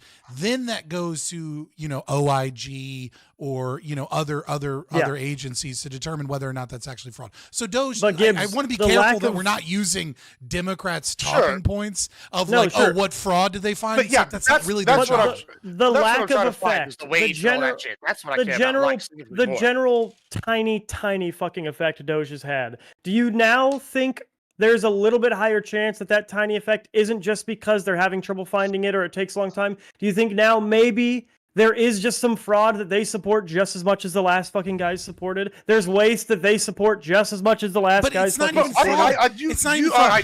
Here's how it really fucking works. And abuse. But it's not even fraud, waste, and abuse. Here's how it actually. Well, you're the moderator, so I mean, I figured. Yeah, I know. Let me step in. All right. Yeah, he's got to defend his Doge. I just wanted to say this real quick. Jen, let me tell you something. I don't know if you know this or have watched enough of my shit. Clearly you haven't. But my position is I'm okay with corruption if it's out in the open. We all know the fucking game. Like, if I can be as corrupt as the next guy and we all know, cool. So at least these fuckers aren't hiding shit and doing shit. They're clearing out the bullshit. Like, people are like, it's partisan? Just told you like, the Epstein files were made up by Obama and Biden. You're saying they're not hiding shit? I mean, I'm not saying that. I'm saying, well, look, they're hiding shit. I don't care, but the stuff that I want fixed is getting fixed. And y'all you don't know that. You don't know what they're hiding. Is my point. I see the results. No, what I'm saying is now that he will clearly tell you to your face it's something he himself said was definitely there. He'll tell you never existed. Do you now think he might not be revealing to you as much of the abuses he's seen? Because there might be some that he just that he doesn't give a fuck about. Yeah, I'm sure there is, but at least we're getting some reassessment. Just in San Antonio, there was a facility that had over $200 billion spent that had never housed somebody in 6 years, and that is clearly fraud. If you're paying a doctor this is like a vote for to Trump. sit on his ass and stroke his dick, I'm sorry, that's fraud. I don't want that. Yes, okay. This is an argument. It's a tiny little effect, and he's probably lying about how much he found, and he's not acting on everything he could. I get that. If you're saying against a Democrat, I'd vote for him because they wouldn't even try. Sure, I'm granted, but we're all Republicans here, so let's talk about standards going into the future. Okay, most of us are Republicans here. Let's talk about standards going into the future, right? Can we at least say now we can ditch this fucking MAGA shit because it's clear that they don't give a fuck and they lie about everything? No, first off, the MAGA, although I disagree with that. I think for that's Trump, mischaracterization. as long as MAGA is not just Trump. MAGA is sort of a populist movement that Trump embodied and wrote in on Trump and a lot of worse people. So, but I actually have something that I want to say to Sadie, right? Because this sort of seemed like an internal contradiction in your opening statement. You're like, well, it basically died with Epstein and with Ghislaine being prosecuted. But it seemed to me that you said the most grotesque thing of this was the connections to our FBI, etc. How can do you think the FBI was keeping good notes on that for everybody to see for disclosure? It's irrelevant. Then okay, for example, I know this. How are we supposed to know what happened 30 years ago? Give me a chance. They bought our politicians, right? So we don't know. Okay, what? So give me a chance and I'll educate you. Here's how we could know. We know that the FBI agent that was the lead investigator in 2008, Acosta, said that he was told by the CIA that basically that Epstein was working with them. We know that there was an Office of Personal Relations investigation into Acosta circa 2021, 2022. How about instead of Trump gaslighting us that there's absolutely nothing to see and it's all been planted by Obama, he doesn't unredact that and leave us see exactly what Acosta said. He didn't say he saw anything. He said he was told to leave it alone, so he didn't. It was for trafficking. It was for trafficking for Jeffrey Epstein. That's what it was. 36 girls. So what happened is the Trump administration's transition team that interviewed him stated that he said this. When he was asked about it directly, he denied it and said he never said that, nor did he have any knowledge that Epstein was an intelligence asset. Yeah, no. That's what I'm looking at his quote right here. He's saying he never said that. Listen. So why can't we see what regardless, I don't think it matters. I think it was clear that he was like a prolific child sex trafficker and he got a sweetheart deal and everybody Why walked does it away not from matter? I mean, hold on. Let's go. Grizz got his head up. Let's go to because Grizz. it was 30 years ago, and we actually have things that are happening today in active real time that we have to be able to catch these people in the act, and you're not going to catch Jeffrey Epstein or any of the things that happened 30 years ago in the act at this point. We know our intelligence agencies are compromised. If you think that there isn't a dossier compiled on what the Epstein files are, that fucking matters. I don't know what to tell you anymore. That matters. Yeah, so you just don't give a fuck about anything in politics unless it's recent? Did you also notice that Trump keeps pouring gas on this fire, keeps pouring gas on this fire, keeps pouring gas on this fire? 5D chess fucking trust the plan now. He doesn't stop. No, that's not what that's what you people are doing with this fucking Epstein shit. You're conflating it with stuff that came out during Pizzagate, the Anthony Weiner laptop. All of this shit got rolled into one fantastical idea. The story was what everybody knew that was in it at the time was this dude was a nasty fuck. He was also rubbing shoulders with politicians and all these people. He was a matchmaker. That's how he made his money. Hold on. So what was he doing? What the fuck was he doing? Okay, if the guy doesn't have good financial advice, if the guy isn't an accountant, if the guy doesn't, okay, so he's an asset. Okay, so we have so you're willing to say, and Ghislaine Maxwell deeply connected with a lot more, as you stated, than Epstein himself actually is. Okay, so we have people trafficking children on an island, bringing in billionaires, bringing in people like Prince Andrew and Leon Black. We know those people because at least they settled out of court, right? So we can know for sure that they were involved. So why does that magic? Okay, so you're saying none of this matters. I'm saying obviously it matters. I spent my entire life watching it. You guys are way behind the ball. The evidence is destroyed. We can't do anything about this. It mattered before, Scott, but it doesn't now because Trump said it doesn't matter anymore. What the fuck is this logic? So you agree? The entire time. There's no list. Where's your evidence that? Where's your? Hold on. I need to go through this because this feels insane. Where is the evidence that everything is destroyed? Like the evidence we have right now is that we know that 11 months of emails to Acosta were destroyed. Okay, we know that. We know that. Okay, you're saying that every single piece of evidence that the FBI collected on that island, every tape, every document, everything was destroyed, or are you saying that it exists? Which is it?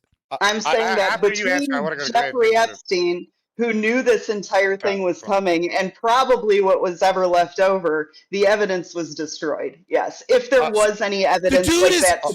Let me go. We're gonna go. Hold on. No, hold on. No, this has to be fucking taken apart. Time here. Edward Snowden knew that were coming. No. This shit.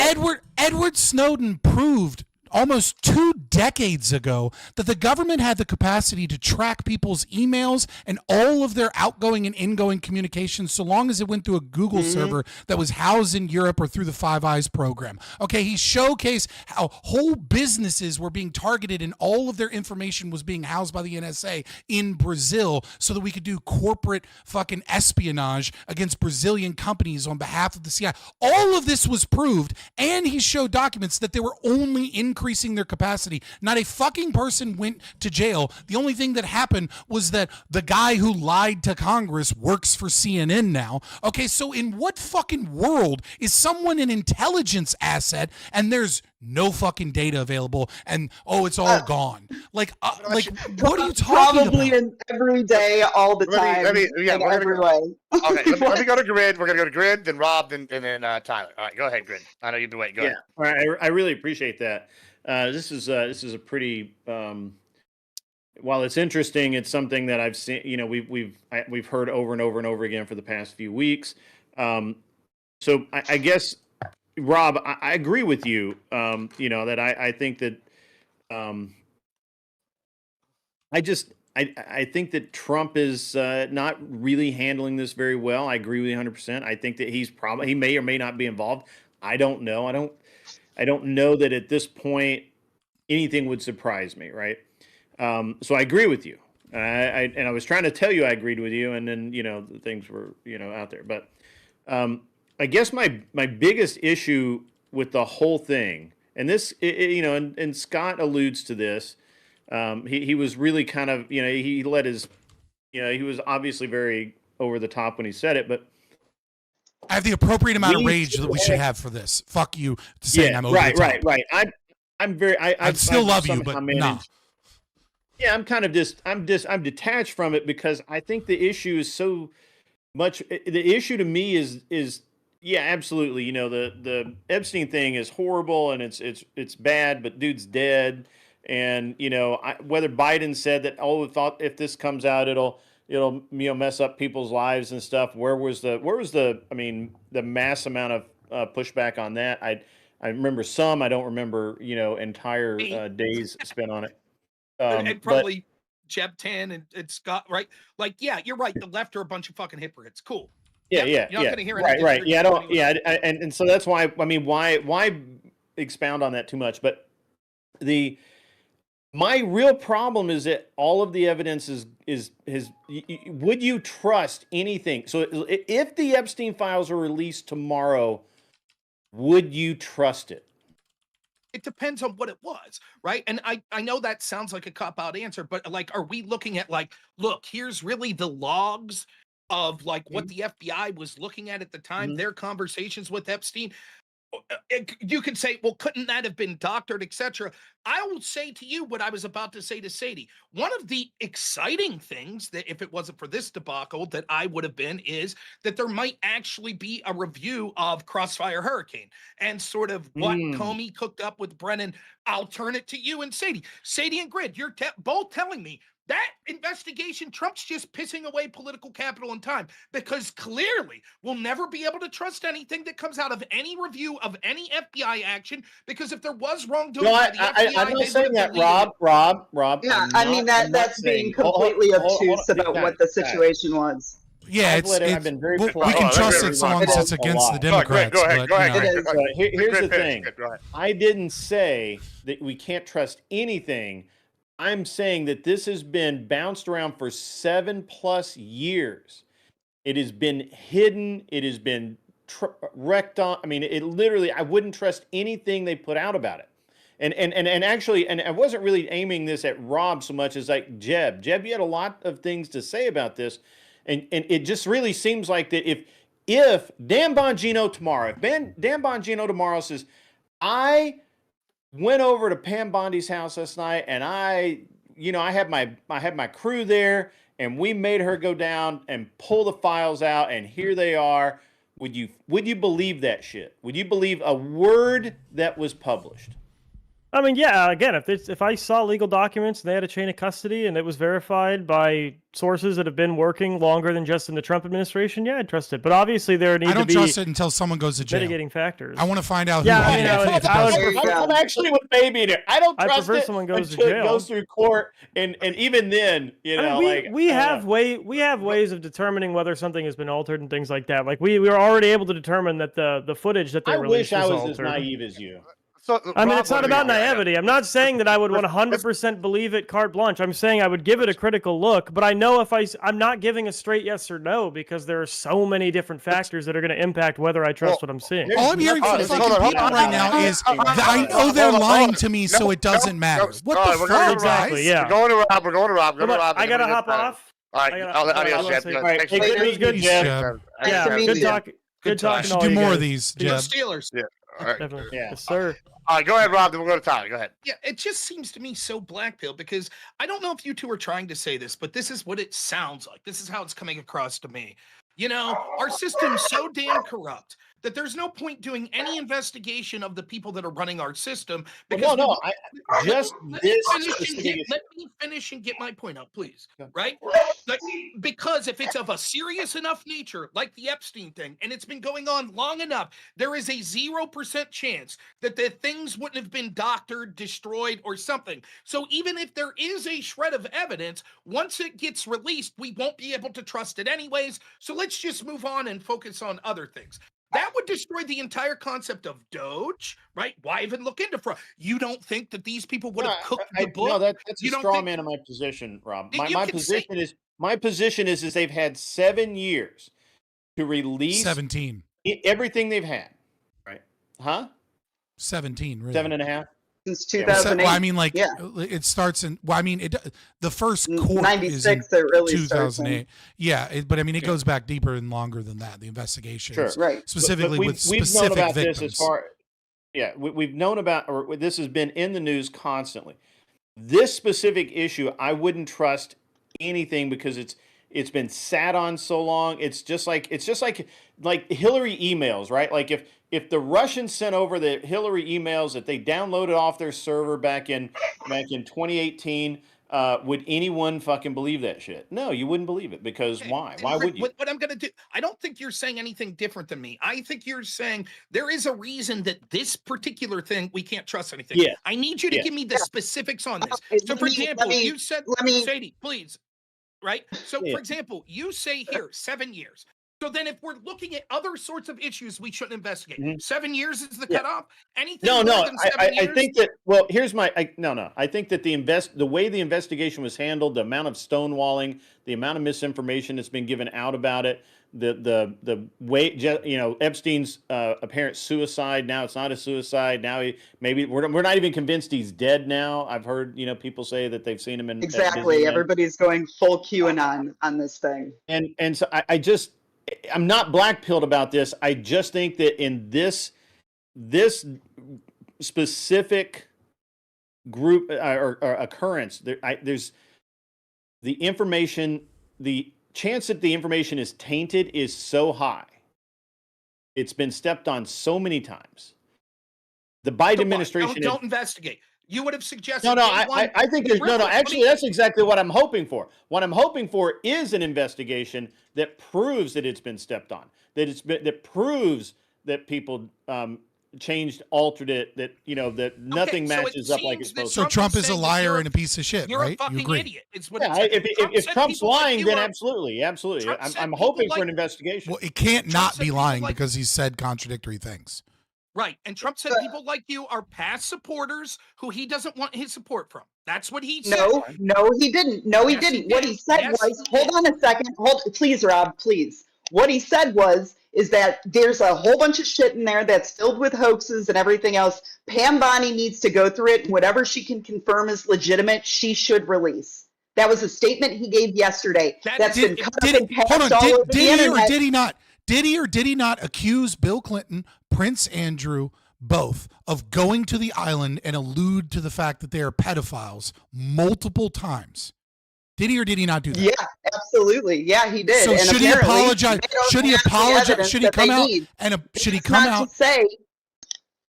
That's not to say there's not active investigations into Jeffrey Epstein's buddies and the things you guys are actually talking about, which are connected to Pizzagate, the Anthony Weiner laptop, Huma Abedin, all of that shit that actually points to the trafficking of children to elites. John Podesta email. Listen, that's why I brought up. That's why I brought up. We should be talking about. That's why I brought up. That's why I brought up Finders. Listen. That's why I brought up. Hold on. God damn it. Okay, so should he or should he not openly apologize to Prince Andrew and openly apologize to Bill Clinton if there's no evidence whatsoever that those people engaged in pedophilic activity on the island? I don't know if he should. I'm sorry? I think he should. I'm asking Sadie a question. Can I get Sadie's answer, please? I'm saying I don't know if he should, because for what it's worth, anything that they have found could be an open investigation. We're even mentioning that the things that they're finding under investigation compromise what's actually happening. Okay, We're talking about why did he lie to the American public? Elite. Why is he lying still then? If it's an open investigation, why does he not telling say... you to stop fucking looking at it, is what he's saying. That's a serious fucking problem. When he says the docket, when Pam Bondi says the documents are on my fucking desk. Maybe now's not the time. No, that's such a bullshit code. No. Sadie,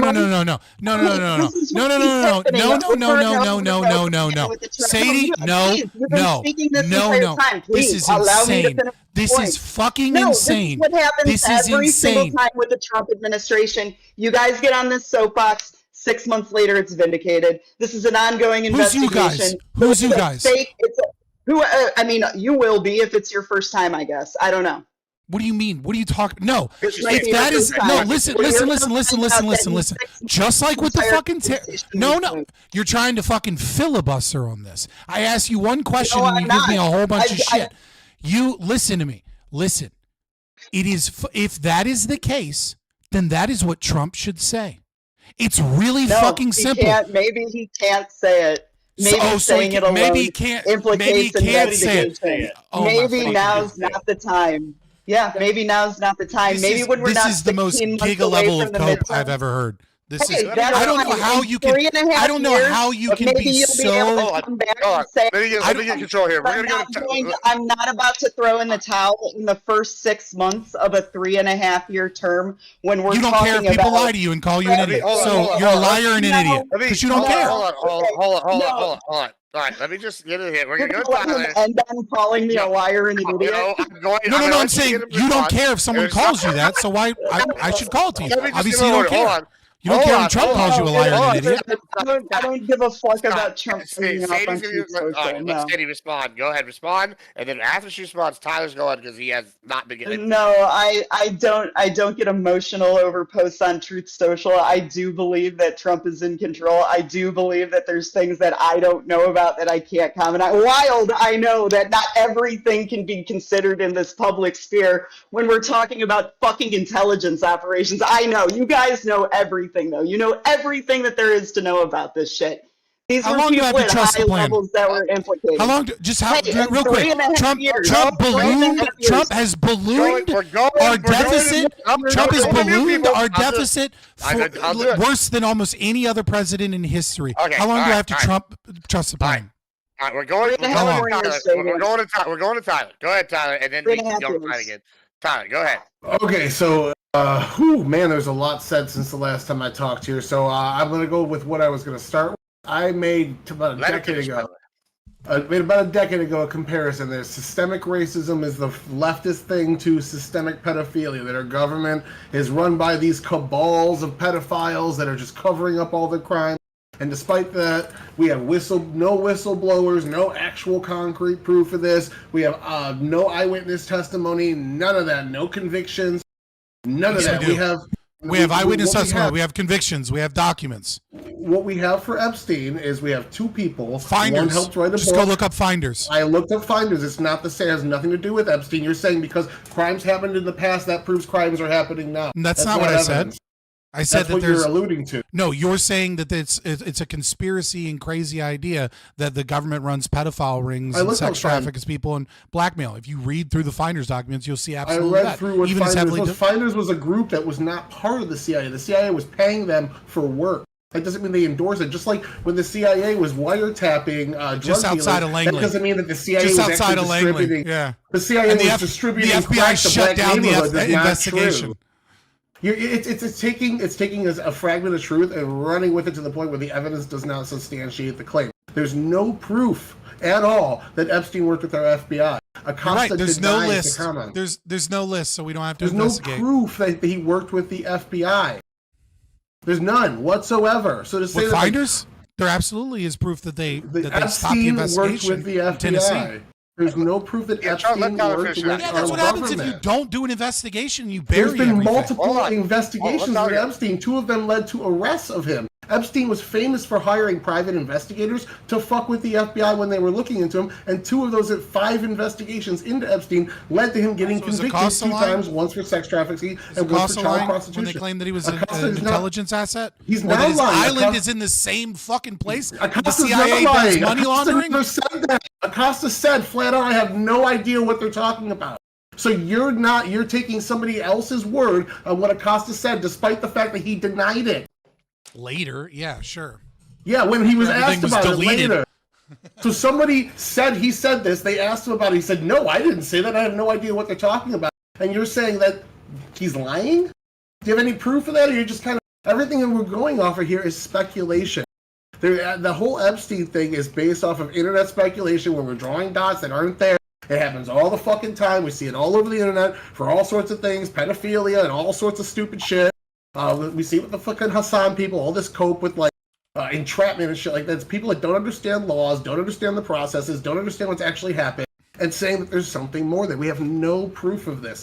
What Trump actually said on this was he would release the documents when he was asked about it. It's not in his campaign promises. It's not something he was upfront about. People presented it to him, and he said, yeah, sure, I'll release that shit. And he released as much as he said he was willing to, at least. And it was the same thing first time around with the JFK files. They were still redacted shit in that. I just don't see any actual proof that this is anything more than a fishing expedition. And I get that Pam Bondi really fucked up, and I'm not saying Rob does not have a right to be mad here. He absolutely does, but the fact that we're saying that this is proven, disputed, and anything that we do besides arrest everybody is a proof of a cover-up is just kind of, it's the systemic racism argument from the left. If we don't fix it, if you don't fix this thing we can't even prove is happening, then you're part of the problem, and you're racist and evil and corrupt and propping up white supremacy. It's the same thing.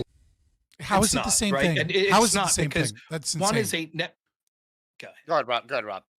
It's not the same thing because there are things that could be released here, right? For example, will you acknowledge there's an OPR interview of Acosta in 2021? Yeah, it could be released. Okay, release it. Release it unredacted. We've had stuff released that has redactions. If there's nothing there, release it. Obviously, you keep the names of the people that didn't or alleged committing crime. That I'm fine with. Obviously, you would keep anything that showed sexual activity. Clearly, you're respecting the victims. You're not showing that. Short of that, if there's nothing here, it's just one bad man with his bad wife, release the information. No problem with those 2 caveats of the things I said. The bigger problem I have here, though, is like, Sadie, listen, I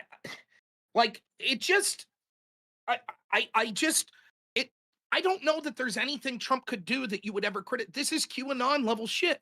It's the same. I agree. This is QAnon level shit. You are a QAnon person?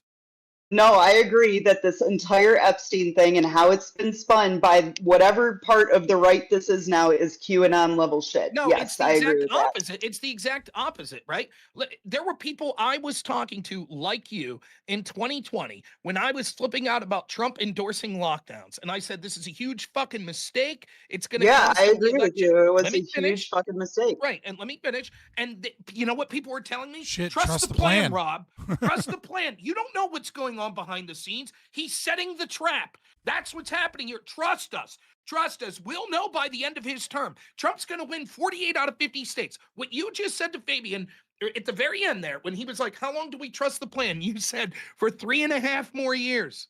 We have 3.5 years to see how this thing pans out. Okay, so we literally don't fucking know what is happening. There was a memo that was released through Axios that no official channel has made any statement about yet. We have Pam Bondi the Axios memo, the memo that the investigation was over. You just say this was the memo that just came out that said that there was nothing left in the Jeffrey Epstein investigation. The case was closed. I know what this was a memo released through Axios. Okay, so then I know what happened was apparently it was Axios that said something to that effect, that Trump and Bondi were asked about this, and Trump was livid and said, I can't believe people are still interested in this story. Now, let's say your version's true, that in reality, Trump's like, holy fuck, the same people that came after me, like he's saying, the same people that did the Russia dossier, the same people, the laptop from hell, all of this shit, the same people, they also were doctoring evidence to implicate me or other people that maybe support me and to cover up crimes that Jeffrey Epstein committed that maybe involved my opponents. So instead of saying that, if that was the case, this is what Trump would have said. yeah, we're looking into this. Things aren't as they seem, and we're diligently looking into it. But you're right, it's a big deal. But instead, instead he came out like 4 times. You said previously, no. He didn't say past supporters. He said that only about the people that I forget exactly how you put it. No, it is undoubtable. When you look at everything that he said in like the past week, he's saying any of his supporters that are still looking at the Epstein shit going, holy fuck, there's something going on here. There's some sort of cover up. He's saying, I don't want you to support me anymore. That's what he's saying. And if your argument is, well, the reason he's saying that is because there is, in fact, a cover-up by the FBI and we'll never get the evidence, then that's what Trump should be saying. His team should be out there going, look, we're trying. We're going to bring everyone we fucking can in under oath. We'll throw the fucking book at them if we get them in any little lie. We'll throw their ass in prison to the maximum sentence. We're going to fucking overturn every stone. But we don't know. All we know right now is we aren't seeing this grand conspiracy, but we strongly suspect, just like my supporters, like Grid, like Sadie, we suspect, of course, the FBI shredded the evidence. So we're going to do our fucking damnedest to see if we can prove it. But that's not what they're saying. They're saying the opposite. Exactly what it is. Well, let me just ask this Rob and Fabian, since y'all seem to be the ones like really like the biggest on that side, right? Okay, all right, maybe I'm misremembering, but I'm 34 years old. In my entire life, and I think even before my life, the meme that all the leaders in the world are pedos has been going around. Like my whole life, I've heard they're all lizard people, they're all pedos, they have a blood cult, they go get out there in Bohemian Grove and sacrifice people, and they live on the adrenochrome. Like this has been a meme since before I was born. Since I mean at least the 60s, right? So so this has been a thing. Now, my argument is this, right? Like, okay, let's just say hypothetically in the world's worst case scenario, all the leaders worldwide are pedos and they're all living on the adrenochrome. We're getting down the conspiracy rabbit hole right here, I know. But let's just, for the fun of this argument, let's just say they are. Right. And Trump is this billionaire that does come in. And this is kind of what you've said a little bit. And I might strawman you a little bit here, but like Rob, but Trump is this outsider. He's a billionaire on his own, or his family's independent enough that he can come in and he can like really take these people. Now, I am of the opinion, much like I think Fabian said earlier at different times, like the billionaires, they're all looking out for themselves. I'm probably, you know what, they're probably all in cahoots. The billionaires, the government. You probably don't become a billionaire without being in cahoots in the government to some degree. So when y'all are going, oh God, this guy might be a pedo. Oh God, that guy might be a pedo. Like y'all could literally tell me this guy was a clone of Hitler tomorrow, and y'all provide enough evidence, it wouldn't surprise me because at this point anything's possible. And so when y'all are going, oh, this guy, this is the biggest thing ever. And I remember voting for Trump in the first term he ran. Right after we had him on video saying, "Oh yeah, sometimes I just grab him by the pussy." Right? Like you grab him by this guy's never been a nice guy. He's a corrupt New Yorker. Like that's been his thing. And so when I'm like, oh, I got to look at the policy. Like that's what I voted on. I didn't ever give a shit about this because I think they're all pedos. Every single one of them, every senator, every house, whatever, they're probably all of them. Like at this point, it wouldn't surprise me. So when y'all are going like, let's get it for the Epstein thing, I gotta take the lead. Like, you hold it down, okay? I just like, I will. So when y'all are telling me this shit, I'm just like, surprise, they're all bad. No, hold on. It's a straw man, and I don't think. I mean, I know it is a little bit of it. Oh, no, I don't actually think you're trying to straw man. I think maybe you're missing the principal concern. Yeah, maybe. Hit me because I feel like I'm missing something here. Like, when it's been this way for 30, 40 years. All right. So listen, there are plenty of people that are, believe that, everything's a pedophile ring or lizard people or whatever other shit, right? And, there may be some truth to that to some degree in terms of the pedophile thing, but it's not, nobody really, it's like, there's a lot of kids dying and being raped in the world. Okay. Like, the Taliban, for example, used to sell children all the time, right? Whilst claiming to have the, the moral religious high ground, they love to sex traffic kids. Okay. There's a lot of sex trafficking, a lot of abuse of children going on. And as much as I hate to say it, it's not so much that we're concerned that Trump or that Klaus Schwab or fucking, some random billionaire somewhere, right, is a pedophile. That's not the actual crux of the concern. The crux of the concern is that intelligence assets, such as Jeffrey Epstein, Ghislaine Maxwell, others involved, what they do is they do a process of blackmail and connect it to connections. Okay, so you're hanging out at a party and, Epstein brings some 16, 17-year-old girls and y'all are doing coke and maybe you're having sex with people that are underage, but they're not like obviously underage, right? Like they're just kind of like they're just young hoes there or whatever. And then you're hanging out on his plane, and then you get told, hey, there's a meeting with this other billionaire that has this great business dealings. You ought to come out and hobnob it with us. Come hang out on the island. And when you're there, you've got some 15-year-old girl or something in your lap. And every step of the way is a little bit more degeneracy that would be incredibly damaging to you if it got out and is being documented in some way. And at a certain point, you hit this line where you go, ooh, this is too far for me. And that's when you're told, well, I don't care if it's too far for you. We're going to put out all of this shit on you. That's the fear. The fear is that hold on. How is that conspiracy theory better than mine that says that the information's been doctored? By the way, it's cathartic to take a piss in your backyard. It really is. Amen. Amen. It's a real thing. Yeah, I mean, I do find it funny that the term conspiracy theory was invented by the CIA when really all we're talking about is things that are well fucking documented, even with all of the all of the redactions and the attempts to cover up. We know that processes like this are, at least to some degree, occur. We know that intelligence from many different programs does engage in this behavior as a means of either gaining connections or gaining information. We know that people have settled out of court for engaging in behavior like this, and we know that it doesn't make any fucking sense for anyone to be on Jeffrey Epstein's island unless they're connecting and hobnobbing with other rich people, and we know that there's all this crazy shit that's going on there, and we know the MO. It's not that crazy. No one told you, not Rob Noerr, not myself, Grid, told you that your conspiracy theory that the evidence would have been doctored to some degree or like was this bad conspiracy theory. What we're saying is trust the plan, ain't fucking cutting it. What we're saying is you're either going to fucking try. I haven't said trust the plan. I wasn't on that. Let me defend my position there, because I'm not going to freak out with 3.5 years left in the term. And I named another operation that is being endorsed by the federal government. That's the 300,000 undocumented kids. Hold on. Yeah. That's the 300,000 undocumented kids that have come over the border since 2019 to 2023. And the HHS has declared it a public health emergency, and we're actually doing something about it. That is an actual operation that is actually going to do something. This Epstein shit is boogeyman nonsense that's being tossed around to get the Democrats all riled up, because when this shit comes out about what happened to these kids, it's going to be fucking ugly. They're actually doing something about this. You're proving my point. Hold on.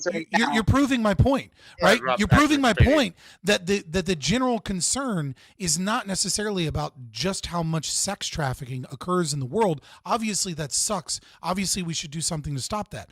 But we're not talking about Epstein because we're so focused on trafficking by any group, right? Obviously cartels traffic children. Obviously HHS under the Biden administration helped ease this by making sure that that instead of doing investigations, they needed to just push the paperwork along. I think it was like 45 days or something, so they would just give them the documentation that they're going to sex trafficking houses, but they didn't care because they needed to get the documents. Obviously that's bad. We should investigate it. The primary concern in the difference is that you have well-connected billionaires that are connected with intelligence assets, and there is a serious cause for concern that people with that much influence and power and money are being trapped in such a degree so that they have to do the bidding of different intelligence agencies, and that we have less control of our government. Let's go to Rob here. I know he's been waiting, and then we'll go to Grid, and then you say to go ahead. Three things. Tyler, did you need to check out Tyler? Was that what you were saying in the chat? Oh, no, okay, I'm just checked out of this convo. It's not my thing. So go ahead, listen to this part, Tyler, because it's directed to you. Fabian saying something like, all these dudes are doing coke and partying. And Tyler, at the most inopportune time, you get a big grin and put your thumbs up as Fabian's literally saying the words and sleeping with underage children. So just to clarify, you weren't putting thumbs up to that part of it, right? It was just the coke and the partying, right? I heard him. I'm not a stickler like you guys. Oh, okay. There's grass in that field. Play ball. Wow. Oh my God, bro.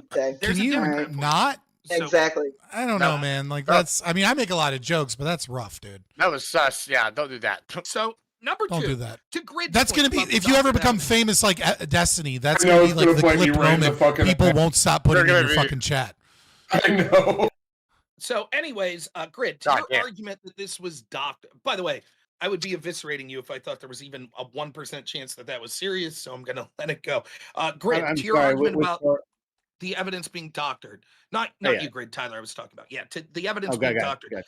I 100% assume that you're right, that every FBI investigation that would show anything to their advantage, that we're not getting the full story. Absolutely. In fact, one of the things I say in my show all the time, it is absolutely absurd that in a world where we all have one of these, that the FBI still does not audio and video record the interviews they have with people. Instead, they use a 302. That's ubiquitous to every FBI investigation. I start under the assumption that I'm getting the picture that they want. The criticism that I have isn't you saying, oh, well, I assume that I can't trust things. Yes, that may be true. It's in the world of, but Trump's telling us to not even look into it. He's telling us that we're Yeah, but bad I don't share that view. Like I don't care. Trump not wanting us to look into it is irrelevant to me.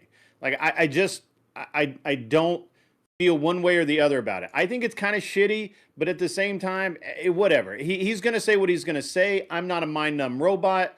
I don't listen to all of these things because I don't give a. All I really want is when people are talking about, I want to see Ghislaine Maxwell's testimony. Well, about what? About about her activities between 2001 and 2004 that she was convicted for? There won't be anything about 2008 and forward. Okay. So none of that fucking matters.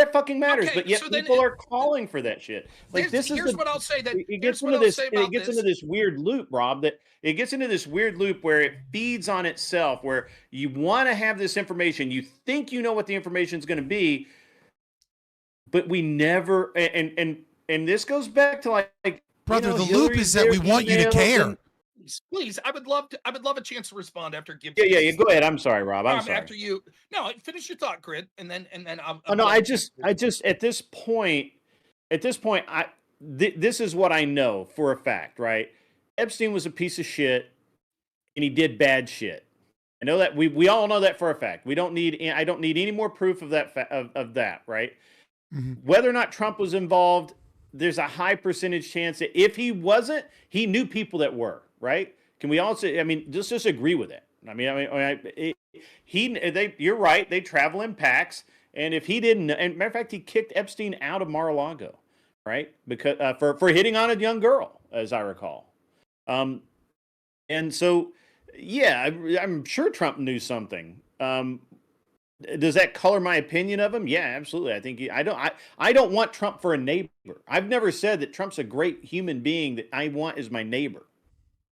But you know, up until recently, I've been pretty okay with the job he's done.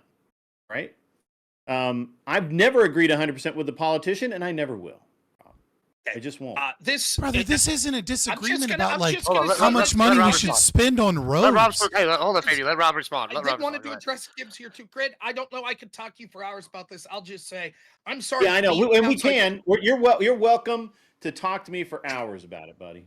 It sounds to me like you and Sadie have such rose fucking colored glasses on that Donald Trump could come and lock you up and handcuff you, and you'd be like, "Yes, this is the plan." Oh no, It's not at all. Please let me finish. I sat here patiently and let you sort of talk about it. So let me get my thoughts out. Right? I think that you are subjectively saying that somehow this case is universally unique, but you haven't given me the terms as to why it would be unique. There seemed to be some vague reference to because it's something that's important, and some vague reference to 7 years or longer. Well, then that would mean that we would have no reason to look into the Russiagate. thing. It would mean we have no reason to release documents about Iran-Contra or about surveillance that Edward Snowden was talking about, or about the Patriot Act and abuses, etc., etc., etc., etc. If we say, hell, it's my belief, which you seem to agree, that the FBI is going to doctor pretty much everything they do, then there would be no reason to ever look into anything. But you're only ever going to make this sort of defense when it's someone that you happen to support. I'm trying to look at it through the phrase of I didn't say that. And those are you're just saying shit. I never said that either. You guys throw a lot are of allegations around, but no, you're not. No, it's I was 100% against Operation Warp Speed. I was talking about it last night. James O'Keefe just had an expose with J&J that said they didn't do safety testing. Stop the stream. That's Trump's fault if true. I mean, you're just you don't know. You don't know anything. Sadie, yes or no? Should we do an investigation into Crossfire Hurricane? Yes. Why? Absolutely, we should say everything's because deleted. it probably has something to do with it. Well, Kash Patel was directly involved in the entire thing and probably preserved the evidence. If Trump comes out tomorrow and says, the whole thing was Kash Patel. If Trump comes out tomorrow and says, Sadie, I no longer want your support if you want this looked into, will you say yes, sir? I'm going to continue on with my life and not give a fuck about what Trump thinks or says about every single little thing that comes out on the internet. Why are you on this is for you because talking about shit. No, I'm just here covering for Pentuple until the end of July. Check us out, Sadie Takeover, only on Pentuple TV. Thank you very much. But yeah, no, I don't. This is actually my first panel ever, so thank you. Maybe I won't. Maybe I'll take the opinion. You guys can say all you want. No. Trust me, bro. We want these other things. You're going to do what Daddy Trump tells you. If he says, if you start under the assumption that that's a really this is a subject for terminally online Republican influencers. That's what this is. This is a subject for terminally online Republican influencers. Trump's ratings amongst Republicans have gone up the last couple days amongst all of this. I feel like we get pretty close to wrapping up here. I would like to, there's 2 quick points. I'll just say this. When I say about Daddy Trump, it's because you're going to say that any possible investigation ever that Trump says don't do the investigation, that's fine because the FBI could have doctored shit. So that's Rob, it. That's what I'm saying. To Gibbs' point specifically earlier about this hypothetical where everyone has adrenochrome. Rob, I was very specific. You say that I wasn't being specific, but I was being specific, Rob. I said specifically about this. This specific case has been through at least 2 administrations. One administration which said that we can't release it because it'll hurt people. And yet now there's nothing. Go ahead, Rob. I have a question. Please, because Greg keeps bringing this up. So when we say there are certain things, there are actions we should take about certain things. You agree with this? If we just say there are no 2 apples that are the same, therefore we can't have any qualitative responses on a group category of thing because no things are completely a sin. You agree that's a bullshit explanation, right? I'm not trying to trick you here. You would say that's a bullshit. I agree with that. Yeah. So then what we need to do is say, okay, here are the categories that we say in this specific incident. When things like this occur, here are the things that we are saying that if these things occur, then we should no longer look into the incident.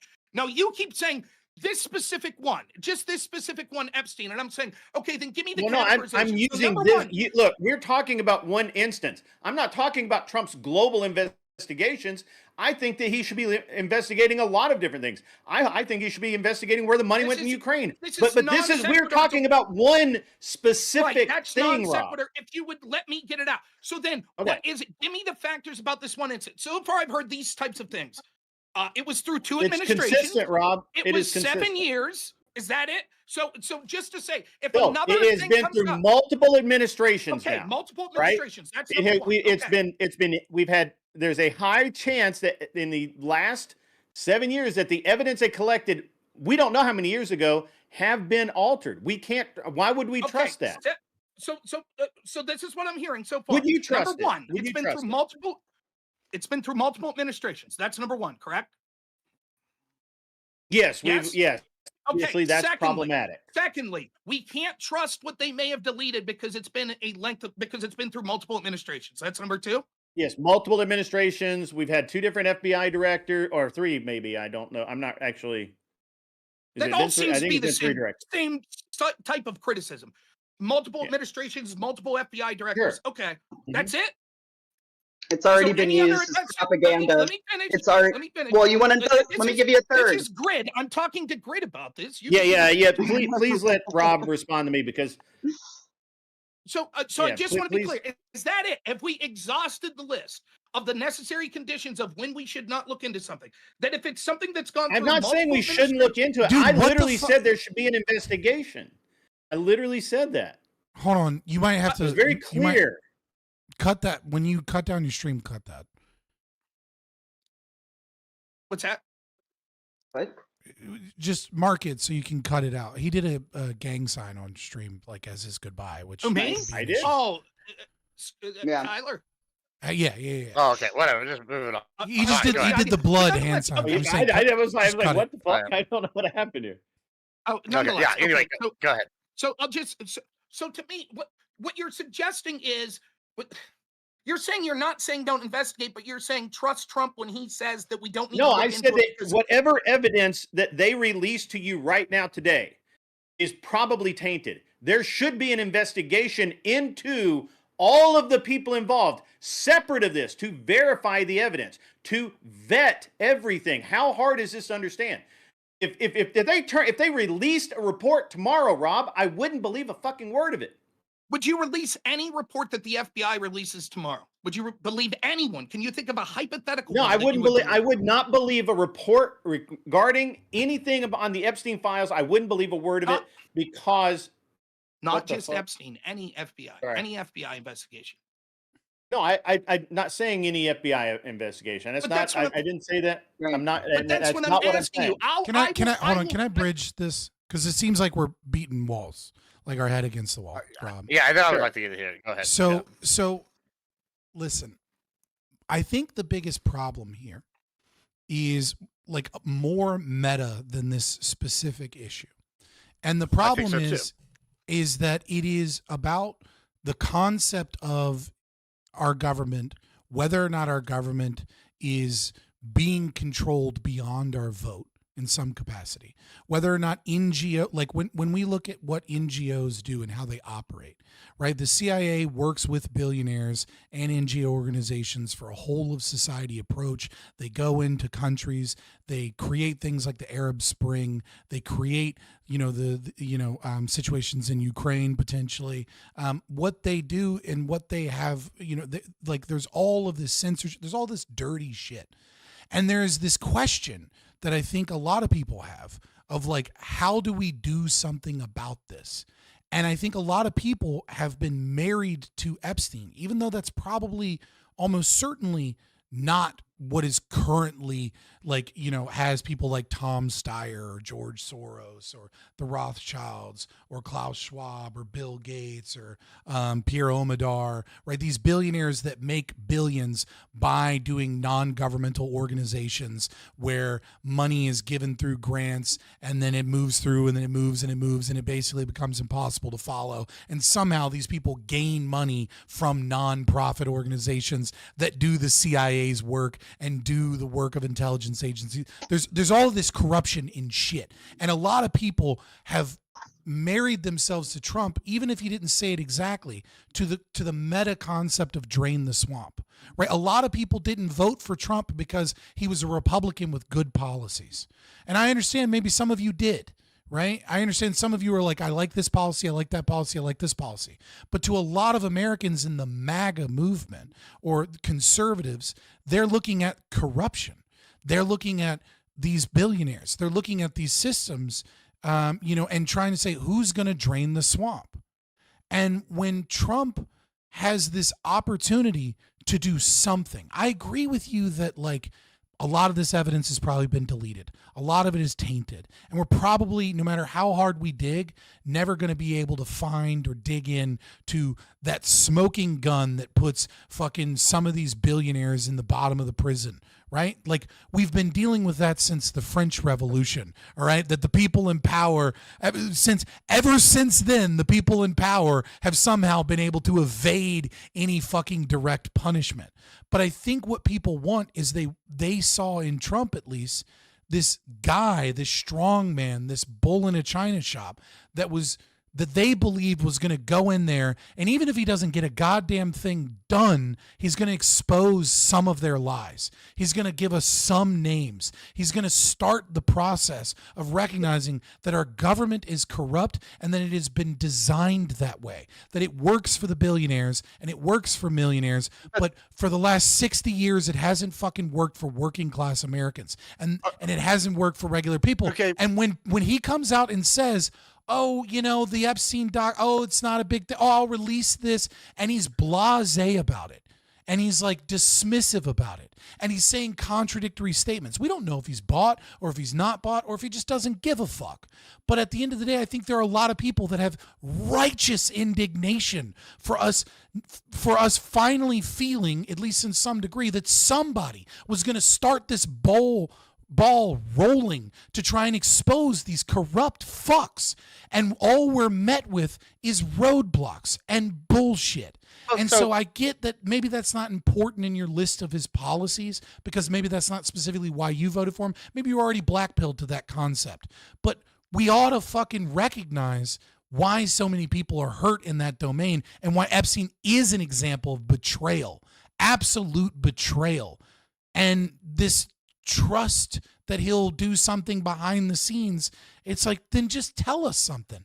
Give us the faintest fucking sliver of hope that says, look, there's a lot going on. There's a lot of dirty shit. There's a lot of bullshit going on from the Democrats. This is going to fucking take time. I got two dogs in this fight, Kash Patel and Dan Bongino, and they're truffle pigs, and they're looking for truffles. At least bullshit me in a way that I can be hopeful, but instead I'm being bullshit like in gaslit, like this isn't a fucking big deal, and it is. But Fabian, okay, I think the problem here is there's like maybe two distinct groups that are like dismissive of this, right? Like right now, right? You have the what I'll call the MAGA diehards, right? And like there's a couple people here I'd probably fit more in that category than myself. I don't feel like I'm very MAGA, right? Like even though I agree with him on some things, I know I've been called it. But when I sit here and look at this, right? Maybe I am black-pilled, right? And if Rob was kind of maybe going to address that in a second, but when I'm looking at this, I'm going, okay. I am too. Okay. Right, but we're looking at this. What did you just say? You said, okay, we want them to start showing corruption. And to me, what I am seeing is, one, I'm an issue of a space voter, right? The border, it's secured. That's not a good debate, right? I like economic policy. We'll see. I've seen some improvements. I'm doing okay. I'm not complaining, right? I'm a little betrayed on some of the immigration policy, but okay, whatever. But when I look at this thing, right, I'm sitting here looking at okay, let's talk about cleaning out the swamp. Well, first thing that happened, Doge goes in the USA. They just passed a bill today to go cut a bunch of unnecessary funding based off Doge cuts. They found out all this other corruption. There's corruption being found left and right, or waste, or all sorts of stuff going to NGOs. They're shutting these things down. I don't know, Rob has proposed things like create a bunch of different NGOs, all sorts of different options. This to me looks like, hey, they're starting to pull at the weeds, right? And it's something different than the first term, because maybe he was getting people in place, and now they have enough people in place to go in there. And then we're coming to this Epstein thing, right? And it's okay, I get where y'all are coming from, but my options as a voter were, hey, I told both sides, because I don't give a shit about social issues on most part, right? There's very few, maybe trans and sports, but the rest of them, I don't care. When I go to one side and go, hey, these are the problems I'm having, and they go, fuck you, you're a landowner in Texas, go to hell, you're racist. I'm going to go, okay, well, what's the other guy saying? And he's going, we're going to do all these things, and y'all are willing to go, hey, well, because he's not fucking doing what we want on Epstein, because we're corrupt, and we already knew the government's corrupt, and we knew this guy was probably corrupt. He admitted as much as he was corrupt. He told people that. He said he's using the same tax laws. That was his big dunk on Hillary Clinton. That sounds like corruption to me, right? To the regular person. And so when y'all are going, oh, he's not giving us the Epstein list, y'all want to throw I'm sure, but it's the same ballpark, right? And so when he's sitting here going, oh, I'm not going to release the Epstein list, and y'all are going, oh God, the principle, right, I know, I'm paraphrasing a little bit, but he's like, we're not going to release it, oh, yada, yada, he's not doing what he wanted. I'm going, okay, corrupt guy doing a corrupt thing. At least he's cleaning out all this other bullshit that we wanted cleaned out. At least we're getting these votes. And you're like, nope, we can't support it no more. I'm off the train. It seems a little disingenuous to me. Let's take out my libertarian. Let's take out my libertarian prince. Sorry, Gibbs. Let's take out my libertarian principles here just for a moment. I'm gonna put my conservative hat on, right? I'm a constitutional conservative that's concerned about, you know, some economic libertarian issues in this moment. And so let's also put aside all the social issues and whether or not he's a degenerate or corrupt, right? At the end of the day, we are the Titanic heading for a fucking iceberg. And like this 2 steps forward, 1 step back shit is very meaningless if he's not going at it 100%. If he's not doing everything he can to steer the ship away from the iceberg, it doesn't matter if we hit the iceberg on the side of the boat. Like we are 34 to 37, depending on how you look at entitlement spending and certain things, $1 trillion in debt, and he's raising the fucking debt ceiling. Okay, like we're supposed to be, we are nickel and diming finding presumed corruption or waste in this budget, and we're not tackling any of the major issues that are actually causing our country to go into severe debt. He's got what, pennies in the bucket about illegal immigrants and Social Security and Medicare fraud. We'll see how much money that costs or doesn't cost. He's increasing taxes. Obviously, like he's massively increasing taxes more than any other president in the last 50 years. But yay, we got a little bit of cuts here and there. And it's like the president is in our country, right? We fought a revolution in this country against the concept of kings. And so after the ratification of the Constitution, after the failure of the Articles of the Confederacy, we created a system that was in part every aspect of Plato's Republic, right? It was we needed the authoritarian strongman and the philosopher king, and we needed the Senate, and we needed the representation of the people and democracy, and we created a federal government that houses all of the forms of known government together with checks and balances and power. And part of that meant that we didn't have a king, but our president in part became a king. They became a symbolic figurehead for the people. They became the leader of the free world after World War II. But even before that, they were a representation not just of policy, not just of government action, but of the direction our country is headed in. And so when Trump bullshits us, when Trump has some good policies you like that are nickel and dimes that barely even register a degree, turning the ship away from this fucking iceberg of debt and problems, and the fact that the average age of a home buyer has gone up 15 years because the boomers that were buying homes when they were kids are still the same people buying homes now, and like wealth is a problem, and there's so many problems in our country. And one of those things is corruption. And it's like, yeah, getting rid of some NGO payment somewhere that's wasted money is just too little, too late. And it absolutely, when he contradicts himself and when his administration under his control, because the buck stops here, right, is giving out all of these messages. We got the list. We got the things. We're going to do it. And then they just tell us, no big deal. Anyways, aren't you so happy about this $200 million Yeah, but we the saved with alternatives are some what? Doge Revolution? Listen. Outside of Texas, maybe the alternatives are revolution. I mean, Texas might try. I mean, that's about it. And even then, I don't think there's much stomach for it right now. You know what I'm saying? And so, like, your options are revolution or what?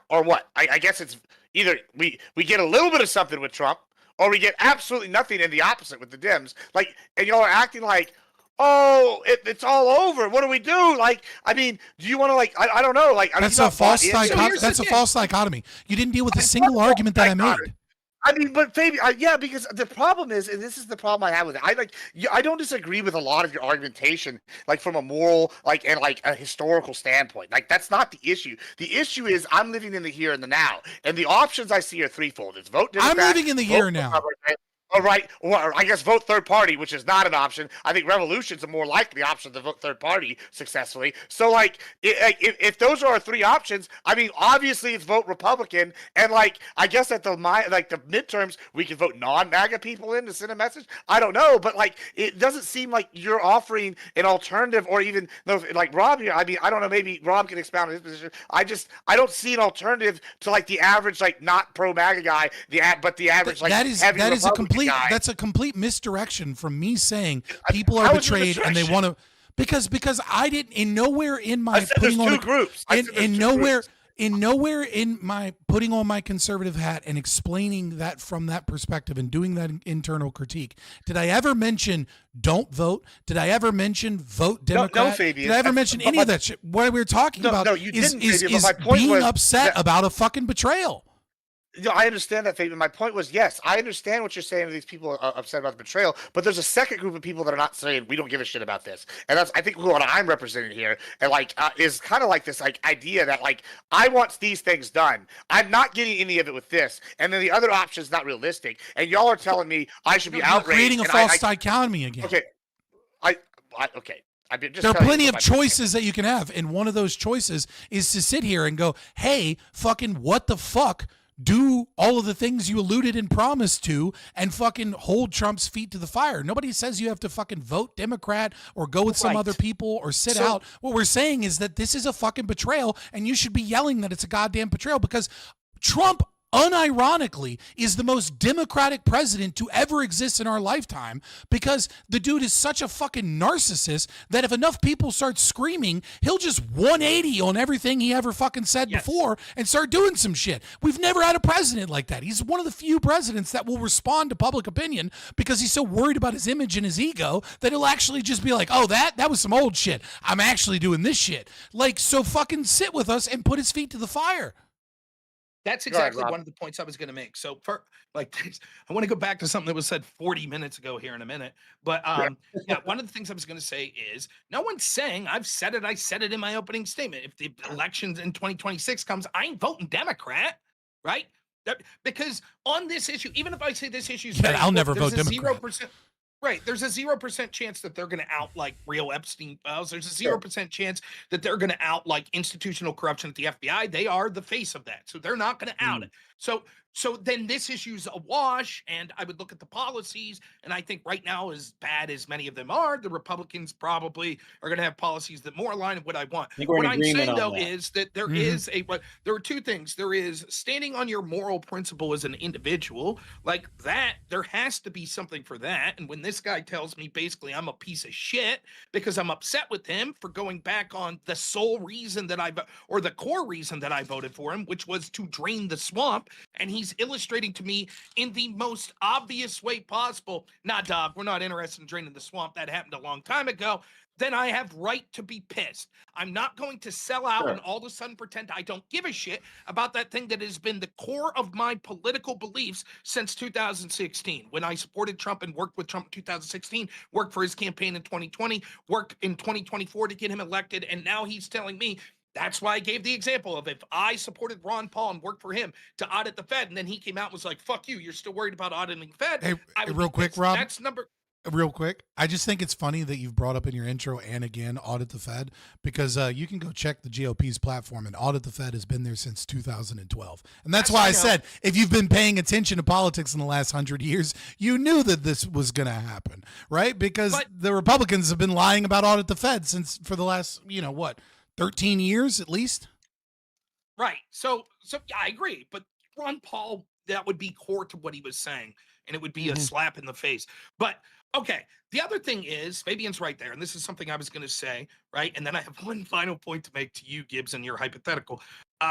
Yes, Trump is the type of guy who could turn around. He came out, he's not ideological, which is both good and bad. It's bad overall, but it's good in the fact that he's willing to change if he feels that his base is loud enough that wants him to change. That's what I'm done pump stock. So I feel that instead of us just saying, well, we'll trust it.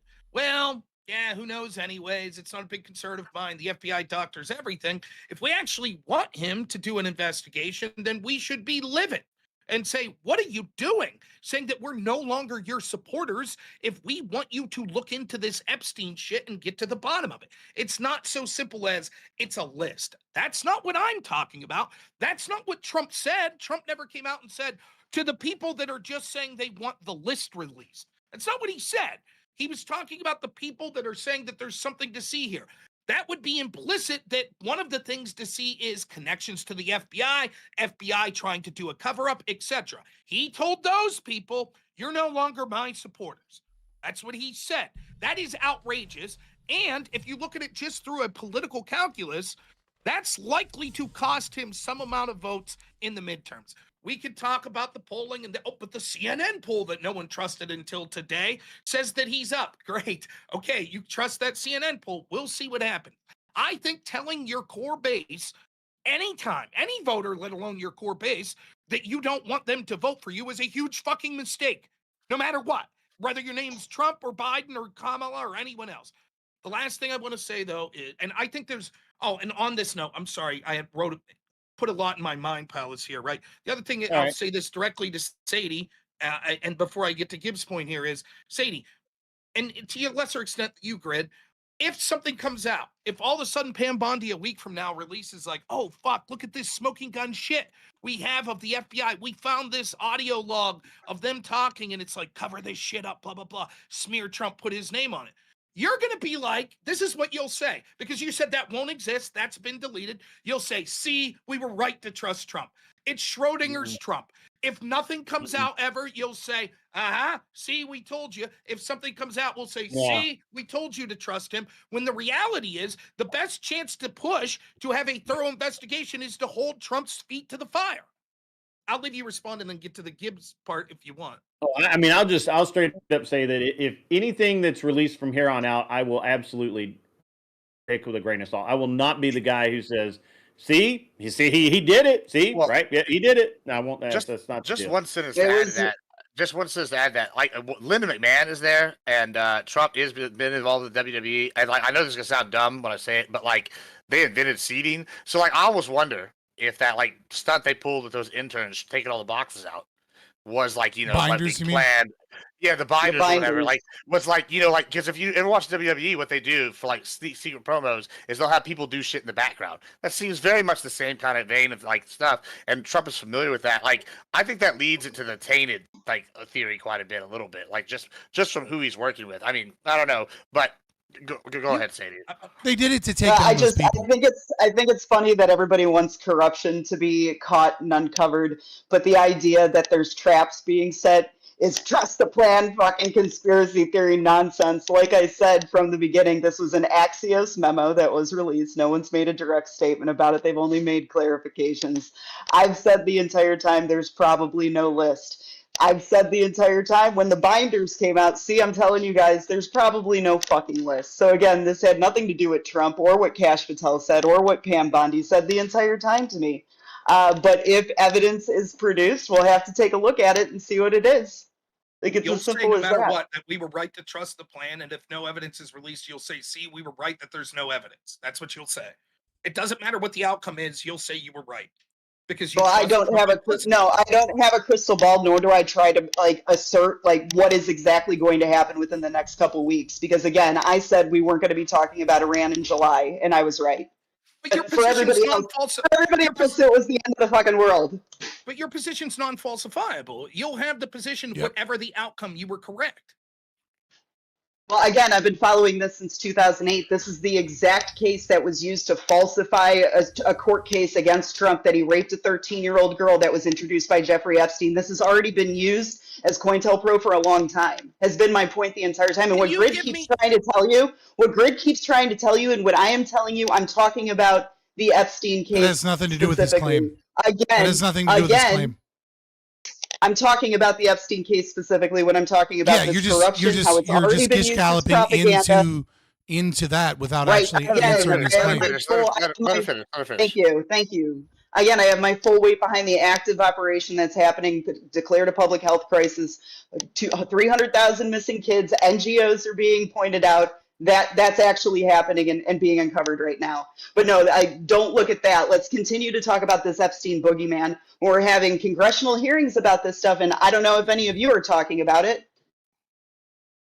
I just want to be clear then. So you will be heavily, if let's say tomorrow Pam Bondi goes to the court and says, like she's saying on X, that's going to happen. And let's say that all of a sudden Trump comes out with a press conference next week. It's like, holy shit, we think we found stuff, blah, blah, blah. Your position will be, Trump, why the fuck are you talking about this stuff? There's so many more important things. What about the board? My point, again, like it's going to be just like what's revealed with the JFK and MLK files. There's nothing in there that's going to surprise me. This is already a moot point. I believe I already know who was involved in my head. Like, I don't know what else to tell you. but again, you understand how that's not an answer, because what people are trying to do when they're I don't know that claims she like this understands. This is a terminally online position. Like, I'm sorry, we're going to see actual corruption as we start dismantling government agencies like USAID. We're going to see actual corruption in this investigation into missing children. This Epstein shit it's a legend at this point. Listen, okay, then it's a legend. There's nothing to see here. So if Trump starts spending a lot of time on this, you'll say, Trump, you're fucking up. That's all I'm asking. I would say that this is a waste of our time, honestly, and we need to be looking at things that we can. Yes is my answer. Yes, yes. So I would. We now literally have a say that this falsifiable is- position. That's great. That's Sure, exactly great. what I was You can come back at me for that too, and you'll probably see the same consistent thing that, like, I'm really interested in seeing what's happening to these undocumented kids that were lost by the Department of Health and Human Services under the Biden administration, which also will come into the Autopen stuff that you guys just flippantly brushed off. You want to talk about government corruption? There are actual things that are happening right now. Oh yeah. I'm famous for not talking about government corruption. Yeah, I mean, it's just Rob it's too.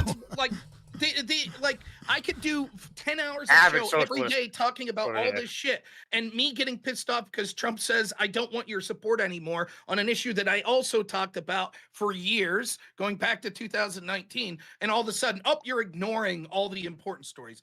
Gibbs, your hypothetical I wanted to talk about real quick, where you're like, let's assume everyone's on adrenochrome, blah blah blah blah blah. Yes, Scott's right where he's talking about the specifics why that what we're talking about is sort of government corruption, etc., how they're blackmailing people. But on its face, though, there's a real moral problem with your hypothetical, which is this. If you don't have the crystal ball, or on the 0.0000001% chance that you're wrong, you literally just gave the rationale for why we should vote for a pedo.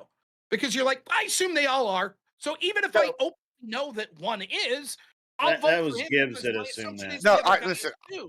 I understand that. I get I get that if we would be like a bad faith, and I don't think that's not what I think you're doing. That because I saw someone else in the chat say that, and I knew saying that people could take that argument, right?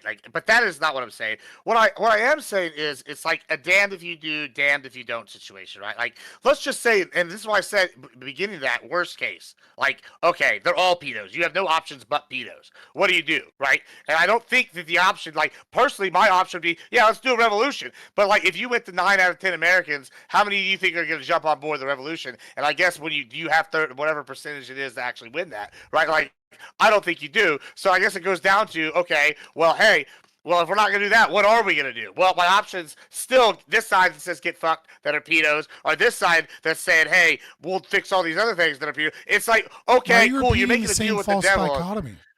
I mean, okay, I get that you just think it's not a false dichotomy. What are my other options then, Fabian? What are the options? There's a really simple one that I brought up multiple times, right?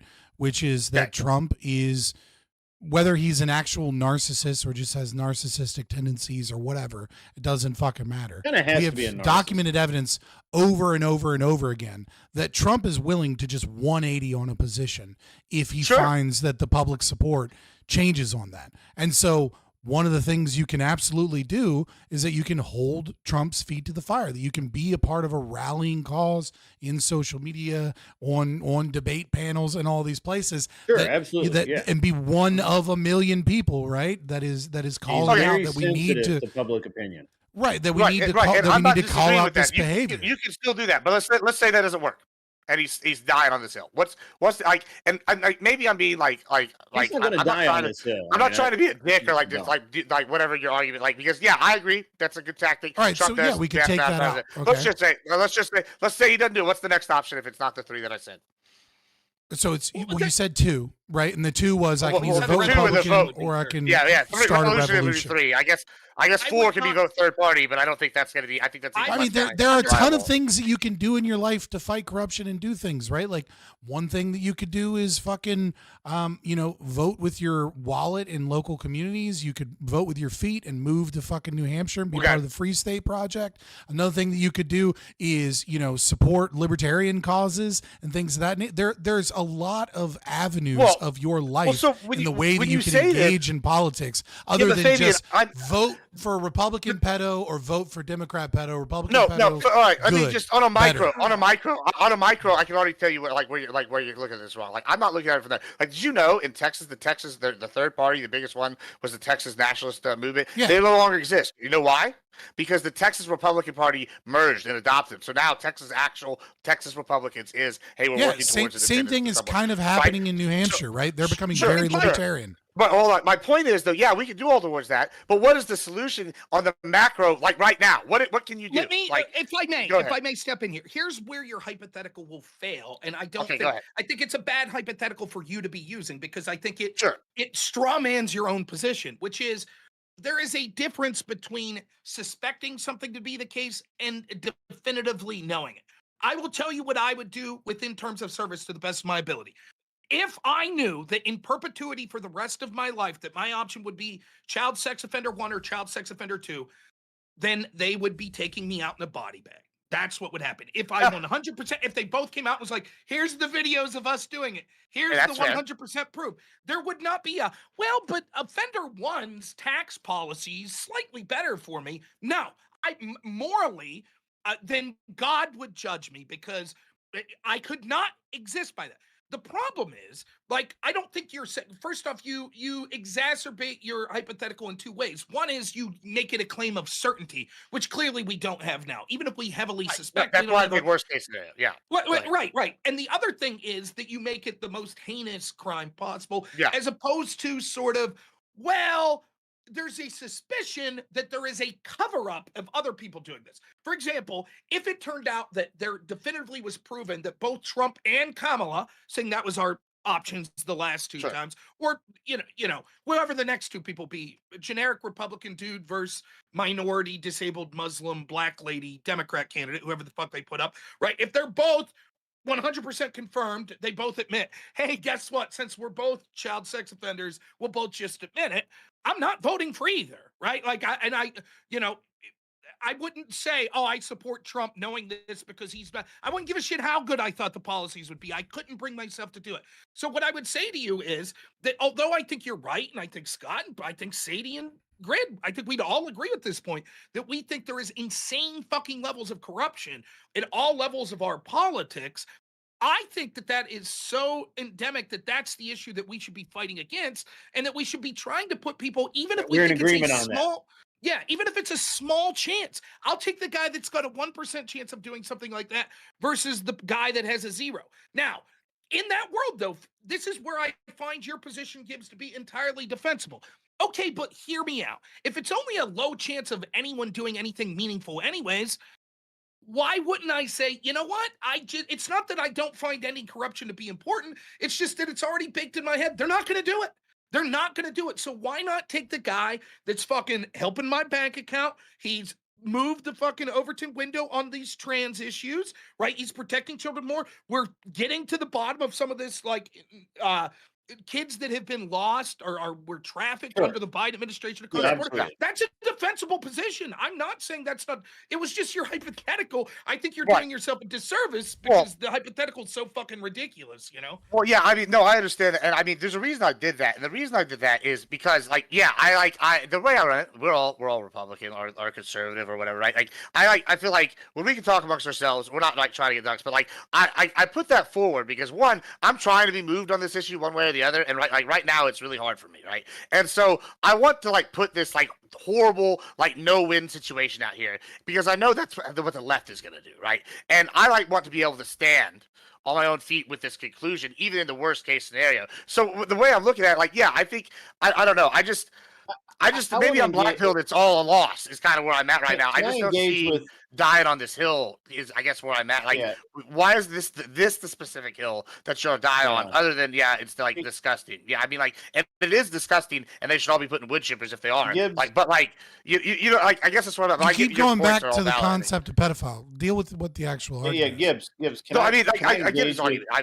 I'm not necessarily. Go ahead, Grid. Yeah, can I engage in just a thought experiment with both Rob and Scott? Can I say real quick? I only have like 10 minutes. Can I say that? Yeah, I'm going to be real quick.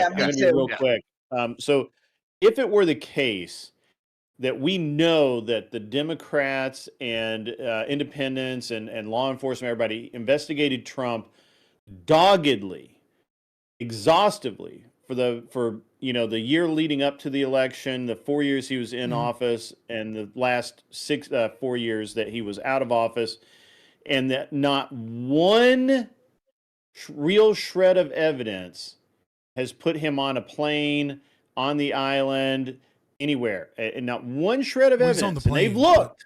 He's on the plane, right? Not to the I don't island. think he was on Epstein's plane. Not to the island. Yes, he was. but he's been on. He was on a plane, but I don't think it was that way. But anyway, so they just cannot make this connection, and they've tried. They would honestly, I think they're even willing to fabricate evidence if they thought they could get away with it. But obviously at this point, maybe they don't. Okay, I think they can get away with it. If that is the case, who is Trump covering for? Well, there's a litany of people it could be. First off, Sure, right. I'm just saying, who would Trump be willing to stake his entire narcissistic being on besides himself? I reject it. So there's a lot to say in this. One, I reject the premise because I have to take that theory versus the theory that Trump's put out. And the claim that Trump has told us is Democrats in James Comey and Obama and Biden put in false information. So Trump's claim falls victim to the same scenario you're putting forth. Okay, if you're right, if Trump's name was there, they would have released it. If they inserted Trump's name, they would have released it. Why would they insert his name like in 2022 and say, you know what, no, we're not going to release it?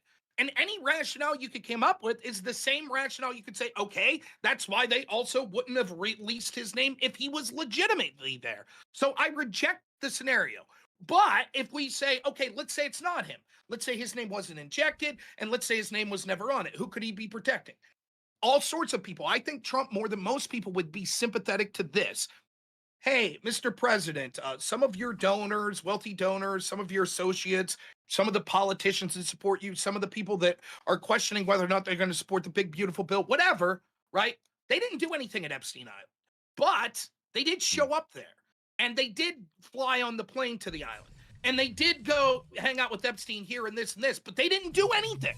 And Trump, you know how it sucked for you when you were smeared under the E. John Carroll thing? And you know how it sucked with you where people showed you with pictures next to Epstein and you didn't do anything? Their lives are going to be ruined, absolutely ruined, if this shit's released. And they didn't do anything. So can you just move on from this? There's nothing there. That's who he could be protecting. So I'll deal with your analogy. And I'll deal with your analogy by presenting purely hypothetical what is Occam's Sure, yeah, razor. this is all hypothetical. I mean, Right. I just I mean, what you said is basically reality, but the only hypothetical is we're protecting, yeah. But I want to deal with this. I'm just going to put forward a hypothesis, right? I don't know, you don't know, no one knows what happens, exactly what happened on the island, exactly what Trump is or isn't involved with. But if I'm trying to be objective, here's what I'm guessing. I'm guessing Trump partied with Epstein.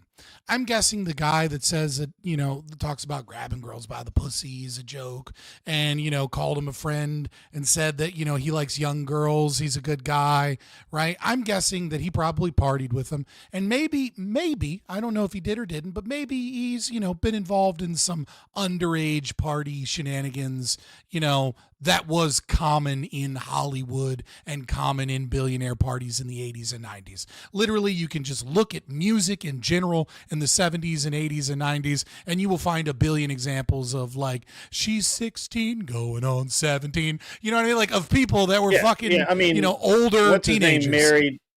I mean, Elvis married a 16-year-old. I mean, what do you want? I think she was 15 when they got together. But yeah, I mean, it's pretty I was common. being generous, man. yeah, right. So I mean, I know you're in Tennessee. You got to be careful about saying anything too bad against Elvis. I mean, you got to be careful, or Memphis is going to rise up on your ass.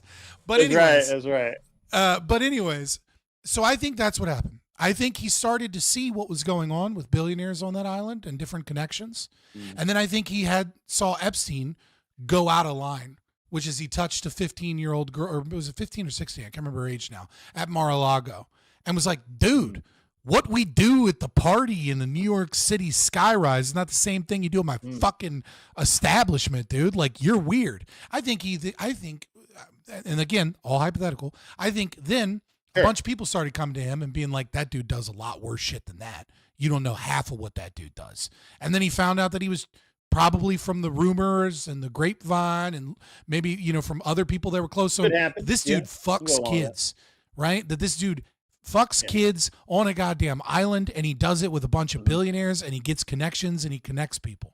Then 2000, around 2008 or 2007 comes around, and he offers himself to the FBI and says, I'll work to put this guy away for two reasons. One, because he's implicated only a little bit, but a little bit. And at the same time, he hates this guy because this guy has implicated him and he's gross and all this other shit. And then he gets sweetheart deal. Nothing really comes of it. Then he becomes president for the first time. And people come to him and he's like, okay, fuck this guy. What are we going to do about this guy? And then he gets the documents that none of us get that says, hey man, this guy's an intelligence asset.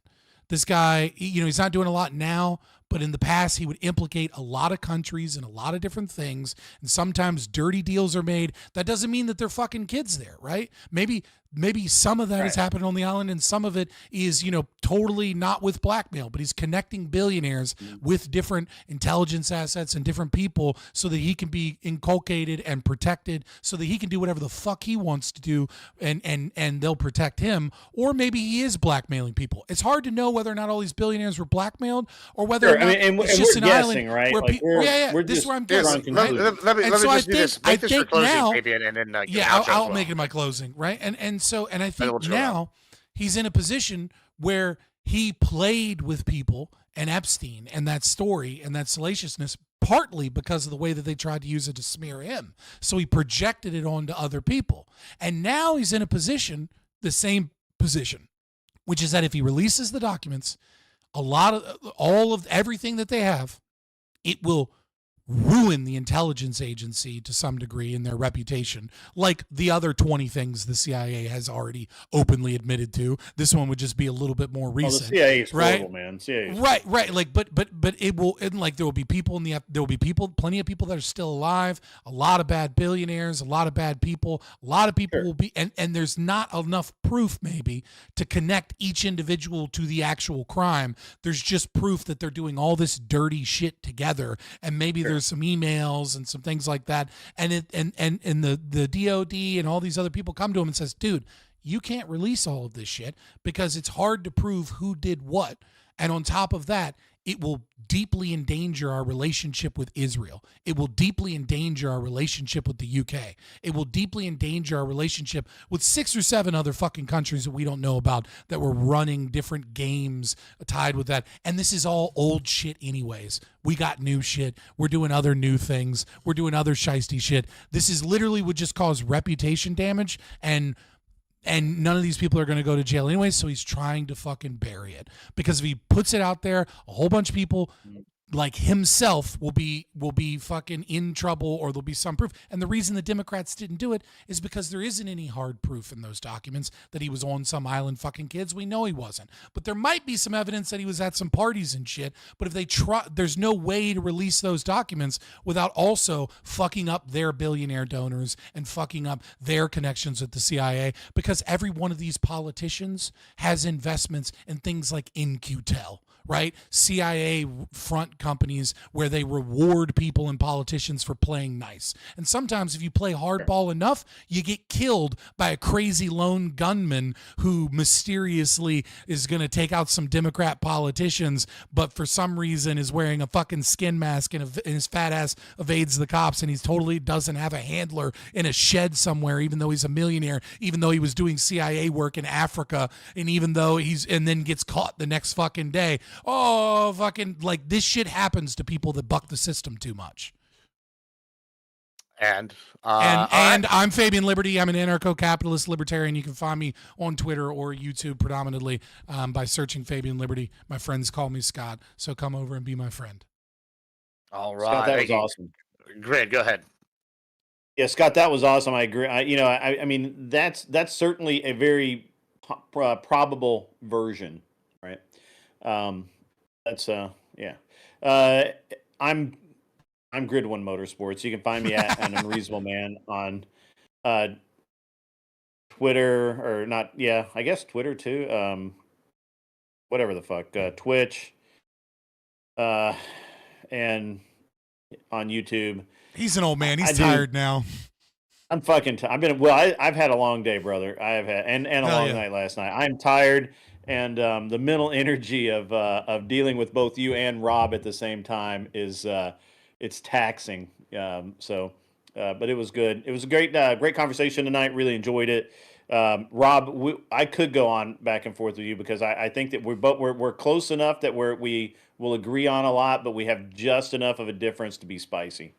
And I'll reach out to you next week. Yeah, I think tomorrow's night's gonna be tough for me, but yeah. Yeah, well, tomorrow night I do my debate game. Oh, I do a debate game show on Friday nights. Come and hang out and maybe win some money talking shit on the internet for fun and profit. It is a good time, unless you're Rob Noerr, who can't sit still, and he wasn't able to hang out because he can't sit still long enough. Tell us the time that it starts. Yeah, yes. We're actually going to start early tomorrow night. We're going to start filling up at 7. I'm going to go live at 7. We'll try and start the stream at 8, or the actual debate show at 8, and we're going to really try and be done by about 12:30, 1 o'clock in the Eastern or Central time? 7 Central time. Okay, there you go. Central. We're trying to help you. I never know when to. Takes a village, baby. When I tried to jump on the 1 week, you guys were already like an hour in, and I screwed up the time. So but it's easy to do, and it's a great show. I mean, it's a great format. It really teaches you a lot about how to debate and go back and forth. So I really like it. Come hang out, be cool, and watch Rob and Scott. They're legit dudes. So appreciate you. Thanks, Chris. All right, Rob, go ahead. Yeah. Watch so Grid. look, here's the thing. Like, me and Scott were fucking calling each other fucking idiots and shit last time we were on here. I have no hard feelings for anything on the panel. Sadie, Grid, Fabian, Gibbs. I know we've all yelled at me and Gibbs have yelled at each other. I hate Sadie a little bit, but that's just because she's a woman. Well, of course. I the accept misogyny. Right, that's fair. It's Misogyny my is always internal worth. misogyny too.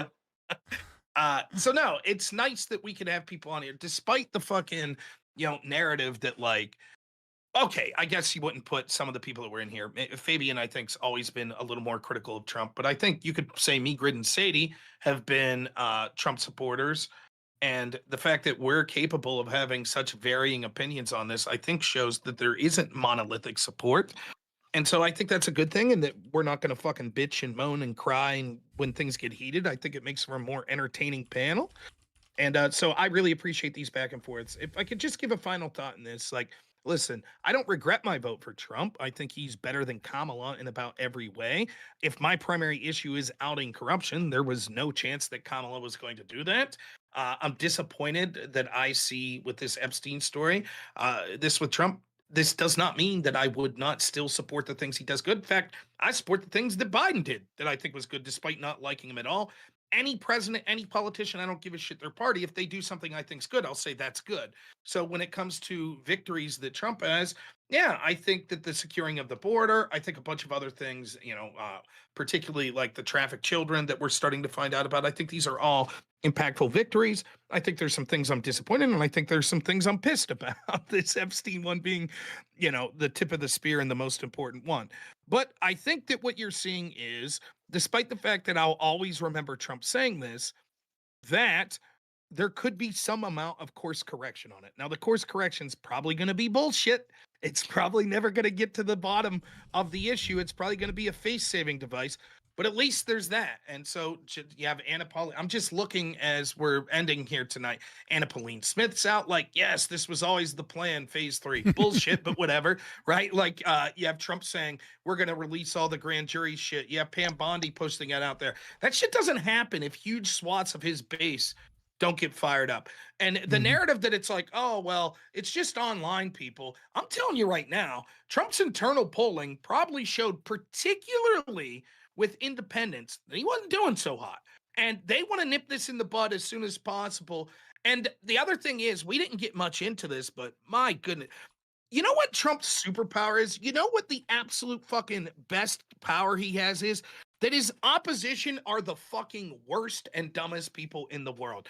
This Wall Street Journal story is going to unite everyone that was like, yeah, trust Trump, and people like me that are like, what the fuck are you doing, Trump? Because it's so ham-fisted. Trump drew a stick figure of a woman who was naked, signed his name under her breast line where it would and said like, hey, wink, wink, Jeff, we got secrets, don't we? In a birthday card in 2003. If this is what the big bombshell that Trump was worried about, because I think we didn't talk much about this, but I think that part of Trump's visceral reaction was, Mark Halperin was saying this on his show this morning, that like, look, it's been going around media circles and Trump's inner team for about a month now, that there was this story breaking, that one of the major newspapers was about to break this big story. This is it. And so if Trump was laying the groundwork so us, his supporters, aren't seeing this story, and we're like, okay, what the fuck are you so aggro about? What do you mean that the Biden team planted a fucking story? We're looking at this shit. What did they plant, right? That Epstein was this really bad dude, that there was possible connections into. Why would they plant that? We don't get it. And I think that Trump, I mentioned this last night, saw that there was something that was going to be leaked and was like, no, this story is bullshit. And he doesn't understand that his supporters don't see that. They don't see that, and so it's coming across. And he just is such a fucking narcissist. He can't understand what it's like. The people that actually deeply support him, that care about this issue, which again, I'm saying is maybe 15 to 20% of his core base. Like, it comes sounding really shitty to them. But check out this story after the show if you're watching on anyone's channel here. It's a fucking joke, and that's not to say that there won't be more that will come out. But you know, I think Trump can course correct, and I think that I'm happy that there are enough people that will stand up when they think Trump did something wrong, that support him and say, what the fuck are you doing? And I hope that's one of the cases here. And I think that, you know, I hope that that same effect comes when it comes to other things like Doge cuts or promises on deportation and things like that. But anyways, I'm rambling on. I just want to thank Gibbs for inviting me here. Thank everyone else. Please, please, please, from the bottom of my heart, check out everyone's channel. Even if you don't think that it's your cup of tea that you would like, please give people a sub. You have to understand the powers that be that run places like Twitch and YouTube, they don't like people like us. We're not the Hassans or the Destinies of the world. So any little thing you could do to help us out in the algorithm, subs are free, a thumbs up free. Go over to these channels, give a sub real quick. And you'd be amazed if enough people do that over time, sort of how it could get the snowball rolling. And you'll see more panels like this with more guests and more ability for each of us to stream, because we're getting more views on our videos. So I really, if you want to do one thing for us all, I think we would all appreciate that. So thank you so much, everyone. I appreciate it. All right, appreciate it. And he's absolutely right. Sadie. First of all, thank you guys so much for having me on. Thank you, Gibbs, for having it. I did have a really good time, regardless of, you know, maybe not seeing eye to eye with everybody on the panel. But again, this is a story I've been watching for a very long time, and I do believe that it's worn out. It's probably compromised at this point. I think the Wall Street Journal drop that just happened is more evidence of it. I do believe that the alleged 13-year-old victims of Trump that came out during his first term, that was shuffled away or thrown out of court, all of that would be something that would be added to these files, whatever. It's just when it comes to Epstein, again, this is something that's been going on for 30 years. We have real stuff that's happening today. And I hope that these are the things that are really going to show what kind of corruption goes on in the United States. I'm Pentuple TV. We do politics, poker, and men's league baseball. So give a follow on Twitch. But again, I'm subbing for him till the end of the month. I'm Sadie Girl. You can find me on X, Sadie Girl 216. And thank you again. Yeah, thanks everybody for being here. Yeah, I mean, I could be moved on this. I don't know. I'm not moved yet. Also, that last exchange we had where I was involved, I just want to say I wasn't dismissing any arguments there. I just, like I said, I don't know if I'm moved yet. I mean, they seem valid. I just, I don't know. I'm not sold yet. But on that note, thanks everybody for coming. Next month, the speaking of blood sports, DCS continues. We are going to have the Contender Series establish a regular season champion. And after that, the algorithm is going to start making matchups. I'm pretty excited. There's going to be some other cool things, too. So check it out going forward. And bye, everybody. Thank you so much. Take it easy, See you, everybody. Bye. Bye, everybody. Everyone, See you DM me around. if you guys ever want to do anything one-on-one. Absolutely. I know, Scott, we talked. You're going to put a PowerPoint together. I can't wait for it. So. Yeah. I've been sick with my autoimmune disease here lately, but I actually want to DM you later. I'll DM you one of two things that I'm working on. Sounds good. Rob, Good. Same to you, Sadie. Same to you in Pentuple, by the way. Thank you. Thank you. Rob, I just want to chat with you, man. I have a lot.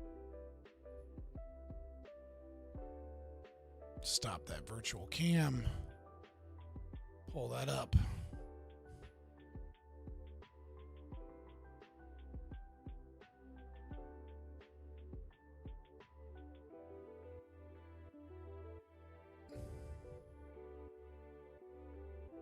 You could sell them. There is no list on Bossing Say. I fucking love it. Stuff is only real if it's recent. You got it, boys. I'm gonna hop out of here. I will be streaming either tomorrow or Saturday. We'll see. Because I want to do that Razor Fist reaction and talk about Epstein a little bit more, but I have something special planned for that. More lighthearted, and it should be fun. But it should be a fun chit chat. But anyways, guys, like, share, subscribe, click the notification bell. It's late. Most of you guys are gone anyways.